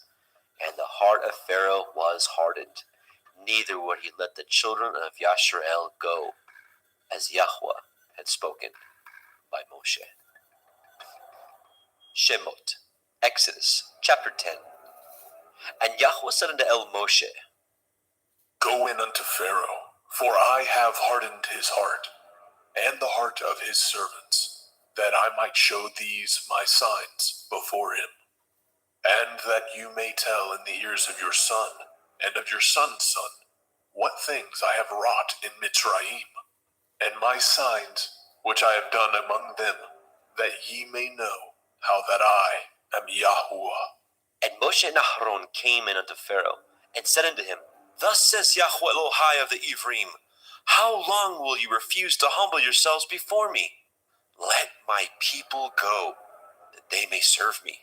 Else, if you refuse to let my people go, behold, tomorrow I will bring the locusts into your coast, and they shall cover the face of the earth, that one cannot be able to see the earth, and they shall eat the remnant of that which is escaped, which remains unto you from the hail, and shall eat every tree which grows for you out of the field. And they shall fill your houses, and the houses of all your servants, and the houses of all the Mitzrayim, which neither your fathers nor your fathers' fathers have seen, since the day that they were upon the earth unto this day. And he turned himself and went out from Pharaoh. And Pharaoh's servants said unto him, How long shall this man be a snare unto us? Let the men go, that they may serve Yahweh Elohim. Know you not that Mizraim is destroyed? And Moshe and Aharon were brought again unto Pharaoh. And he said unto them, Go, serve Yahweh Elohim. But who are they that shall go? And Moshe said, We will go with our young and with our old, with our sons and with our daughters, with our flocks and with our herds. We will go. For we must hold a feast unto Yahweh.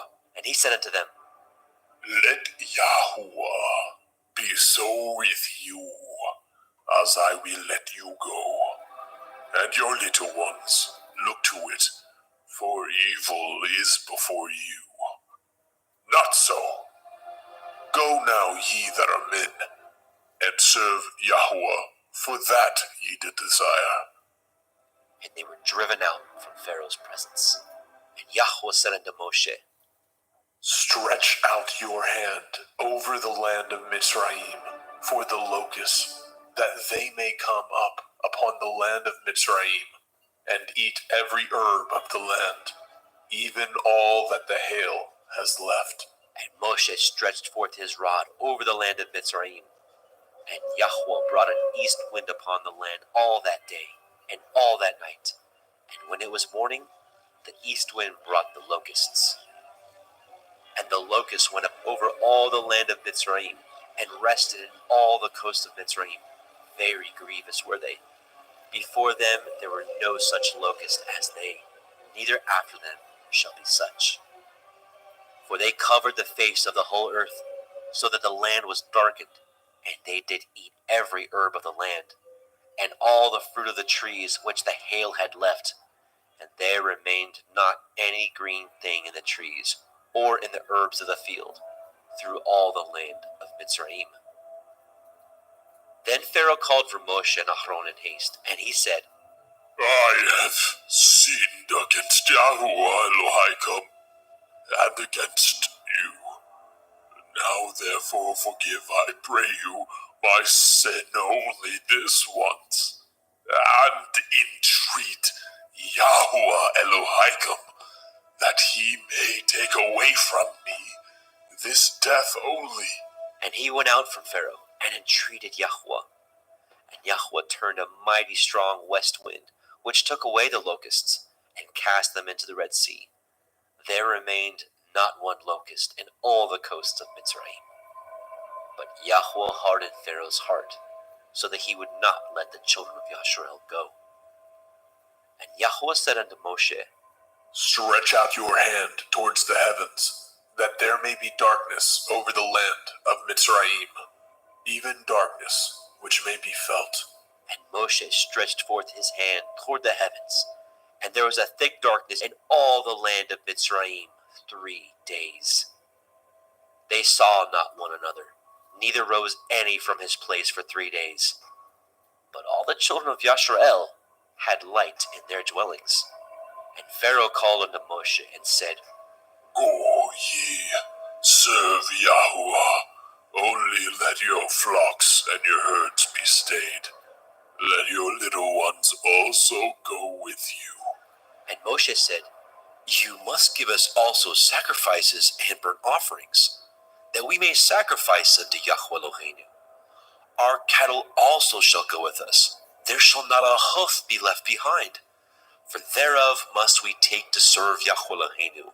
And we know not with what we must serve Yahweh until we come thither. But Yahweh hardened Pharaoh's heart, and he would not let them go. And Pharaoh said unto him, Get you from me, take heed to yourself, see my face no more. For in that day you see my face, you shall die. And Moshe said, "You have spoken well. I will see your face again no more."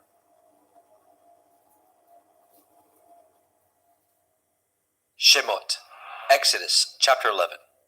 And Yahweh said unto Moshe, Yet will I bring one plague more upon Pharaoh, and upon Mitzrayim. Afterwards he will let you go hence. When he shall let you go, he shall surely thrust you out hence altogether. Speak now in the ears of the people, and let every man borrow of his neighbor, and every woman of her neighbor, jewels of silver and jewels of gold. And Yahweh gave the people favor in the sight of the Mitzrayim. Moreover, the man Moshe was very great in the land of Mitzrayim, in the sight of Pharaoh's servants, and in the sight of the people.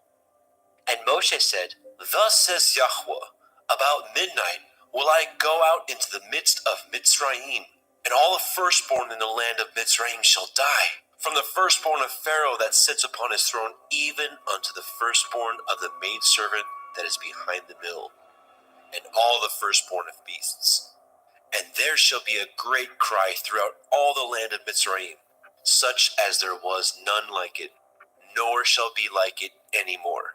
But against any of the children of Yasharel shall not a dog move his tongue, against man or beast, that ye may know how that Yahweh puts a difference between the Mitzrayim and Yasharel.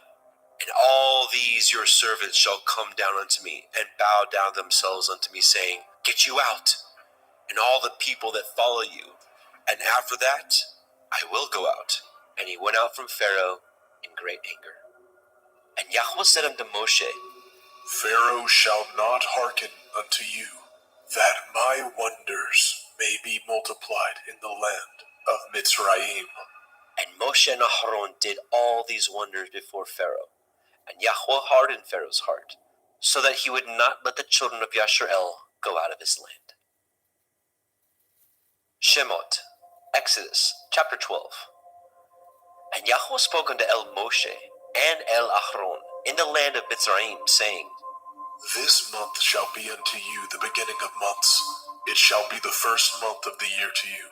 Speak ye unto all the assembly of Yasharel, saying, In the 10th day of this month they shall take to them every man a lamb, according to the house of their fathers, a lamb for a house. And if the household be too little for the lamb, let him and his neighbor next unto his house take it according to the number of the souls. Every man according to his eating shall make your count for the lamb.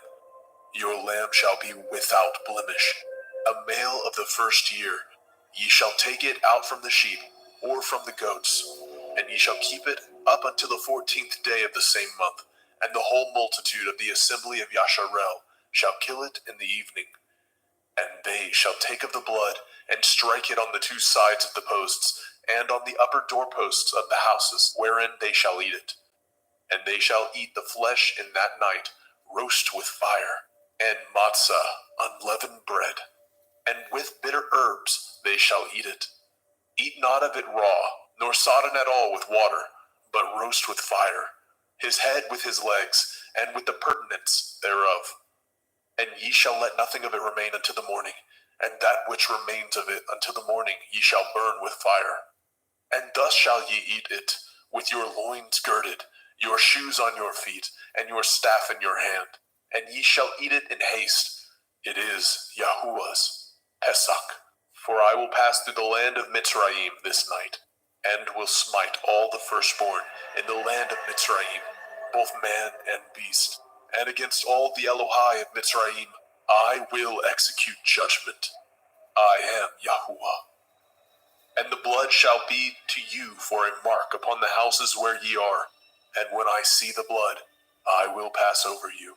And the plague shall not be upon you to destroy you, when I smite the land of Mitzrayim. And this day shall be unto you for a memorial, and ye shall keep it a feast to Yahuwah throughout your generations. Ye shall keep it a feast by an ordinance forever. 7 days shall ye eat matzah. Even the first day ye shall put away leaven out of your houses. For whoever eats hametz, leavened bread, from the first day unto the 7th day, that soul shall be cut off from Yasharel.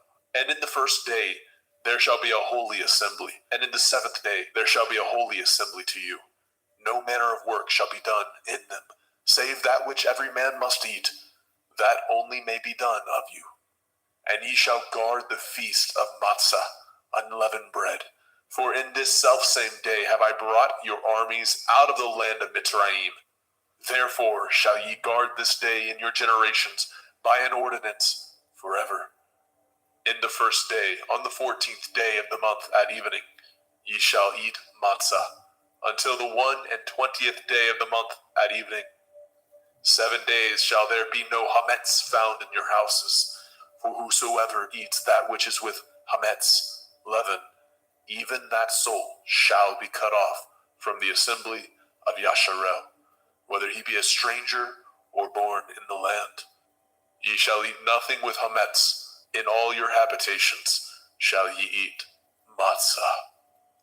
Then Moshe called for all the elders of Yasharel, and said unto them, Draw out, and take you a lamb according to your families, and kill the Pesach. And ye shall take a bunch of hyssop, and dip it in the blood that is in the basin, and strike the lintel and the 2 side posts with the blood that is in the basin. And none of you shall go out at the door of his house until the morning. For Yahweh will pass through to smite the Mitzrayim. And when he sees the blood upon the lintel and on the 2 side posts, Yahweh will pass over the door, and will not suffer the destroyer to come in unto your houses to smite you. And ye shall guard this thing for an ordinance to you and to your sons forever. And it shall come to pass, when ye are come to the land which Yahweh will give you, according as he has promised, that ye shall guard this service. And it shall come to pass, when your children shall say unto you, What mean ye by this service? That ye shall say, It is the sacrifice of Yahweh's Pesach, who passed over the houses of the children of Yasharel in Mitzrayim, when he smote the Mitzrayim and delivered our houses. And the people bowed the head and worshipped. And the children of Yasharel went away, and did as Yahweh had commanded Moshe and Aharon, so did they. And it came to pass that at midnight Yahweh smote all the firstborn in the land of Mitzrayim, from the firstborn of Pharaoh that sat on his throne unto the firstborn of the captive that was in the dungeon, and all the firstborn of cattle. And Pharaoh rose up in the night, he and all his servants, and all the Mitzrayim, and there was a great cry in Mitzrayim, for there was not a house where there was not one dead. And he called for Moshe and Aharon by night, and said, Rise up, then get ye forth from among my people, both ye and the children of Yasharel, and go, serve Yahweh, as ye have said, and take your flocks and your herds, as ye have said, and be gone, and bless me also. And the Mitzrayim were urgent upon the people, that they might send them out of the land in haste. For they said, We be all dead men. And the people took their dough before it was leavened, and their kneading troughs being bound up in their clothes upon their shoulders. And the children of Yasharel did according to the word of Moshe. And they borrowed of the Mitzrayim jewels of silver, and jewels of gold and raiment. And Yahweh gave the people favor in the sight of the Mitzrayim, so that they lent unto them such things as they required. And they spoiled the Mitzrayim. And the children of Yasharel journeyed from Ramesses to Sukkot, about 600,000 on foot that were men, beside children. And a mixed multitude went up also with him, and flocks, and herds, even very much cattle. And they baked matzah cakes of the dough which they brought forth out of Mitzrayim, for it was not leavened, because they were thrust out of Mitzrayim, and could not tarry, neither had they prepared for themselves any victual. Now the sojourning of the children of Yasharel, who dwelt in the land of Mitzrayim, and in the land of Canaan, they and their fathers, was 430 years. And it came to pass at the end of the 430 years, even the selfsame day it came to pass, that all the hosts of Yahweh went out from the land of Mitzrayim. It is a night to be much observed unto Yahweh, for bringing them out of the land of Mitzrayim. This is that night of Yahweh, to be observed of all the children of Yasharel in their generations. And Yahweh said unto Moshe and Aharon, This is the ordinance of the Pesach. There shall no stranger eat thereof. But every manservant that is bought for money, when you have circumcised him, then he shall eat thereof. A foreigner and a hired servant shall not eat thereof. In one house shall it be eaten. You shall not carry forth aught of the flesh abroad out of the house, neither shall ye break a bone thereof. All the assembly of Yasharel shall keep it. And when a stranger shall sojourn with you, and will keep the Pesach to Yahuwah, let all his males be circumcised, and then let him come near and keep it, and he shall be as one that is born in the land. For no one uncircumcised person shall eat thereof. 1 Torah shall be to him that is homeborn, and unto the stranger that sojourns among you. Thus did all the children of Yasharel, as Yahweh commanded Moshe and Aharon, so did they. And it came to pass at the selfsame day that Yahweh did bring the children of Yasharel out of the land of Mitzrayim by their armies.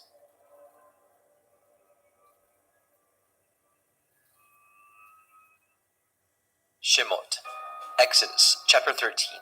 And Yahweh spoke unto Moshe, saying, Sanctify unto me all the firstborn, whatsoever opens the womb among the children of Yasharel, both of man and of beast, it is mine. And Moshe said unto the people, Remember this day, in which you came out from Mitzrayim, out of the house of bondage, for by strength of hand Yahweh brought you out from this place. There shall no chametz be eaten. This day came ye out in the month Aviv. And it shall be when Yahweh shall bring you into the land of the Canaanim, and the Hittim, and the Amorim, and the Chivim, and the Yebusim, which he swore unto your fathers to give you, a land flowing with milk and honey, that you shall keep this service in this month. 7 days you shall eat matzah, and in the 7th day shall be a feast unto Yahweh. Matzah shall be eaten 7 days, and there shall no chametz be seen with you, neither shall there be leaven seen with you in all your quarters. And you shall show your son in that day, saying, This is done because of that which Yahweh did unto me, when I came forth out of Mitzrayim. And it shall be for a sign unto you upon your hand, and for a memorial between your eyes, that Yahweh's Torah may be in your mouth. For with a strong hand has Yahweh brought you out of Mitzrayim. You shall therefore guard this ordinance in his appointed time from year to year. And it shall be, when Yahweh shall bring you into the land of the Canaanim, as he swore unto you and to your fathers, and shall give it you, that you shall set apart unto Yahweh all that open the womb, and every firstling that comes of a beast which you have. The males shall be Yahweh's. And every firstling of an ass you shall redeem with a lamb, and if you will not redeem it, then you shall break his neck. And all the firstborn of men among your children shall you redeem. And it shall be when your son asks you in time to come, saying, What is this? That you shall say unto him, By strength of hand Yahweh brought us out from Mitzrayim, from the house of bondage. And it came to pass when Pharaoh would hardly let us go, that Yahweh slew all the firstborn in the land of Mitzrayim, both of the firstborn of man and the firstborn of beast. Therefore I sacrifice to Yahweh all that opens the womb, being males, but all the firstborn of my children I redeem. And it shall be for a mark upon your hand, and for frontlets between your eyes. For by strength of hand Yahweh brought us forth out of Mitzrayim. As when Pharaoh had let the people go, the Elohim led them not through the way of the land of the Palestine, though that was near. For Elohim said, Lest perchance the people repent when they see war, and they return to Mitzrayim. But Elohim led the people about through the way of the wilderness of the Red Sea, and the children of Yasharel went up harnessed out of the land of Mitzrayim.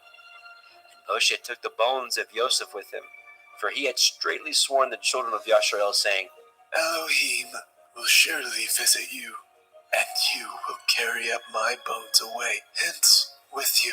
They took their journey from Sukkot, and encamped in Etham, in the edge of the wilderness. And Yahweh went before them by day in a pillar of cloud, to lead them in the way, and by night in a pillar of fire, to give them light, to go by day and night. He took not away the pillar of the cloud by day, nor the pillar of fire by night, from before the people.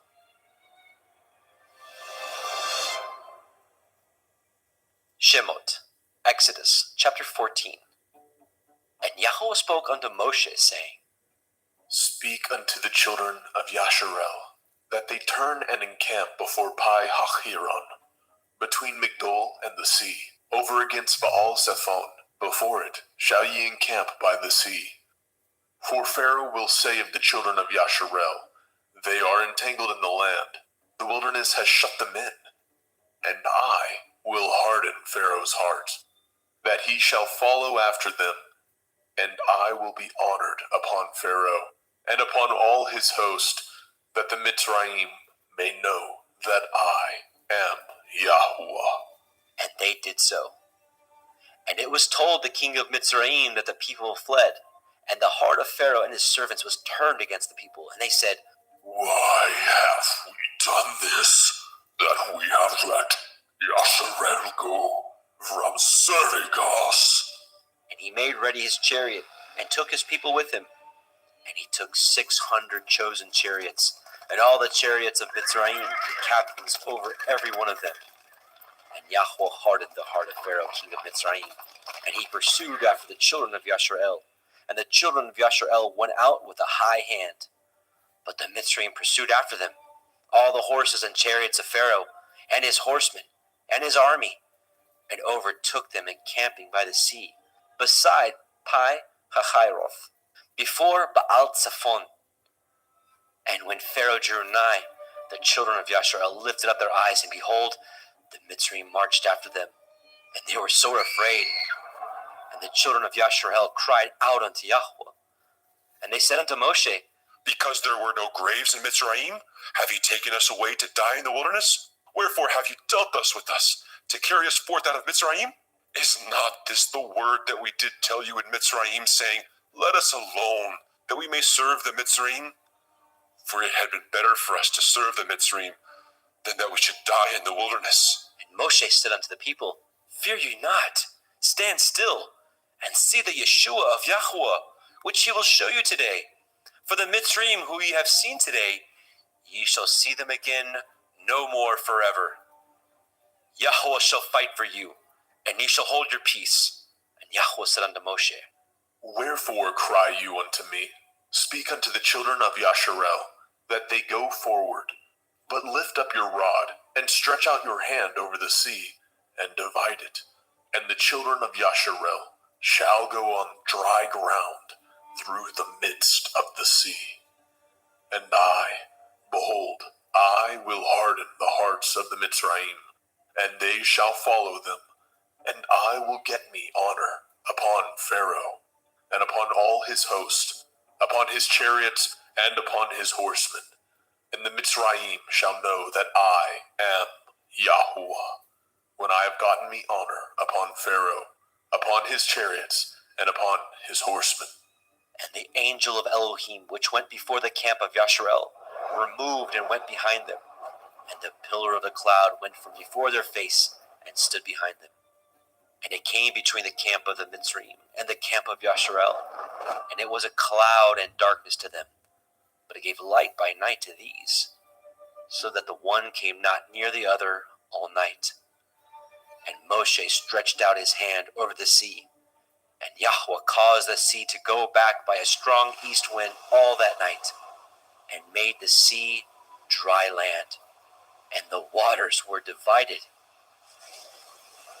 And the children of Yasharel went into the midst of the sea upon the dry ground, and the waters were a wall unto them on their right hand and on their left.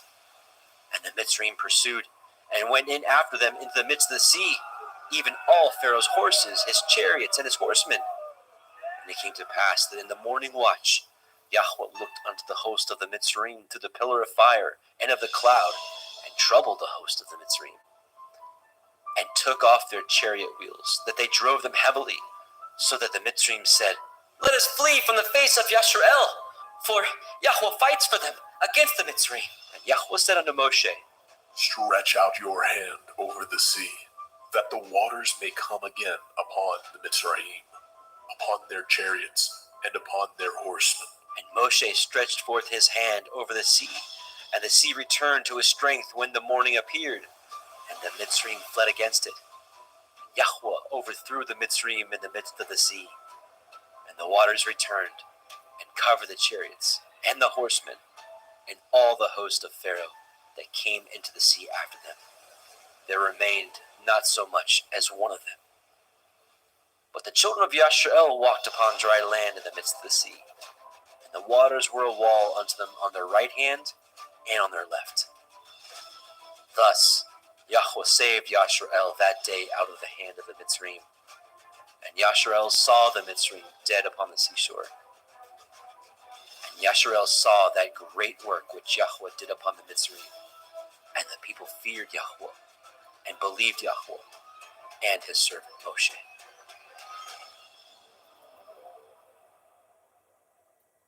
Shemot, Exodus, chapter 15.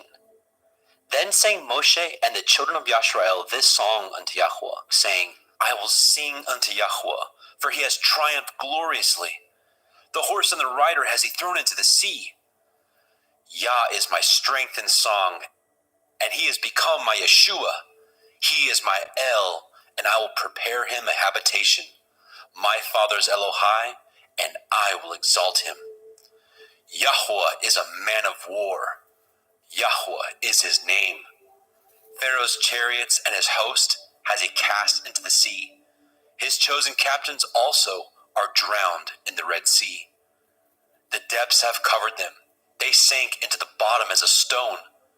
Your right hand, O Yahweh, is become glorious in power. Your right hand, O Yahweh, has dashed in pieces the enemy, and in the greatness of your excellency, you have overthrown them that rose up against you. You sent forth your wrath, which consumed them as stubble. And with the blast of your nostrils, the waters were gathered together. The flood stood upright as a heap, and the depths were congealed in the heart of the sea. The enemy said, I will pursue, I will overtake, I will divide the spoil. My lust shall be satisfied upon them. I will draw my sword, my hand shall destroy them. You blew with your ruach, the sea covered them. They sank as lead in the mighty waters. Who is like unto you, O Yahweh, among the Elohim? Who is like you, glorious in holiness, fearful in praises, doing wonders? You stretched out your right hand, the earth swallowed them. You and your mercy have led forth the people which you have redeemed. You have guided them in your strength unto your holy habitation. The people shall hear and be afraid. Sorrow shall take hold on the inhabitants of Pelesheth. Then the dukes of Edom shall be amazed, the mighty men of Moab, trembling shall take hold upon them. All the inhabitants of Canaan shall melt away.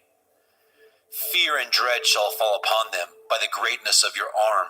They shall be as still as a stone, till your people pass over, O Yahweh, till the people pass over which you have purchased. You shall bring them in and plant them in the mountain of your inheritance, in the place, O Yahweh, which you have made for you to dwell in the sanctuary, O Adonai, which your hands have established. Yahweh shall reign forever and ever. For the horse of Pharaoh went in with his chariots and with his horsemen into the sea, and Yahweh brought again the waters of the sea upon them. But the children of Yashrael went on dry land in the midst of the sea. And Miriam, the prophetess, the sister of Aharon, took a timbrel in her hand, and all the women went out after her with timbrels and dances. And Miriam answered them, Sing ye to Yahweh, for he has triumphed gloriously. The horse and his rider has he thrown into the sea. So Moshe brought Yashrael from the Red Sea, and they went out into the wilderness of Shur. And they went 3 days in the wilderness and found no water. And when they came to Marah, they could not drink of the waters of Marah, for they were bitter. Therefore, the name of it was called Marah. The people murmured against Moshe, saying, What shall we drink? And he cried unto El Yahweh. And Yahweh showed him a tree, which, when he had cast into the waters were made sweet. There he made for them a statute and an ordinance, and there he proved them, and said, If you will diligently hearken to the voice of Yahweh Elohim, and will do that which is right in his sight, and will give ear to his commandments, and guard all his statutes, I will put none of these diseases upon you, which I have brought upon the Mitzrayim, for I am Yahweh Ropheka. And they came to Elim, where there were 12 wells of water, and 70 palm trees, and they encamped there by the waters.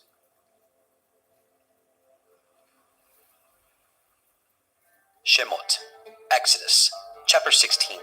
And they took their journey from Elim, and all the assembly of the children of Yashrael came unto the wilderness of Sin, which is between Elim and Sinai, on the 15th day of the 2nd month after their departing out of the land of Mitzrayim. And the whole assembly of the children of Yashrael murmured against Moshe and Aharon in the wilderness. And the children of Yashrael said unto them, Would to Elohim we had died by the hand of Yahweh in the land of Mitzrayim. When we sat by the flesh pots, and when we did eat bread to the full. For ye have brought us forth into this wilderness to kill this whole assembly with hunger.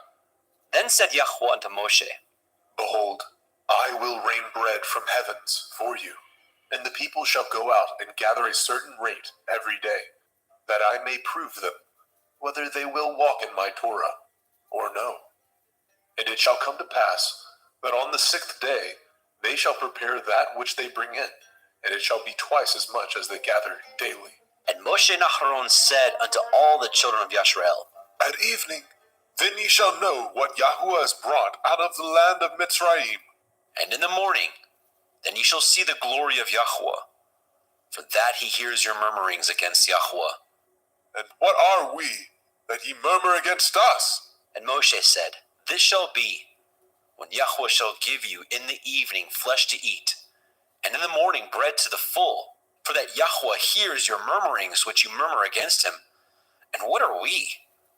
Your murmurings are not against us, but against Yahweh. And Moshe spoke unto Aharon, Say unto all the assembly of the children of Yashrael, Come near before Yahweh, for he has heard your murmurings. And it came to pass, as Aharon spoke unto the whole assembly of the children of Yashrael, that they looked toward the wilderness, and behold, the glory of Yahweh appeared in the cloud. And Yahweh spoke unto Moshe, saying, I have heard the murmurings of the children of Yasharel.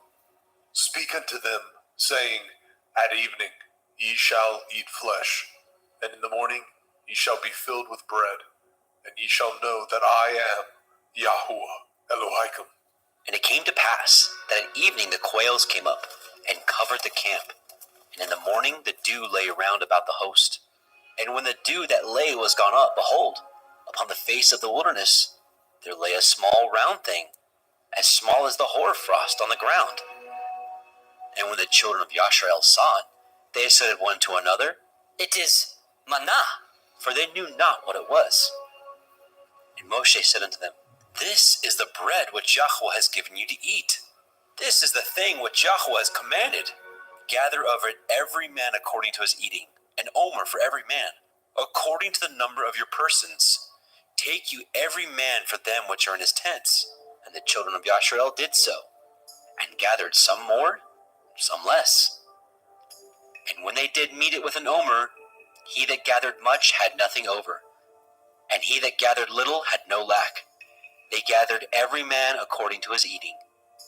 And Moshe said, Let no man leave of it till the morning. Notwithstanding they hearkened not unto Moshe. But some of them left of it until the morning, and it bred worms, and stank. And Moshe was wroth with them. And they gathered it every morning, every man according to his eating. And when the sun waxed hot, it melted. And it came to pass that on the 6th day they had gathered twice as much bread, 2 omers for one man. And all the rulers of the assembly came and told Moshe. And he said unto them, This is that which Yahweh has said. Tomorrow is the rest of the holy Shabbat unto Yahweh. Bake that which you will bake today, and seethe that you will seethe, and that which remains over lay up for you to be kept until the morning. And they laid it up until the morning as Moshe bade, and it did not stink, neither was there any worm therein. And Moshe said, Eat that today, for today is a Shabbat unto Yahweh. Today you shall not find it in the field. 6 days shall ye gather it, but on the seventh day, which is the Shabbat, in it there shall be none. And it came to pass that there went out some of the people on the seventh day for to gather, and they found none.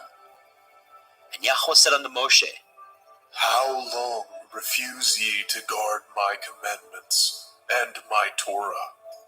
See, for that Yahuwah has given you the Sabbath. Therefore, he gives you on the sixth day the bread of 2 days. Abide ye every man in his place. Let no man go out of his place on the seventh day. So the people rested on the seventh day. And the house of Yashrael called the name thereof Manna. And it was like coriander seed, white, and the taste of it was like wafers made with honey. And Moshe said, This is the thing which Yahweh commands. Fill an omer of it to be kept for your generations, that they may see the bread wherewith I have fed you in the wilderness, when I brought you forth from the land of Mitzrayim. And Moshe said unto Aaron, Take a pot, and put an omer full of manna therein, and lay it up before Yahweh, to be kept for your generations. As Yahweh commanded Moshe, so Aaron laid it up before the testimony to be kept. And the children of Yashrael did eat manna 40 years, until they came to a land inhabited. They did eat manna until they came unto the borders of the land of Canaan. Now, an omer is a 10th part of an ephah. Shemot, Exodus, chapter 17. And all the assembly of the children of Yashrael journeyed from the wilderness of Sin, after their journeys, according to the commandment of Yahweh, and pitched in Rephidim, and there was no water for the people to drink. Wherefore the people did chide with Moshe, and said, Give us water, that we may drink. And Moshe said unto them, Why chide ye with me? Wherefore do you tempt Yahweh? The people thirsted there for water. And the people murmured against Moshe, and said, Wherefore is it that you have brought us up out of Mitzrayim, to kill us and our children and our cattle with thirst? And Moshe cried unto Yahweh, saying, What shall I do unto this people? They be almost ready to stone me. And Yahweh said unto Moshe, Go on before the people, and take with you the elders of Yasharel, and your rod, wherewith you smote the river. Take in your hand, and go. Behold, I will stand before you there upon the rock in Horeb, and you shall smite the rock, and there shall come water out of it, that people may drink. And Moshe did so in the sight of the elders of Yashrael. And he called the name of the place Massa and Meribah, because of the chiding of the children of Yashrael, and because they tempted Yahweh, saying, Is Yahweh among us, or not? Then came Amalek, and fought with Yashrael and Rephidim. And Moshe said unto Yahusha, Choose us out men, and go out, fight with Amalek. Tomorrow I will stand on the top of the hill with the rod of Elohim in my hand. So Yahusha did as Moshe had said to him, and fought with Amalek. And Moshe, and Aharon, and Hur went up to the top of the hill. And it came to pass, when Moshe held up his hand, that Yashrael prevailed. And when he let down his hand, Amalek prevailed. Moshe's hands were heavy, and he took a stone, and put it under him, and he sat thereon. And Aharon and Hur stayed up his hands, the one on the one side, and the other on the other side. And his hands were steady until the going down of the sun. And Yahusha discomfited Amalek and his people with the edge of the sword. And Yahweh said unto Moshe, Write this for a memorial in a sefer, and rehearse it in the ears of Yahusha, for I will utterly put out the remembrance of Amalek from under the heavens. And Moshe built an altar, and called the name of it Yahweh Nisai. For he said, Because Yah has sworn that Yahweh will have war with Amalek from generation to generation. Shemot, Exodus, chapter 18.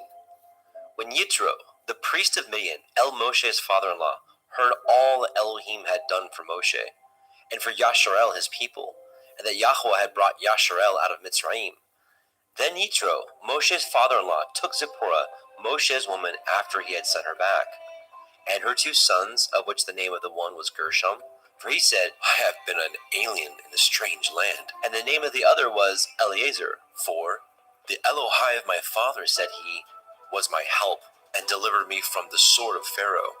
And Yitro, Moshe's father-in-law, came with his sons and woman unto Moshe in the wilderness, where he encamped at the mount of Elohim. And he said unto Moshe, I, your father-in-law Yithro, am come unto you, and your woman, and her 2 sons with her. And Moshe went out to meet his father-in-law, and did obeisance, and kissed him, and they asked each other of their welfare, and they came into the tent. And Moshe told his father-in-law all that Yahweh had done unto Pharaoh, and unto the Mitzrayim for Yasharel's sake, and all the travail that had come upon them by the way, and how Yahweh delivered them. And Yitro rejoiced for all the goodness which Yahweh had done unto Yasharel, whom he had delivered out of the hand of the Mitzrayim. And Yitro said, Blessed be Yahweh, who has delivered you out of the hand of the Mitzrayim, and out of the hand of Pharaoh, who has delivered the people from under the hand of the Mitzrayim. Now I know that Yahweh is greater than all Elohim, for in the thing wherein they dealt proudly, he was above them. And Yitro, Moshe's father-in-law, took a burnt offering and sacrifices for Elohim. Nahron came, and all the elders of Yasharel, to eat bread with Moshe's father-in-law before Elohim. And it came to pass on the morrow that Moshe sat to judge the people, and the people stood by Moshe from the morning unto the evening. And when Moshe's father-in-law saw all that he did to the people, he said, What is this that you do to the people? Why sit you yourself alone, and all the people stand by you from morning unto evening? And Moshe said unto his father-in-law, Because the people come unto me to inquire of Elohim. When they have a matter, they come unto me, and I judge between one and another. And I do make them know the statutes of Elohim and his Torah. And Moshe's father-in-law said unto him, The thing you do is not good. You will surely wear away, both you and this people that is with you, for this thing is too heavy for you. You are not able to perform it yourself alone. Hearken now unto my voice. I will give you counsel, and Elohim shall be with you. Be for the people to Elohimward, that you may bring the causes unto Elohim. And you shall teach them ordinances and Torah, and shall show them the way wherein they must walk, and the work that they must do. Moreover, you shall provide out of all the people able men, such as fear Elohim, men of truth, hating covetousness, and place such over them to be rulers of thousands, and rulers of hundreds, rulers of 50s, and rulers of 10s. And let them judge the people at all seasons, and it shall be that every great matter they shall bring unto you, but every small matter they shall judge. So shall it be easier for you, and they shall bear the burden with you. If you shall do this thing, and Elohim command you so, then you shall be able to endure, and all this people shall also go to their place in peace. So Moshe hearkened to the voice of his father-in-law, and did all that he had said. And Moshe chose able men out of all Yasharel, and made them heads over the people, rulers of thousands, rulers of hundreds, rulers of 50s, and rulers of 10s. And they judged the people at all seasons. The hard causes they brought unto Moshe, but every small matter they judged themselves. And Moshe let his father-in-law depart, and he went his way into his own land. Shemot, Exodus, chapter 19. In the 3rd month, when the children of Yasharel were gone forth out of the land of Mitzrayim, the same day came they into the wilderness of Sinai. For they were departed from Rephidim, and were come to the desert of Sinai, and had pitched in the wilderness. And there Yasharel camped before the mount. And Moshe went up unto Elohim, and Yahweh called unto him out of the mountain, saying, Thus shall you say to the house of Yaakov, and tell the children of Yasharel, Ye have seen what I did unto the Mitzrayim, and how I bore you on eagle's wings, and brought you unto myself. Now therefore, if ye will obey my voice indeed, and guard my covenant, then ye shall be a peculiar treasure unto me above all people. For all the earth is mine, and ye shall be unto me a kingdom of priests, and a holy nation. These are the words which you shall speak unto the children of Yasharel. And Moshe came and called for the elders of the people, and laid before their faces all these words which Yahweh commanded him. And all the people answered together and said, All that Yahweh has spoken, we will do. And Moshe returned the words of the people unto Yahweh. And Yahweh said unto Moshe, Lo, I come unto you in a thick cloud, that the people may hear when I speak with you, and believe you forever. And Moshe told the words of the people unto Yahweh. And Yahweh said unto Moshe, Go unto the people, and sanctify them today and tomorrow, and let them wash their clothes, and be ready against the third day. For the third day Yahweh will come down in the sight of all the people upon Mount Sinai. And you shall set bounds unto the people round about, saying, Take heed to yourselves, that ye go not up unto the mount, or touch the border of it. Whosoever touches the mount shall be surely put to death. There shall not a hand touch it, but he shall surely be stoned or shot through. Whether it be beast or man, it shall not live. When the shofar sounds long, they shall come up to the mount. And Moshe went down from the mount unto the people, and sanctified the people, and they washed their clothes. And he said unto the people, Be ready against the third day, come not at your women. And it came to pass on the third day in the morning, that there were thunders and lightnings, and a thick cloud upon the mount, and the voice of the shofar exceeding loud, so that all the people that was in the camp trembled. And Moshe brought forth the people out of the camp to meet with Elohim, and they stood at the nether part of the mount. And Mount Sinai was altogether on a smoke, because Yahweh descended upon it in fire, and the smoke thereof ascended as the smoke of a furnace, and the whole mount quaked greatly. And when the voice of the shofar sounded long, and waxed louder and louder, Moshe spoke, and Elohim answered him by a voice. And Yahweh came down upon Mount Sinai, on the top of the mount.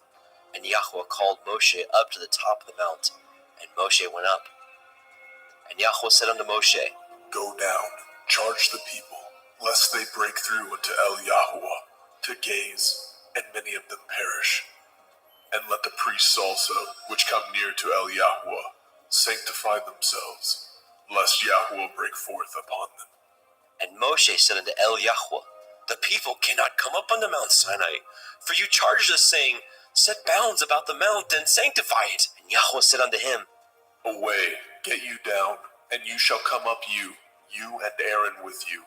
But let not the priests and the people break through to come up unto Yahweh, lest he break forth upon them. So Moshe went down unto the people, and spoke unto them. Shemot, Exodus, chapter 20. And Elohim spoke all these words, saying, I am Yahuwah Elohika, which have brought you out of the land of Mitzrayim, out of the house of bondage. You shall have no other Elohim before me. You shall not make any graven image or any likeness of anything that is in the heavens above, or that is in the earth beneath, or that is in the water under the earth. You shall not bow yourself to them, nor serve them, for I, Yahuwah Elohika, am a jealous El, visiting the iniquity of the fathers upon the children unto the third and fourth generation of them that hate me, and showing mercy unto thousands of them that love me and guard my commandments. You shall not take the name of Yahuwah Elohika in vain, for Yahuwah will not hold him guiltless that takes his name in vain. Remember the day of the Sabbath, to keep it holy. 6 days shall you labor, and do all your work, but the seventh day is the Sabbath of Yahuwah Elohika. In it you shall not do any work, you, nor your son, nor your daughter, your manservant, nor your maidservant, nor your cattle, nor your stranger that is within your gates. For in 6 days Yahweh made the heavens and the earth, the sea and all that is in them, and rested the seventh day. Wherefore Yahweh blessed the day of the Sabbath, and hallowed it. Honor your father and your mother, that your days may be long upon the land which Yahuwah Elohika gives you. You shall not kill. You shall not break wedlock. You shall not steal. You shall not bear false witness against your neighbor. You shall not lust after your neighbor's house. You shall not lust after your neighbor's woman, nor his manservant, nor his maidservant, nor his ox, nor his ass, nor anything that is your neighbor's. And all the people saw the thunderings and the lightnings, and the noise of the shofar, and the mountain smoking. And when the people saw it, they removed and stood afar off. And they said unto Moshe, Speak with us, and we will hear, but let not Elohim speak with us, lest we die. And Moshe said unto the people, Fear not, for Elohim is come to prove you, and that his fear may be before your faces, that you sin not. And the people stood afar off. And Moshe drew near unto the thick darkness where Elohim was. And Yahweh said unto Moshe, Thus you shall say unto the children of Yasharel, Ye have seen that I have talked with you from heaven. Ye shall not make with me Elohai of silver, neither shall ye make unto you Elohai of gold. An altar of earth you shall make unto me, and shall sacrifice thereon your burnt offerings, and your peace offerings, your sheep and your oxen. In all places where I record my name, I will come unto you, and I will bless you. And if you will make me an altar of stone, you shall not build it of hewn stone. For if you lift up your tool upon it, you have polluted it. Neither shall you go up by steps unto my altar, that your nakedness be not discovered thereon. Shemot, Exodus chapter 21. Now these are the judgments which you shall set before them. If you obtain an Ivri servant, 6 years he shall serve, and in the 7th he shall go out free for nothing. If he came in by himself, he shall go out by himself. If you are married, then his woman shall go out with him. If his master have given him a woman, and she have borne him sons or daughters, the woman and her children shall be her master's, and he shall go out by himself. And if the servant shall plainly say, I love my master, my woman, and my children, I will not go out free, then his master shall bring him unto the judges. He shall also bring him to the door, or unto the doorpost, and his master shall pierce his ear through with an awl, and he shall serve him forever. And if a man surrenders his daughter to be a maidservant, she shall not go out as the menservants do. If she please not her master, who has betrothed her to himself, then shall he let her be redeemed. To surrender her unto a strange nation, he shall have no power, seeing he has dealt deceitfully with her. If he have betrothed her unto his son, he shall deal with her after the manner of daughters. If he take him another woman, her food, her raiment, and her duty of marriage shall he not diminish. And if he do not these 3 unto her, then shall she go out free without money. He that smites a man so that he die shall be surely put to death. And if a man lie not in wait, but Elohim deliver him into his hand, then I will appoint you a place whither he shall flee. But if a man come presumptuously upon his neighbor to slay him with guile, you shall take him from my altar, that he may die. And he that smites his father or his mother shall be surely put to death. And he that steals a man and sells him, or if he be found in his hand, he shall surely be put to death. And he that curses his father or his mother shall surely be put to death. And if men strive together, and one smite another with a stone, or with his fist, and he die not, but keeps his bed, if he rise again and walk abroad upon his staff, then shall he that smote him be innocent. Only he shall pay for the loss of his time, and shall cause him to be thoroughly healed. And if a man smite his servant, or his mate with a rod, and he die under his hand, he shall surely be punished. Notwithstanding, if he continue a day or 2, he shall not be punished, for he is his money. If men strive and hurt a woman with a child, so that her fruit depart from her, and yet no mischief follow, he shall surely be punished, according as the woman's man will lay upon him. He shall pay as the judges determine. And if any mischief follow, then you shall give life for life, eye for eye, tooth for tooth, hand for hand, foot for foot, burning for burning, wound for wound, stripe for stripe. And if a man smite the eye of his servant, or the eye of his maid, that it perish, he shall let him go free for his eye's sake. If he smite out his manservant's tooth, or his maidservant's tooth, he shall let him go free for his tooth's sake. If an ox gore a man or a woman, that they die, then the ox shall be surely stoned, and his flesh shall not be eaten, but the owner of the ox shall be innocent. But if the ox were wont to push with his horn in the time past, and it has been testified to his owner, and he has not kept him in, but that he has killed a man or a woman, the ox shall be stoned, and his owner also shall be put to death. If there be laid on him a sum of money, then he shall give for the ransom of his life whatsoever is laid upon him. Whether he have gored a son or have gored a daughter, according to this judgment shall it be done unto him. If the ox shall push a manservant or a maidservant, he shall give unto their master 30 shekels of silver, and the ox shall be stoned. And if a man shall open a pit, or if a man shall dig a pit, and not cover it, and an ox or an ass fall therein, the owner of the pit shall make it good, and give up money unto the owner of them, and the dead beast shall be his.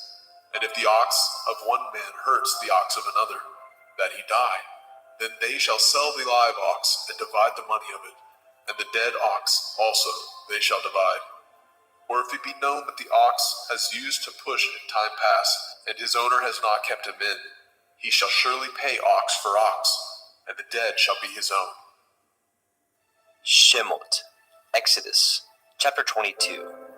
If a man shall steal an ox or a sheep and kill it, or sell it, he shall restore 5 oxen for an ox, and 4 sheep for a sheep. If a thief be found breaking up, and be smitten that he die, there shall no blood be shed for him. If the sun be risen upon him, there shall be blood shed for him, for he should make full restitution. If he have nothing, then he shall be sold for his theft. If the theft be certainly found in his hand alive, whether it be ox or ass or sheep, he shall restore double. If a man shall cause a field or vineyard to be eaten, and shall put in his beast, and shall feed in another man's field, of the best of his own field, and of the best of his own vineyard, shall he make restitution. If fire break out and catch in thorns, so that the stacks of grain, or the standing grain, or the field be consumed therewith, he that kindled the fire shall surely make restitution. If a man shall deliver unto his neighbor money or stuff to guard, and it be stolen out of the man's house, if the thief be found, let him pay double. If the thief be not found, then the master of the house shall be brought unto the judges, to see whether he have put his hand unto his neighbor's goods. For all manner of transgression, whether it be for ox, for ass, for sheep, for raiment, or for any manner of lost thing, which another challenge to be his, the cause of both parties shall come before the judges, and whom the judges shall condemn, he shall pay double unto his neighbor. If a man deliver unto his neighbor an ass, or an ox, or a sheep, or any beast to guard, and it die, or be hurt, or driven away, no man seeing it, then shall an oath of Yahuwah be between them both, that he has not put his hand unto his neighbor's goods, and the owner of it shall accept thereof, and he shall not make it good. And if it be stolen from him, he shall make restitution unto the owner thereof. And if it be torn in pieces, then let him bring it for witness, and he shall not make good that which was torn. And if a man borrow aught of his neighbor, and it be hurt or die, the owner thereof being not with it, he shall surely make it good. But if the owner thereof be with it, he shall not make it good. If it be a hired thing, it came for his hire. And if a man entice a maid that is not betrothed, and lie with her, he shall surely endow her to be his woman. And if a father utterly refuse to give her unto him, he shall pay money according to the dowry of virgins. You shall not suffer a witch to live. Whosoever lies with a beast shall surely be put to death. He that sacrifices unto the Elohim, save unto Yahweh only. He shall be utterly destroyed. You shall neither vex a stranger nor oppress him, for ye were strangers in the land of Mizraim. Ye shall not afflict any widow or fatherless child. If you afflict them in any wise, and they cry at all unto me, I will surely hear their cry. And my wrath shall wax hot, and I will kill you with the sword, and your women shall be widows, and your children fatherless.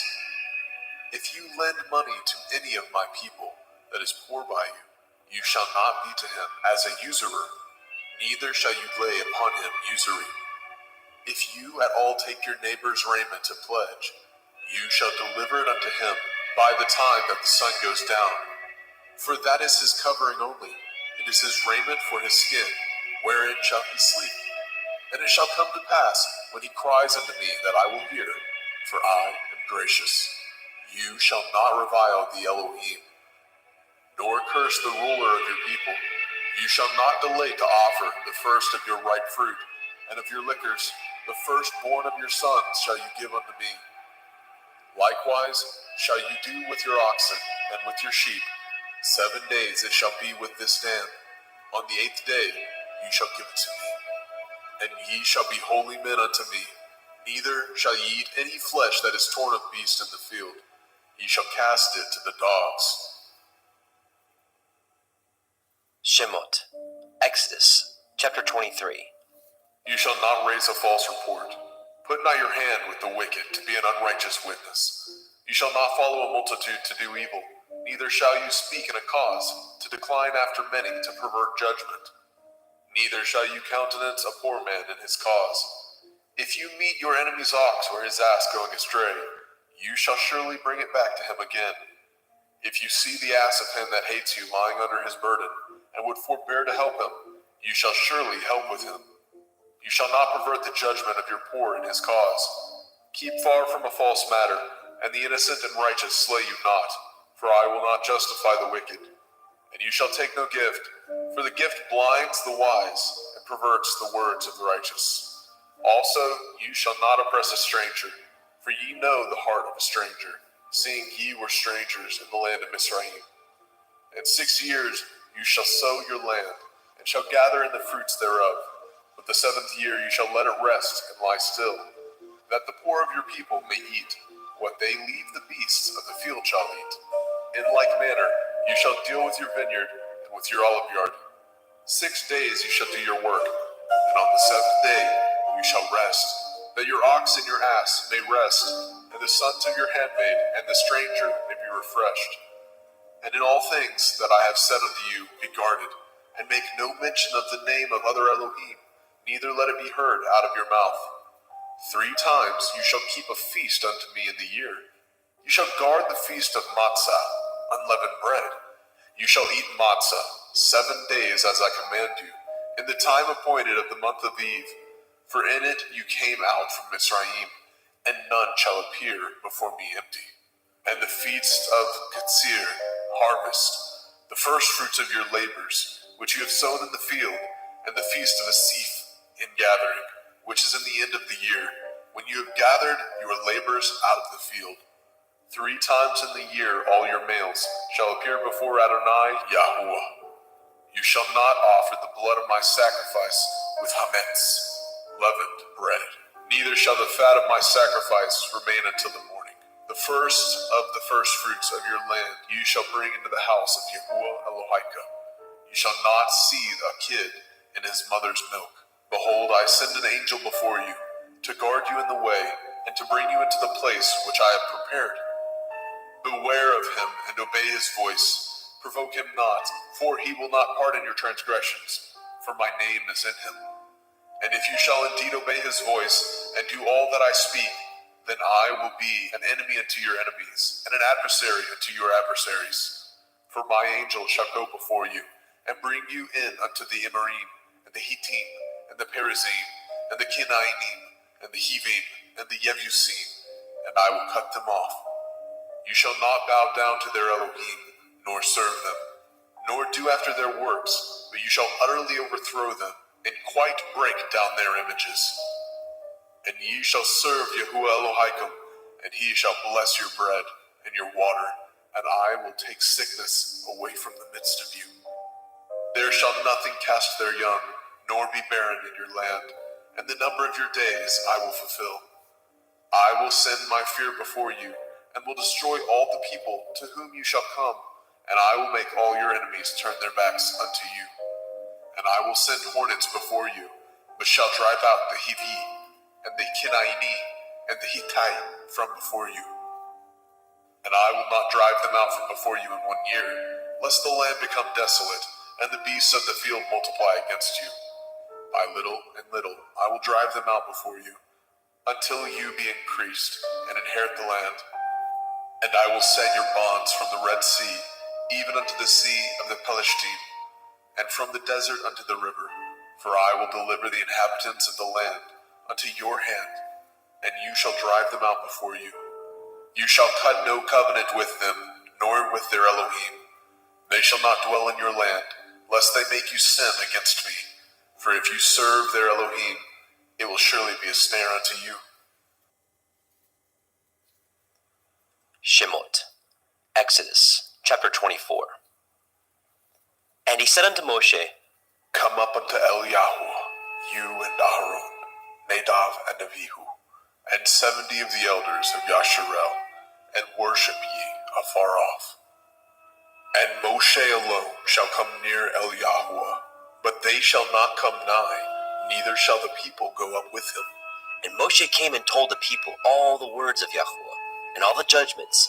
And all the people answered with one voice and said, All the words which Yahuwah said, we will do. And Moshe wrote all the words of Yahuwah, and rose up early in the morning, and built an altar unto the hill, and 12 pillars, according to the 12 tribes of Yasharel. And he sent young men of the children of Yasharel, which offered burnt offerings, and sacrificed peace offerings of oxen unto Yahuwah. And Moshe took half of the blood, and put it in the basins, and half of the blood he sprinkled on the altar. And he took the sefer of the covenant, and read it in the audience of the people. And they said, All that Yahuwah has said, we will do, and be obedient. And Moshe took the blood, and sprinkled it on the people, and said, Behold, the blood of the covenant, which Yahuwah has cut with you, concerning all these words. Then went up Moshe, and Aharon, Nadab, and Abihu, and 70 of the elders of Yasharel. And they saw the Elohai of Yasharel, and there was under his feet, as it were, a paved work of sapphire stone, and as it were the body of heaven in his clearness. And upon the nobles of the children of Yasharel he laid not his hand. Also they saw Elohim, and did eat and drink. And Yahuwah said unto Moshe, Come up to me into the mount, and be there, and I will give you sapphire stones, and a Torah, and commandments which I have written, that you may teach them. And Moshe rose up, and his minister Yahusha, and Moshe went up into the mount of Elohim. And he said unto the elders, Tarry ye here for us, until we come again unto you. And behold, Aharon and Horai are with you. If any man have any matters to do, let him come unto them. And Moshe went up into the mount, and a cloud covered the mount. And the glory of Yahuwah abode upon Mount Sinai, and the cloud covered it 6 days. And the 7th day he called unto Moshe out of the midst of the cloud. And the sight of the glory of Yahuwah was like devouring fire on the top of the mount in the eyes of the children of Yasharel. And Moshe went into the midst of the cloud, and got him up into the mount. And Moshe was in the mount 40 days and 40 nights. Shemot, Exodus chapter 25. And Yahuwah spoke unto Moshe, saying, Speak unto the children of Yasharel, that they bring me an offering. Of every man that gives it willingly with his heart, ye shall take my offering. And this is the offering which ye shall take of them, gold, and silver, and brass, and blue, and purple, and scarlet, and fine linen, and goat's hair, and ram skin dyed red, and badger skin, and shittim wood, oil for the light, spices for anointing oil, and for sweet incense, onyx stones, and stones to be set in the ephod, in the breastplate. And let them make me a sanctuary, that I may dwell among them. According to all that I show you, after the pattern of the tabernacle, and the pattern of all the instruments thereof, even so shall ye make it. And they shall make an ark of shittim wood, 2 cubits and a half shall be the length thereof, and a cubit and a half the breadth thereof, and a cubit and a half the height thereof. And you shall overlay it with pure gold, within and without shall you overlay it, and shall make upon it a crown of gold round about. And you shall cast 4 rings of gold for it, and put them in the corners thereof. And 2 rings shall be in the one side of it, and 2 rings on the other side of it. And you shall make staves of shittim wood, and overlay them with gold. And you shall put the staves into the rings by the sides of the ark, that the ark may be borne with them. The staves shall be in the rings of the ark, they shall not be taken from it. And you shall put into the ark the testimony which I give you. And you shall make a mercy seat of pure gold. 2 cubits and a half shall be the length thereof, and a cubit and a half the breadth thereof. And you shall make 2 cherubim of gold, of beaten work shall you make them, in the 2 ends of the mercy seat. And make 1 cherub on one end, and the other cherub on the other end. Even of the mercy seat shall ye make the cherubim on the 2 ends thereof. And the cherubim shall stretch forth their wings on high, covering the mercy seat with their wings, and their faces shall look one to another. Towards the mercy seat shall the faces of the cherubim be. And you shall put the mercy seat above upon the ark, and in the ark you shall put the testimony that I shall give you. And there I will meet with you, and I will commune with you from above the mercy seat, from between the 2 cherubim, which are upon the ark of the testimony, of all things which I give you in commandment unto the children of Yasharel. You shall also make a table of shittim wood. 2 cubits shall be the length thereof, and a cubit the breadth thereof, and a cubit and a half the height thereof. And you shall overlay it with pure gold, and make thereto a crown of gold round about. And you shall make unto it a border of a handbreadth round about, and you shall make a golden crown to the border thereof round about. And you shall make it 4 rings of gold, and put the rings in the 4 corners that are on the 4 feet thereof. Over against the border shall the rings be for places of the staves to bear the table. And you shall make the staves of shittim wood, and overlay them with gold, that the table may be borne with them. And you shall make dishes thereof, and spoons thereof, and covers thereof, and bowls thereof. To cover withal of pure gold shall you make them. And you shall set upon the table showbread before me always. And you shall make a menorah, 7-branched candlestick of pure gold. Of beaten work shall the menorah be made. His shaft and his branches, his bowls, his knobs, and his flowers shall be of the same. And 6 branches shall come out of the sides of it, 3 branches of the menorah out of the one side, and 3 branches of the menorah out of the other side. 3 bowls made like unto almonds, with a knop and a flower in one branch, and 3 bowls made like almonds in the other branch, with a knop and a flower, so in the 6 branches that come out of the menorah. And in the menorah shall be 4 bowls made like unto almonds, with their knops and their flowers, and there shall be a knop under 2 branches of the same, and a knop under 2 branches of the same, and a knop under 2 branches of the same, according to the 6 branches that proceed out of the menorah.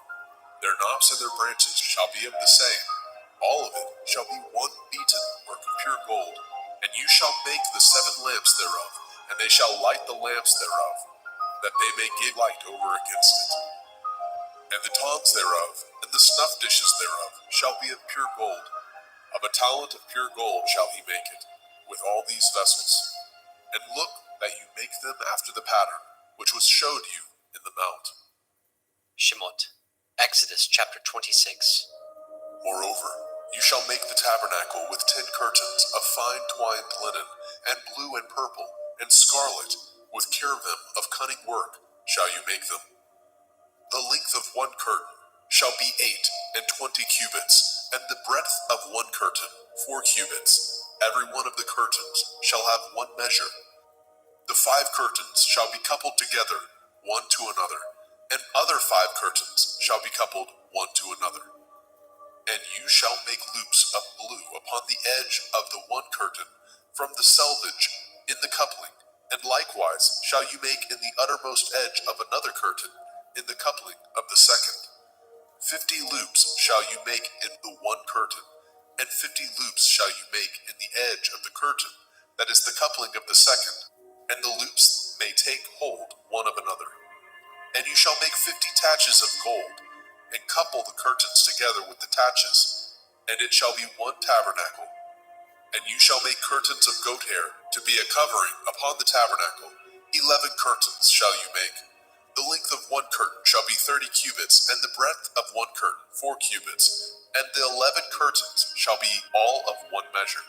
And you shall couple 5 curtains by themselves, and 6 curtains by themselves, and shall double the 6th curtain in the forefront of the tabernacle. And you shall make 50 loops on the edge of the one curtain that is utmost in the coupling, and 50 loops in the edge of the curtain, which couples the second. And you shall make 50 taches of brass, and put the taches into the loops, and couple the tent together, that it may be one. And the remnant that remains of the curtain of the tent, the half curtain that remains, shall hang over the backside of the tabernacle, and a cubit on the one side, and a cubit on the other side, of that which remains in the length of the curtains of the tent. It shall hang over the sides of the tabernacle, on this side and on that side, to cover it. And you shall make a covering for the tent of ram skin dyed red, and a covering above of badger skin. And you shall make the boards for the tabernacle of shittim wood, standing up. 10 cubits shall be the length of a board, and a cubit and a half shall be the breadth of one board. 2 tenons shall be in one board, set in order one against another. Thus shall you make for all the boards of the tabernacle. You shall make the boards for the tabernacle, 20 boards on the south side southward. And you shall make 40 sockets of silver under the 20 boards, 2 sockets under one board for his 2 tenons, and 2 sockets under another board for his 2 tenons. And for the second side of the tabernacle, on the north side, there shall be 20 boards, and their 40 sockets of silver, 2 sockets under one board, and 2 sockets under another board.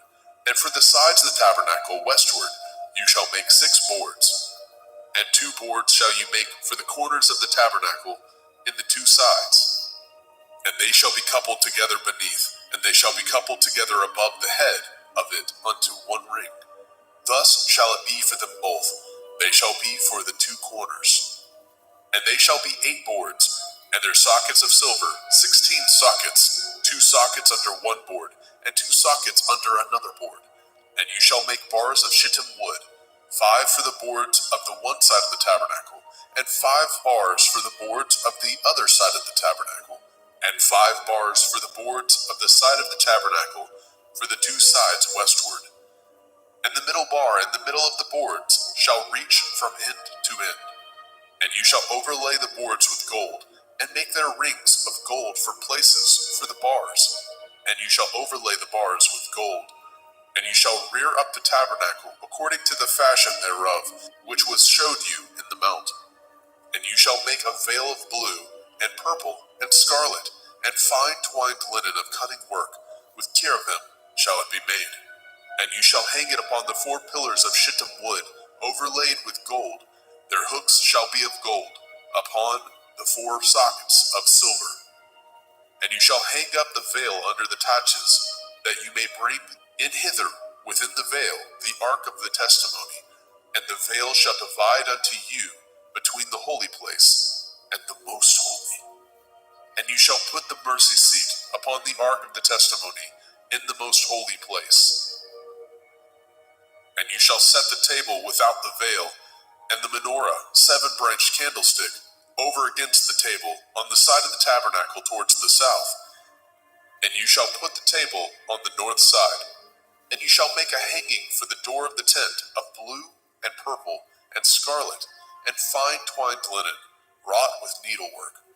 And you shall make for the hanging 5 pillars of shittim wood, and overlay them with gold, and their hooks shall be of gold, And you shall cast 5 sockets of brass for them. Shemot, Exodus chapter 27. And you shall make an altar of shittim wood, 5 cubits long, and 5 cubits broad. And the altar shall be 4 square, and the height thereof shall be 3 cubits. And you shall make the horns of it upon the 4 corners thereof. His horns shall be of the same, and you shall overlay it with brass.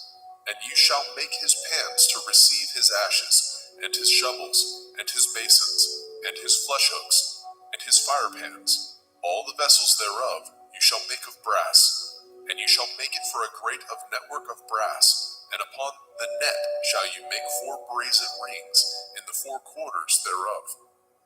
And you shall put it under the compass of the altar beneath, that the net may be even to the midst of the altar.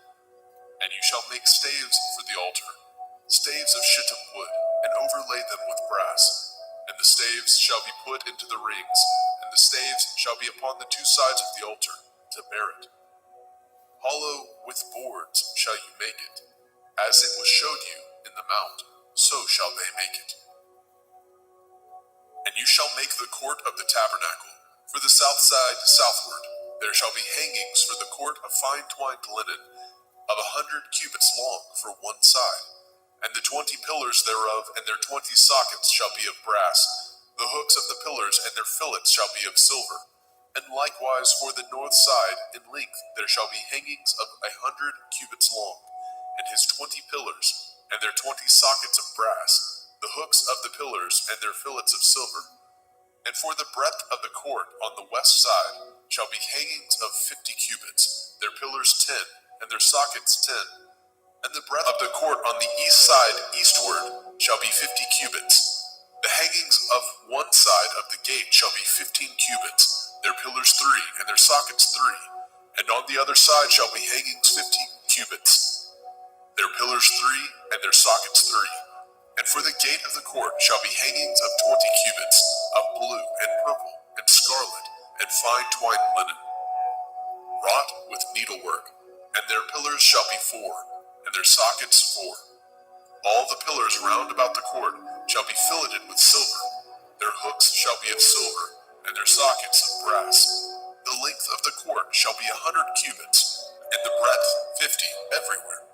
And the height of 5 cubits of fine twined linen, and their sockets of brass. All the vessels of the tabernacle in the service thereof, and all the pins thereof, and all the pins of the court shall be of brass. And you shall command the children of Yasharel that they bring you pure olive oil, beaten for the light, to cause the lamp to burn always. In the tabernacle of the assembly, without the veil, which is before the testimony, Aaron and his sons shall order it from evening to morning before Yahuwah. It shall be a statute forever unto their generations on the behalf of the children of Yasharel. Shemot, Exodus chapter 28. And take unto you Aaron your brother, and his sons with him, from among the children of Yasharel, that he may minister unto me in the priest's office, even Aaron, Nadab, and Abihu, Eleazar, and Itamar, Aaron's sons. And you shall make holy garments for Aaron your brother, for glory and for beauty. And you shall speak unto all that are wise-hearted, whom I have filled with the Ruach Hakmah, spirit of wisdom, that they may make Aaron's garments to consecrate him, that he may minister unto me in the priest's office. And these are the garments which they shall make: a breastplate, an ephod, and a robe, and a broidered coat, a turban, and a belt. And they shall make holy garments for Aaron your brother, and his sons, that he may minister unto me in the priest's office. And they shall take gold, and blue, and purple, and scarlet, and fine linen, and they shall make an ephod of gold, of blue, of purple, of scarlet, and fine twined linen, with cunning work. It shall have the 2 shoulder pieces thereof joined at the 2 edges thereof, and so it shall be joined together. And the belt of the ephod, which is upon it, shall be of the same, according to the work thereof, even of gold, of blue, and purple, and scarlet, and fine twined linen. And you shall take the 2 onyx stones, and grave on them the names of the children of Yasharel, 6 of their names on one stone, and the other 6 names of the rest on the other stone, according to their birth. with the work of an engraver in stone, like the engravings of a signet, shall you engrave the 2 stones with the names of the children of Yasharel. You shall make them to be set in ouches of gold. And you shall put the 2 stones upon the shoulders of the ephod for stones of memorial unto the children of Yasharel. And Aaron shall bear their names before Yahuwah upon his 2 shoulders for a memorial. And you shall make ouches of gold, and 2 chains of pure gold at the ends of wreathen work shall you make them, and fasten the wreathen chains to the ouches. And you shall make the breastplate of judgment with cunning work. After the work of the ephod you shall make it, of gold, of blue, and of purple, and of scarlet, and of fine twined linen shall you make it. 4 square it shall be, being doubled. A span shall be the length thereof, and a span shall be the breadth thereof. And you shall set in it settings of stone, even 4 rows of stones. The first row shall be sardius, a topaz, a carbuncle. This shall be the first row. And the second row shall be an emerald, a sapphire, and a diamond. And the third row a ligure, an agate, and an amethyst. And the fourth row a beryl, and an onyx, and a jasper. They shall be set in gold in their enclosings. And the stones shall be with the names of the children of Yasharel, 12, according to their names, like the engravings of a signet. Every one with his name shall they be according to the 12 tribes. And you shall make upon the breastplate chains at the end of wreathen work of pure gold. And you shall make upon the breastplate 2 rings of gold, and shall put the 2 rings on the 2 ends of the breastplate. And you shall put the 2 wreathen chains of gold in the 2 rings which are on the ends of the breastplate. And the other 2 ends of the 2 wreathen chains you shall fasten in the 2 ouches, and put them on the shoulder pieces of the ephod before it. And you shall make 2 rings of gold, and you shall put them upon the 2 ends of the breastplate, and the order thereof, which is in the side of the ephod inward. And 2 other rings of gold you shall make, and shall put them on the 2 sides of the ephod underneath, towards the forepart thereof, over against the other coupling thereof, above the belt of the ephod. And they shall bind the breastplate by the rings thereof unto the rings of the ephod, with a lace of blue, that it may be above the belt of the ephod, and that the breastplate be not loosed from the ephod. And Aaron shall bear the names of the children of Yasharel in the breastplate of judgment upon his heart, when he goes in unto the holy place, for a memorial before Yahuwah continually. And you shall put in the breastplate of judgment the Urim and the Thummim, and they shall be upon Aaron's heart, when he goes in before Yahuwah. And Aaron shall bear the judgment of the children of Yasharel upon his heart before Yahuwah continually. And you shall make the robe of the ephod all of blue, and there shall be a hole in the top of it.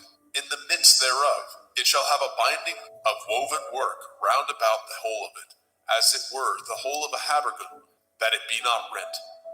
And beneath upon the hem of it you shall make pomegranates of blue, of purple, and of scarlet, round about the hem thereof, and bells of gold between them round about. A golden bell and a pomegranate, a golden bell and a pomegranate, upon the hem of the robe round about. And it shall be upon Aaron to minister, and his sound shall be heard when he goes in unto the holy place before Yahuwah, and when he comes out, that he die not. And you shall make a plate of pure gold, grave upon it, like the engravings of a signet, Kodesh el Yahuwah, holiness unto Yahuwah. And you shall put it on a blue lace, that it may be upon the turban. Upon the forefront of the turban it shall be. And it shall be upon Aaron's forehead, that Aaron may bear the iniquity of the holy things, which the children of Yasharel shall hallow in all their holy gifts. And it shall be upon his forehead, that they may be accepted before Yahweh. And you shall embroider the coat of fine linen, and you shall make the turban of fine linen, and you shall make the belt of needlework. And for Aaron's sons you shall make coats, and you shall make for them belts, and bonnets shall you make for them, for glory and for beauty. And you shall put them upon Aaron your brother, and his sons with him, and shall anoint them, and consecrate them, and sanctify them, that they may minister unto me in the priest's office. And you shall make them linen breeches to cover their nakedness, from the loins even unto the thighs they shall reach.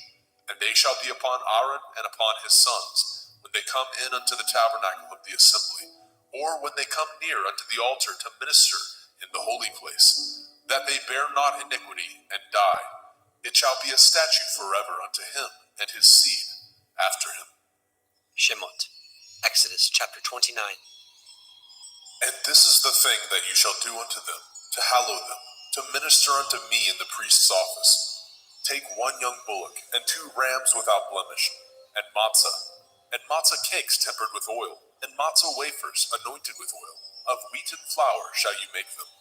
And you shall put them into 1 basket, and bring them in the basket, with the bullock and the 2 rams.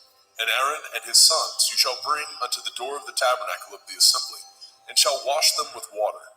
And you shall take the garment and put upon Aaron the coat, and the robe of the ephod, and the breastplate, and gird him with the belt of the ephod.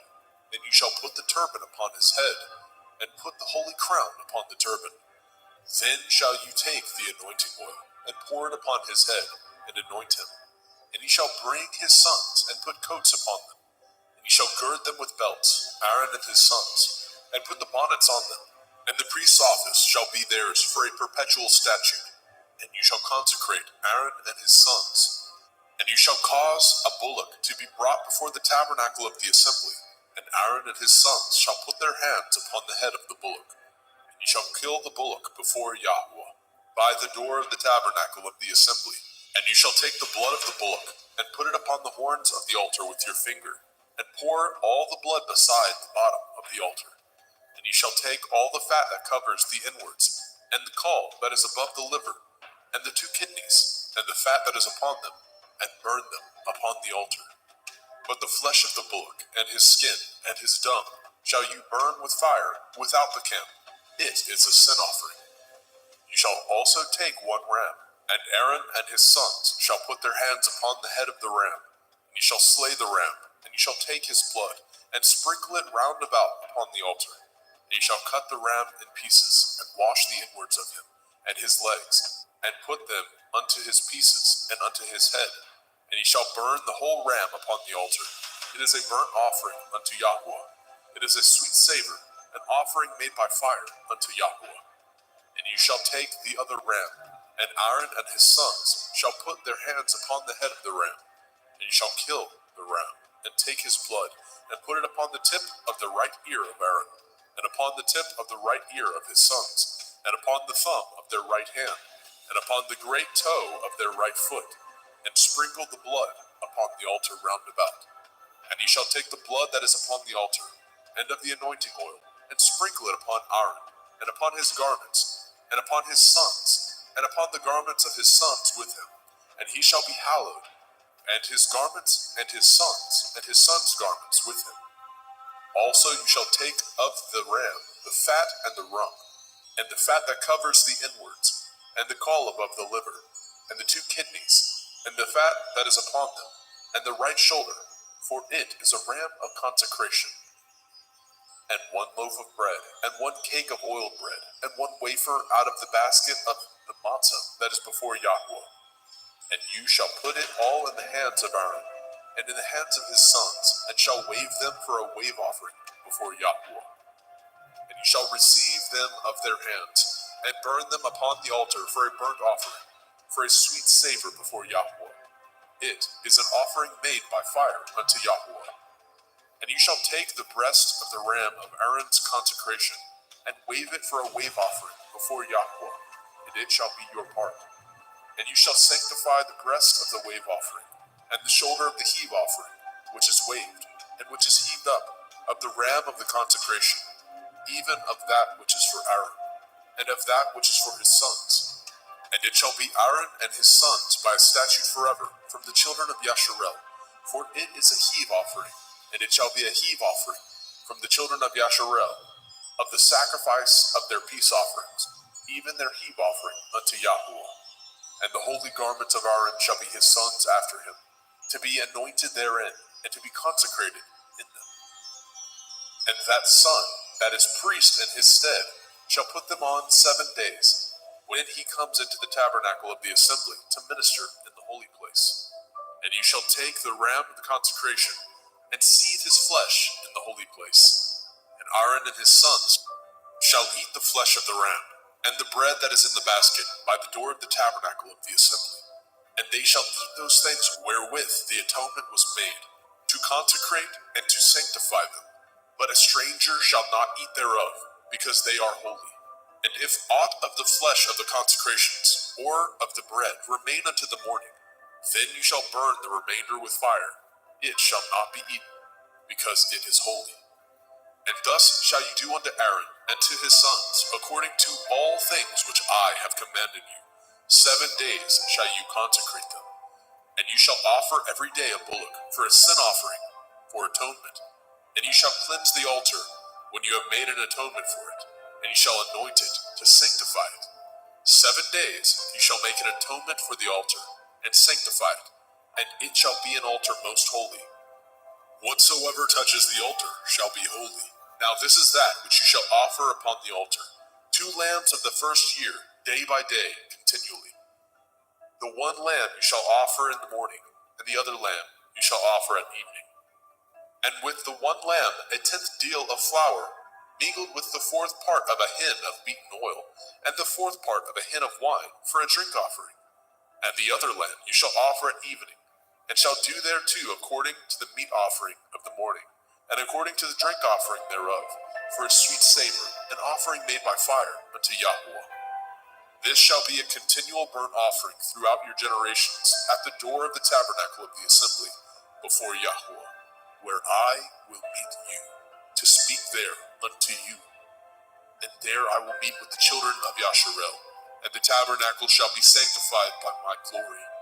And I will sanctify the tabernacle of the assembly and the altar, and I will sanctify also both Aaron and his sons, to minister to me in the priest's office. And I will dwell among the children of Yasharel, and will be their Elohim.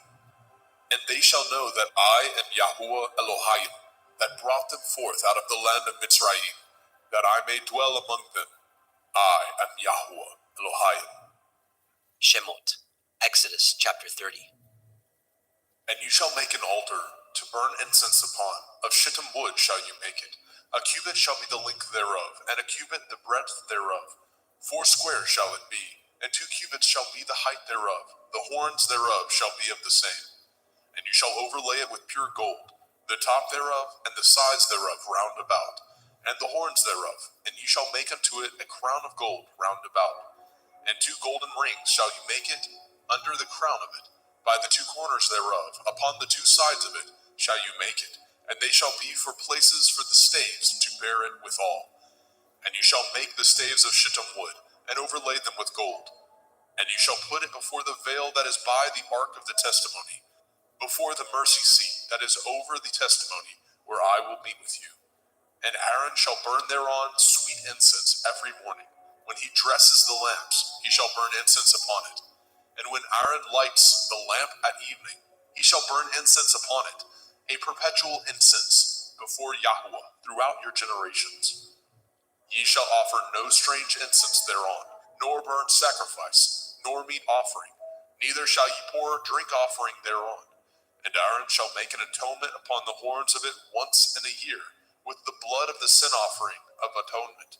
Once in the year shall he make atonement upon it throughout your generations. It is most holy unto Yahweh. And Yahweh spoke unto Moshe, saying, When you take the sum of the children of Yasharel after their number, then shall they give every man a ransom for his soul unto Yahweh, when you number them, that there be no plague among them when you number them. This they shall give, every one that passes among them that are numbered, 1/2 shekel after the shekel of the sanctuary. A shekel is 20 gerahs. A 1/2 shekel shall be the offering of Yahweh. Every one that passes among them that are numbered, from 20 years old and above, shall give an offering unto Yahweh. The rich shall not give more, and the poor shall not give less than 1/2 shekel, when they give an offering unto Yahweh to make an atonement for your souls. And you shall take the atonement money of the children of Yasharel, and shall appoint it for the service of the tabernacle of the assembly, that it may be a memorial unto the children of Yasharel before Yahweh, to make an atonement for your souls. And Yahweh spoke unto Moshe, saying, You shall also make a laver of brass, and his foot also of brass, to wash withal, and ye shall put it between the tabernacle of the assembly and the altar, and ye shall put water therein. For Aaron and his sons shall wash their hands and their feet thereat. When they go into the tabernacle of the assembly, they shall wash with water, that they die not, or when they come near to the altar to minister, to burn offering made by fire unto Yahweh. So they shall wash their hands and their feet, that they die not, and it shall be a statute forever to them, even to him and to his seed throughout their generations. And Yahweh spoke unto Moshe, saying, Take also unto you principal spices of pure myrrh, 500 shekels, and of sweet cinnamon, half so much, even 250 shekels, and of sweet calamus, 250 shekels, and of cassia, 500 shekels, after the shekel of the sanctuary, and of olive oil, a hin. And you shall make it an oil of holy ointment, an ointment compound after the art of the apothecary. It shall be holy anointing oil. And ye shall anoint the tabernacle of the assembly therewith, and the ark of the testimony, and the table and all his vessels, and the menorah and his vessels, and the altar of incense, and the altar of burnt offering with all his vessels, and the laver and his foot. And ye shall sanctify them, that they may be most holy. Whatsoever touches them shall be holy. And ye shall anoint Aaron and his sons, and consecrate them, that they may minister unto me in the priest's office. And you shall speak unto the children of Yasharel, saying, This shall be a holy anointing oil unto me throughout your generations. Upon man's flesh shall it not be poured, neither shall ye make any other like it. After the composition of it, it is holy, and it shall be holy unto you. Whosoever compounds any like it, or whosoever puts any of it upon a stranger, shall even be cut off from his people. And Yahweh spoke unto Moshe, saying, Take unto you sweet spices, stacte, and onycha, and galbanum. These sweet spices and pure frankincense, of each shall be a like weight. And you shall make it a perfume, a confection after the art of the apothecary, tempered together, pure and holy. And you shall beat some of it very small, and put of it before the testimony in the tabernacle of the assembly, where I will meet with you. It shall be unto you most holy. And as for the perfume which you shall make, ye shall not make to yourselves according to the composition thereof. It shall be unto you holy for Yahweh. Whosoever shall make like unto that, to smell thereto, shall even be cut off from his people.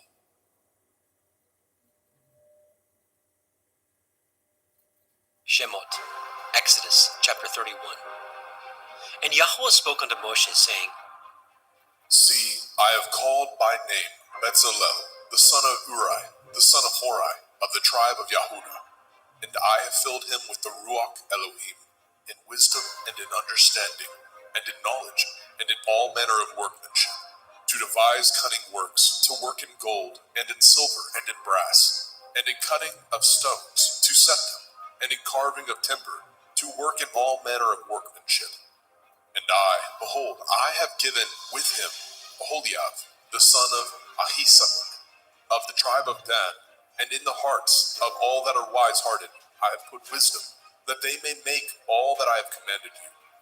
The tabernacle of the assembly, the ark of the testimony, the mercy seat that is thereupon, and all the furniture of the tabernacle, and the table and his furniture, and the pure menorah with all his furniture, and the altar of incense, and the altar of burnt offering, with all his furniture, and the laver and his foot, and the cloths of service for Aaron the priest, and the garments of his sons, to minister in the priest's office, and the anointing oil, and the sweet incense for the holy place. According to all that I have commanded you, shall they do.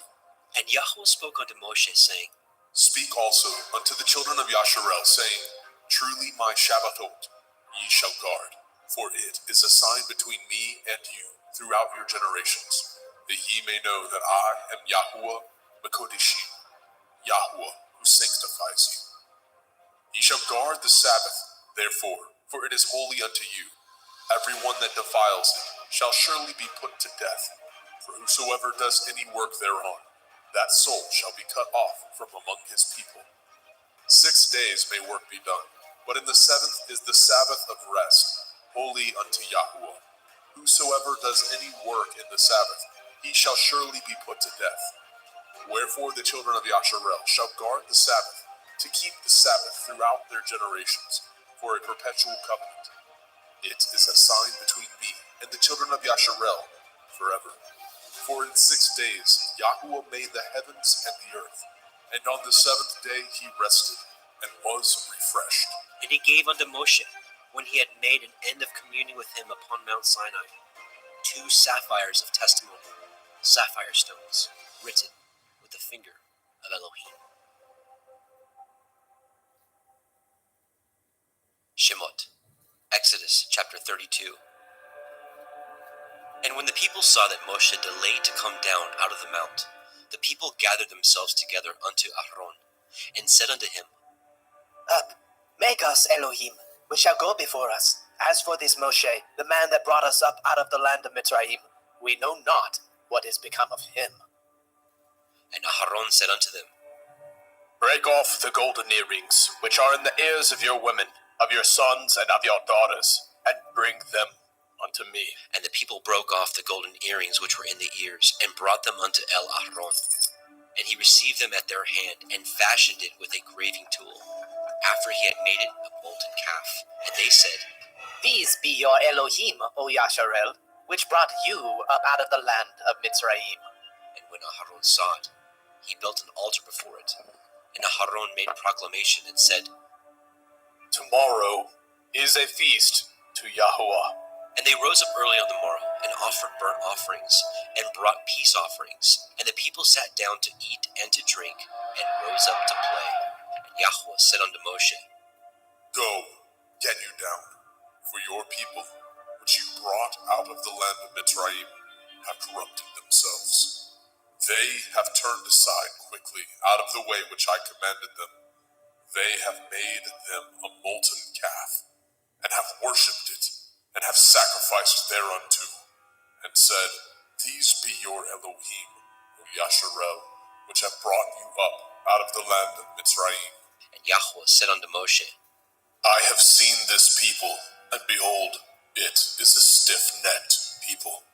Now therefore let me alone, that my wrath may wax hot against them, and that I may consume them, and I will make of you a great nation.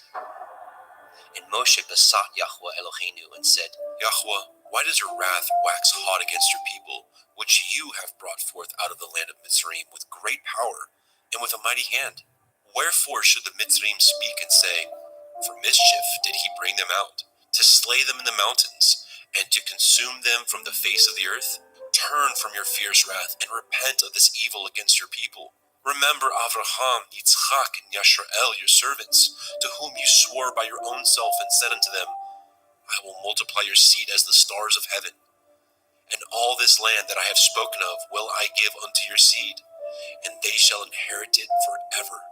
And Yahuwah repented of the evil which he thought to do unto his people. And Moshe turned, and went down from the mount, and the 2 sapphires of the testimony were in his hand. The sapphires were written on both their sides. On the one side and on the other were they written. And the sapphires were the work of Elohim, and their writing was the writing of Elohim, graven upon the sapphires. And when Yahusha heard the noise of the people as they shouted, he said unto Moshe, There is noise of war in the camp. And he said, It is not the voice of them that shout for mastery, neither is it the voice of them that cry for being overcome, but the noise of them that sing do I hear. And it came to pass, as soon as he came nigh unto the camp, that he saw the calf and the dancing. And Moshe's anger waxed hot, and he cast the sapphires out of his hands, and broke them beneath the mount. And he took the calf which they had made, and burnt it in the fire, and ground it to powder, and strawed it upon the water, and made the children of Yasharel drink of it. And Moshe said unto Aaron, What did this people unto you, that you have brought so great a sin upon them? And Aaron said, Let not the anger of my Lord wax hot. You know the people, that they are set on mischief. For they said unto me, Make us Elohim, which shall go before us. For as for this Moshe, the man that brought us up out of the land of Mitzrayim, we know not what has become of him. And I said unto them, Whosoever has any gold, let them break it off. So they gave it me, and I cast it into the fire, and there came out this calf. And when Moshe saw that the people were naked, for Aharon had made them naked unto their shame among their enemies, then Moshe stood in the gate of the camp and said, Who is on Yahweh's side? Let him come unto me. And all the sons of Levi gathered themselves together unto him. And he said unto them, Thus says Yahweh Elohai of Yasharel, Put every man his sword by his side, and go in and out from gate to gate throughout the camp, and slay every man his brother, and every man his companion, and every man his neighbor. And the children of Levi did according to the word of Moshe, and there fell of the people that day about 3,000 men. For Moshe had said, Consecrate yourselves today to Yahweh, even every man upon his son, and upon his brother, that he may bestow upon you a blessing this day. It came to pass on the morrow, that Moshe said unto the people, Ye have sinned a great sin, and now I will go up unto El Yahweh. Perchance I shall make an atonement for your sin. And Moshe returned unto El Yahweh and said, Oh, this people have sinned a great sin, and have made them Elohai of gold. Yet now, if you will forgive their sin, and if not, blot me, I pray you, out of your sefer which you have written. And Yahweh said unto Moshe, Whosoever has sinned against me, him will I blot out of my sefer. Therefore now go, lead the people into the place of which I have spoken unto you. Behold, my angel shall go before you. Nevertheless, in the day when I will visit their sin upon them. And Yahweh plagued the people, because they made the calf which Aharon made. Shemot, Exodus chapter 33. And Yahweh said unto Moshe, Depart, and go up hence, you and the people which you have brought up out of the land of Mitzrayim, unto the land which I swore unto Abraham, to Yitzhak, and to Yaakov, saying, Unto your seed will I give it. And I will send an angel before you, and I will drive out the Kenai, the Amorai, the Hittite, the Perizzai, the Hivi, and the Jebusai, unto a land flowing with milk and honey, for I will not go up in the midst of you, for you are a stiff-necked people, lest I consume you in the way. And when the people heard the evil report, they mourned. And no man did put on him his ornaments. For Yahweh had said unto Moshe, Say unto the children of Yasharel, Ye are a stiff-necked people. I will come up into the midst of you in a moment, and consume you. Therefore now put off your ornaments from you, that I may know what to do unto you. And the children of Yasharel stripped themselves of their ornaments by the Mount Horeb. And Moshe took the tabernacle, and pitched it without the camp, afar off from the camp, and called it the tabernacle of the assembly. And it came to pass that everyone which sought Yahweh went out unto the tabernacle of the assembly, which was without the camp. And it came to pass, when Moshe went out unto the tabernacle, that all the people rose up, and stood every man at his tent door, and looked after Moshe until he was gone into the tabernacle. And it came to pass, as Moshe entered into the tabernacle, the cloudy pillar descended, and stood at the door of the tabernacle, and Yahweh talked with Moshe. And all the people saw the cloudy pillar stand at the tabernacle door, and all the people rose up and worshipped, every man in his tent door. And Yahweh spoke unto Moshe face to face, as a man speaks unto his friend. And he turned again into the camp, but his servant Yahusha, the son of Nun, a young man, departed not out of the tabernacle. And Moshe said unto Eliyahu, See, you say unto me, Bring up this people, and you have not let me know whom you will send with me. Yet you have said, I know you by name, and you have also found grace in my sight. Now therefore, I pray you, if I have found grace in your sight, show me now your way, that I may know you, that I may find grace in your sight, and consider that this nation is your people. And he said, My presence shall go with you, and I will give you rest. And he said unto him, If your presence go not with me, carry us not up hence. For wherein shall it be known here that I and your people have found grace in your sight? Is it not in that you go with us? So shall we be separated, I and your people, from all the people that are upon the face of the earth. And Yahweh said unto Moshe, I will do this thing also that you have spoken, for you have found grace in my sight, and I know you by name. And he said, I beseech you, show me your glory. And he said, I will make all my goodness pass before you, and I will proclaim the name of Yahweh before you, and will be gracious to whom I will be gracious, and will show mercy on whom I will show mercy. And he said, You cannot see my face, for there shall no man see me and live. And Yahweh said, Behold, there is a place by me, and you shall stand upon a rock. And it shall come to pass, while my glory passes by, that I will put you in the cleft of the rock, and will cover you with my hand, while I pass by. And I will take away my hand, and you shall see my back parts, but my face shall not be seen.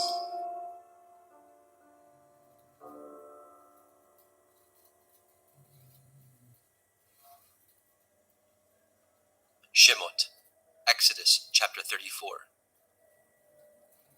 And Yahweh said unto Moshe, Hew you 2 sapphire stones like unto the first, and I will write upon these sapphires the words that were in the first sapphires, which you broke. And be ready in the morning, and come up in the morning unto Mount Sinai, and present yourself there to me in the top of the mount. And no man shall come up with you, neither let any man be seen throughout all the mount, neither let the flocks nor herds feed before that mount. And he hewed 2 sapphire stones like unto the first. And Moshe rose up early in the morning, and went up unto Mount Sinai as Yahweh had commanded him, and took in his hand the 2 sapphire stones. And Yahweh descended in the cloud, and stood with him there, and proclaimed the name of Yahweh. And Yahweh passed by before him, and proclaimed, Yahweh, Yahweh El, merciful and gracious, long-suffering and abundant in goodness and truth, keeping mercy for thousands, forgiving iniquity and transgression and sin, and that will by no means clear the guilty, visiting the iniquity of the fathers upon the children, and upon the children's children, unto the 3rd and 4th generation. And Moshe made haste, and bowed his head toward the earth, and worshipped. And he said, If now I have found grace in your sight, O Adonai, let my Adonai, I pray you, go among us, for it is a stiff-necked people, and pardon our iniquity and our sin, and take us for your inheritance. And he said, Behold, I cut a covenant before all your people. I will do wonders, such as have not been done in all the earth, nor in any nation, and all the people among which you are shall see the work of Yahweh. For it is a terrible thing that I will do with you. Guard that which I command you this day. Behold, I drive out before you the Emorai, the Kenani, the Hittite, and the Perizzai, and the Hivi, and the Yebusai. Take heed to yourselves, lest you cut a covenant with the inhabitants of the land whither you go, lest it be for a snare in the midst of you. But ye shall destroy their altars, break their images, and cut down their Asherah poles. For you shall worship no other El, for Yahweh Kana. Yahweh is jealous, is my name. He is a jealous El. Lest you cut a covenant with the inhabitants of the land, and they go a-whoring after their Elohim, and do sacrifice unto their Elohim, and one call you, and you eat of his sacrifice. And take of their daughters unto your sons, and their daughters go a-whoring after their Elohim, and make your sons go a-whoring after their Elohim. You shall make no molten Elohai. The feast of matzah, unleavened bread, shall you guard. 7 days you shall eat matzah, unleavened bread, as I commanded you, in the time of the month Aviv. For in the month Aviv you came out from Mitzrayim. All that opens the womb is mine, and every firstling among your cattle, whether ox or sheep, that is male. But the firstling of an ass you shall redeem with a lamb, and if you redeem him not, then shall you break his neck. All the firstborn of your sons you shall redeem, and none shall appear before me empty. 6 days you shall work, but on the 7th day you shall rest. In earing time and in harvest you shall rest. And you shall observe the feast of Katsir, harvest, of the first fruits of wheat harvest, and the feast of Asif, ingathering, at the year's end. Thrice in the year shall all your men children appear before Adonai Yahuwah, the Elohai of Yasharel. For I will cast out the nations before you, and enlarge your borders. Neither shall any man desire your land, when you shall go up to appear before Yahuwah Elohika thrice in the year. You shall not offer the blood of my sacrifice with leaven, neither shall the sacrifice of the feast of the Pesach be left unto the morning. The first of the first fruits of your land you shall bring into the house of Yahuwah Elohika. You shall not see the kid in his mother's milk. And Yahweh said unto Moshe, Write these words, for after the tenor of these words I have cut a covenant with you and with Yasharel. And he was there with Yahweh 40 days and 40 nights. He did neither eat bread nor drink water. And he wrote upon the sapphires the words of the covenant, the 10 Devarim. And it came to pass, when Moshe came down from Mount Sinai with the 2 sapphires of testimony in Moshe's hand, when he came down from the mount, that Moshe knew not that the skin of his face shone while he talked with him. And when Aharon and all the children of Yasharel saw Moshe, behold, the skin of his face shone, and they were afraid to come nigh him. And Moshe called unto them, and Aharon and all the rulers of the assembly returned unto him, and Moshe talked with them. And afterward all the children of Yasharel came nigh, and he gave them in commandment all that Yahweh had spoken with him in Mount Sinai. And till Moshe had done speaking with him, he put a veil on his face. But when Moshe went in before Yahweh to speak with him, he took the veil off until he came out. And he came out and spoke unto the children of Yasharel, which he was commanded. And the children of Yasharel saw the face of Moshe, that the skin of Moshe's face shone. And Moshe put the veil upon his face again, until he went in to speak with him. Shemot, Exodus chapter 35. And Moshe gathered all the assembly of the children of Yasharel together, and said unto them, These are the words which Yahweh has commanded, that ye should do them. 6 days shall work be done, but on the 7th day there shall be to you a holy day, a Shabbat of rest to Yahweh. Whosoever does work thereon shall be put to death. Ye shall kindle no fire throughout your habitations upon the Sabbath. And Moshe spoke unto all the assembly of the children of Yasharel, saying, This is the thing which Yahweh commanded, saying, Take ye from among you an offering unto Yahweh. Whosoever is of a willing heart, let him bring it, an offering of Yahweh, gold and silver and brass, and blue and purple and scarlet and fine linen and goat's hair, and ram skins dyed red, and badger skins, and shittim wood, and oil for the light, and spices for anointing oil, and for the sweet incense, and onyx stones, and stones to be set for the ephod, and for the breastplate. And every wise-hearted among you shall come, and make all that Yahweh has commanded. The tabernacle, his tent, and his covering, his taches, and his boards, his bars, his pillars, and his sockets, the ark, and the staves thereof, with the mercy seat, and the veil of covering, the table, and his staves, and all his vessels, and the showbread, the menorah, also for the light, and his furniture, and his lamps, with the oil for the light, and the incense altar, and his staves, and the anointing oil, and the sweet incense, and the hanging for the door at the entering in of the tabernacle, the altar of burnt offering, with his brazen grate, his staves, and all his vessels, the laver, and his foot, the hangings of the court, his pillars, and their sockets, and the hanging for the door of the court, the pins of the tabernacle, and the pins of the court, and their cords, the cloths of service, to do service in the holy place, the holy garments for Aharon the priest, and the garments of his sons, to minister in the priest's office, And all the assembly of the children of Yashrael departed from the presence of Moshe. And they came, everyone whose heart stirred him up, and everyone whom his ruach made willing, and they brought Yahweh's offering to the work of the tabernacle of the assembly, and for all his service, and for the holy garments. And they came, both men and women, as many as were willing-hearted, and brought bracelets, and earrings, and rings, and tablets, all jewels of gold. And every man that offered an offering of gold unto Yahweh.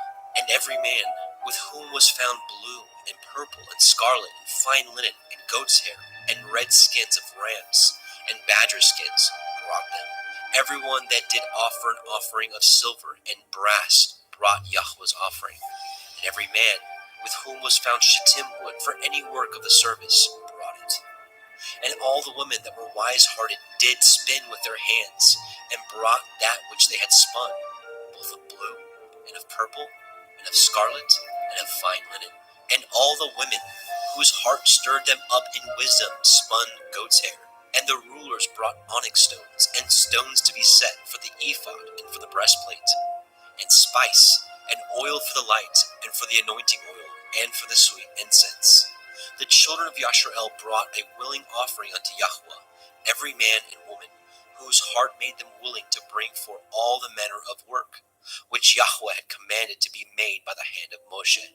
And Moshe said unto the children of Yashrael, See, Yahweh has called by name Betzalel, the son of Uri, the son of Horai, of the tribe of Yehudah, and he has filled him with the Ruach Elohim, in wisdom, in understanding, and in knowledge, and in all manner of workmanship, and to devise curious works, to work in gold, and in silver, and in brass, and in the cutting of stones, to set them, and in carving of wood, to make any manner of cunning work.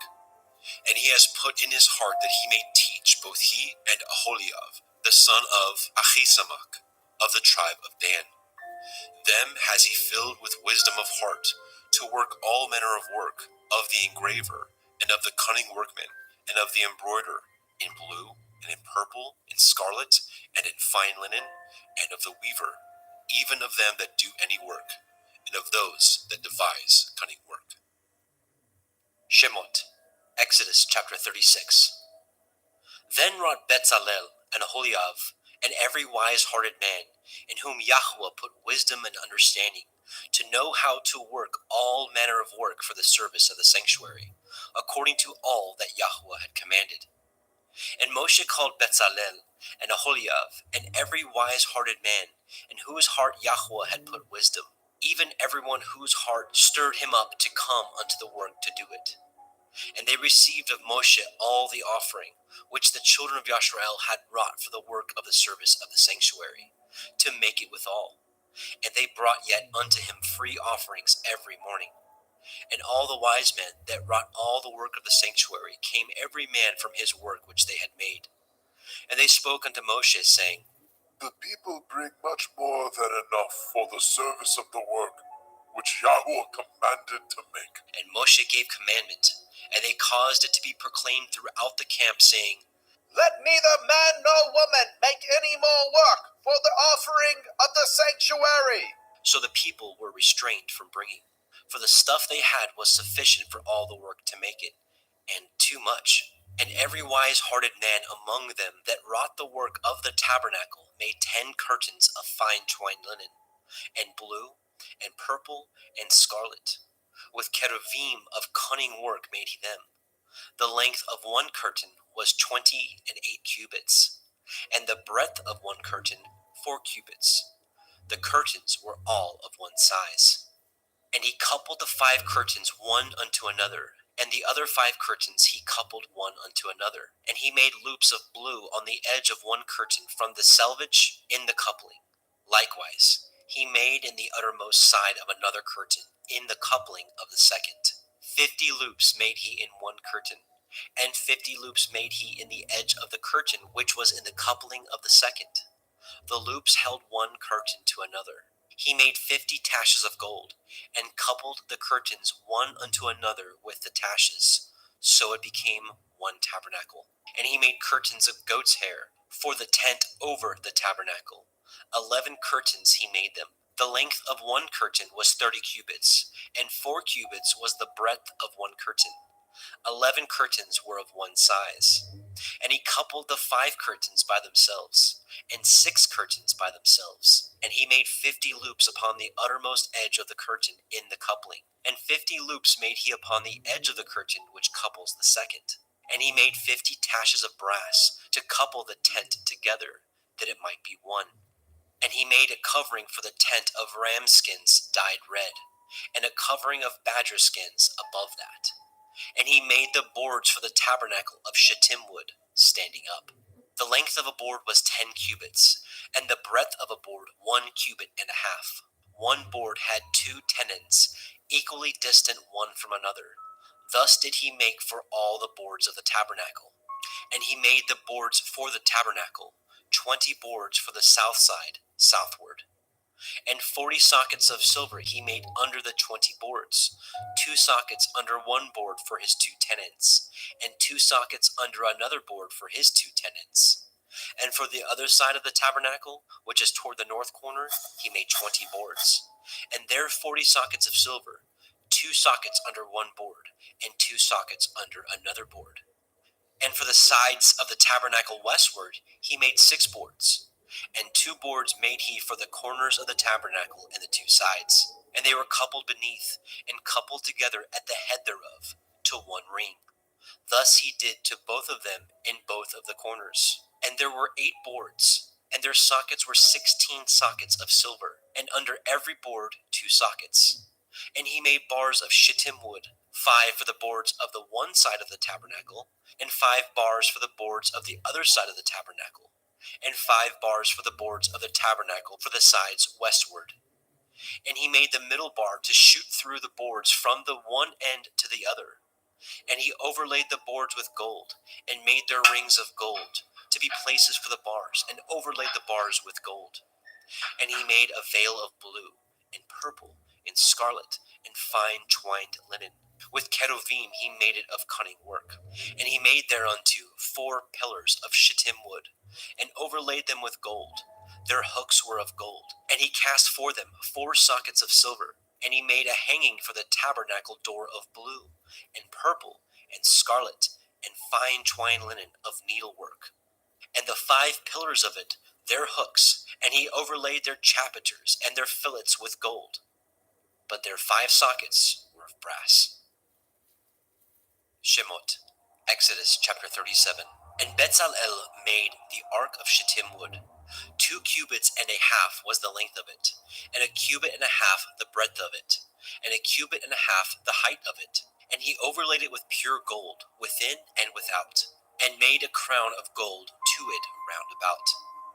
And he cast for it 4 rings of gold, to be set by the 4 corners of it, even 2 rings upon the one side of it, and 2 rings upon the other side of it.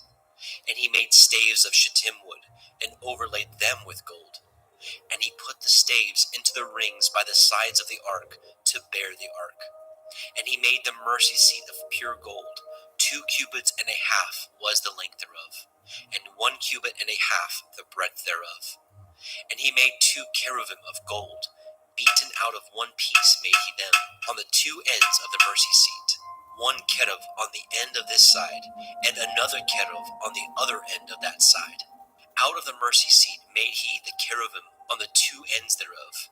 And the cherubim spread out their wings on high, and covered with their wings over the mercy seat, with their faces one to another, even to the mercy seatward were the faces of the cherubim.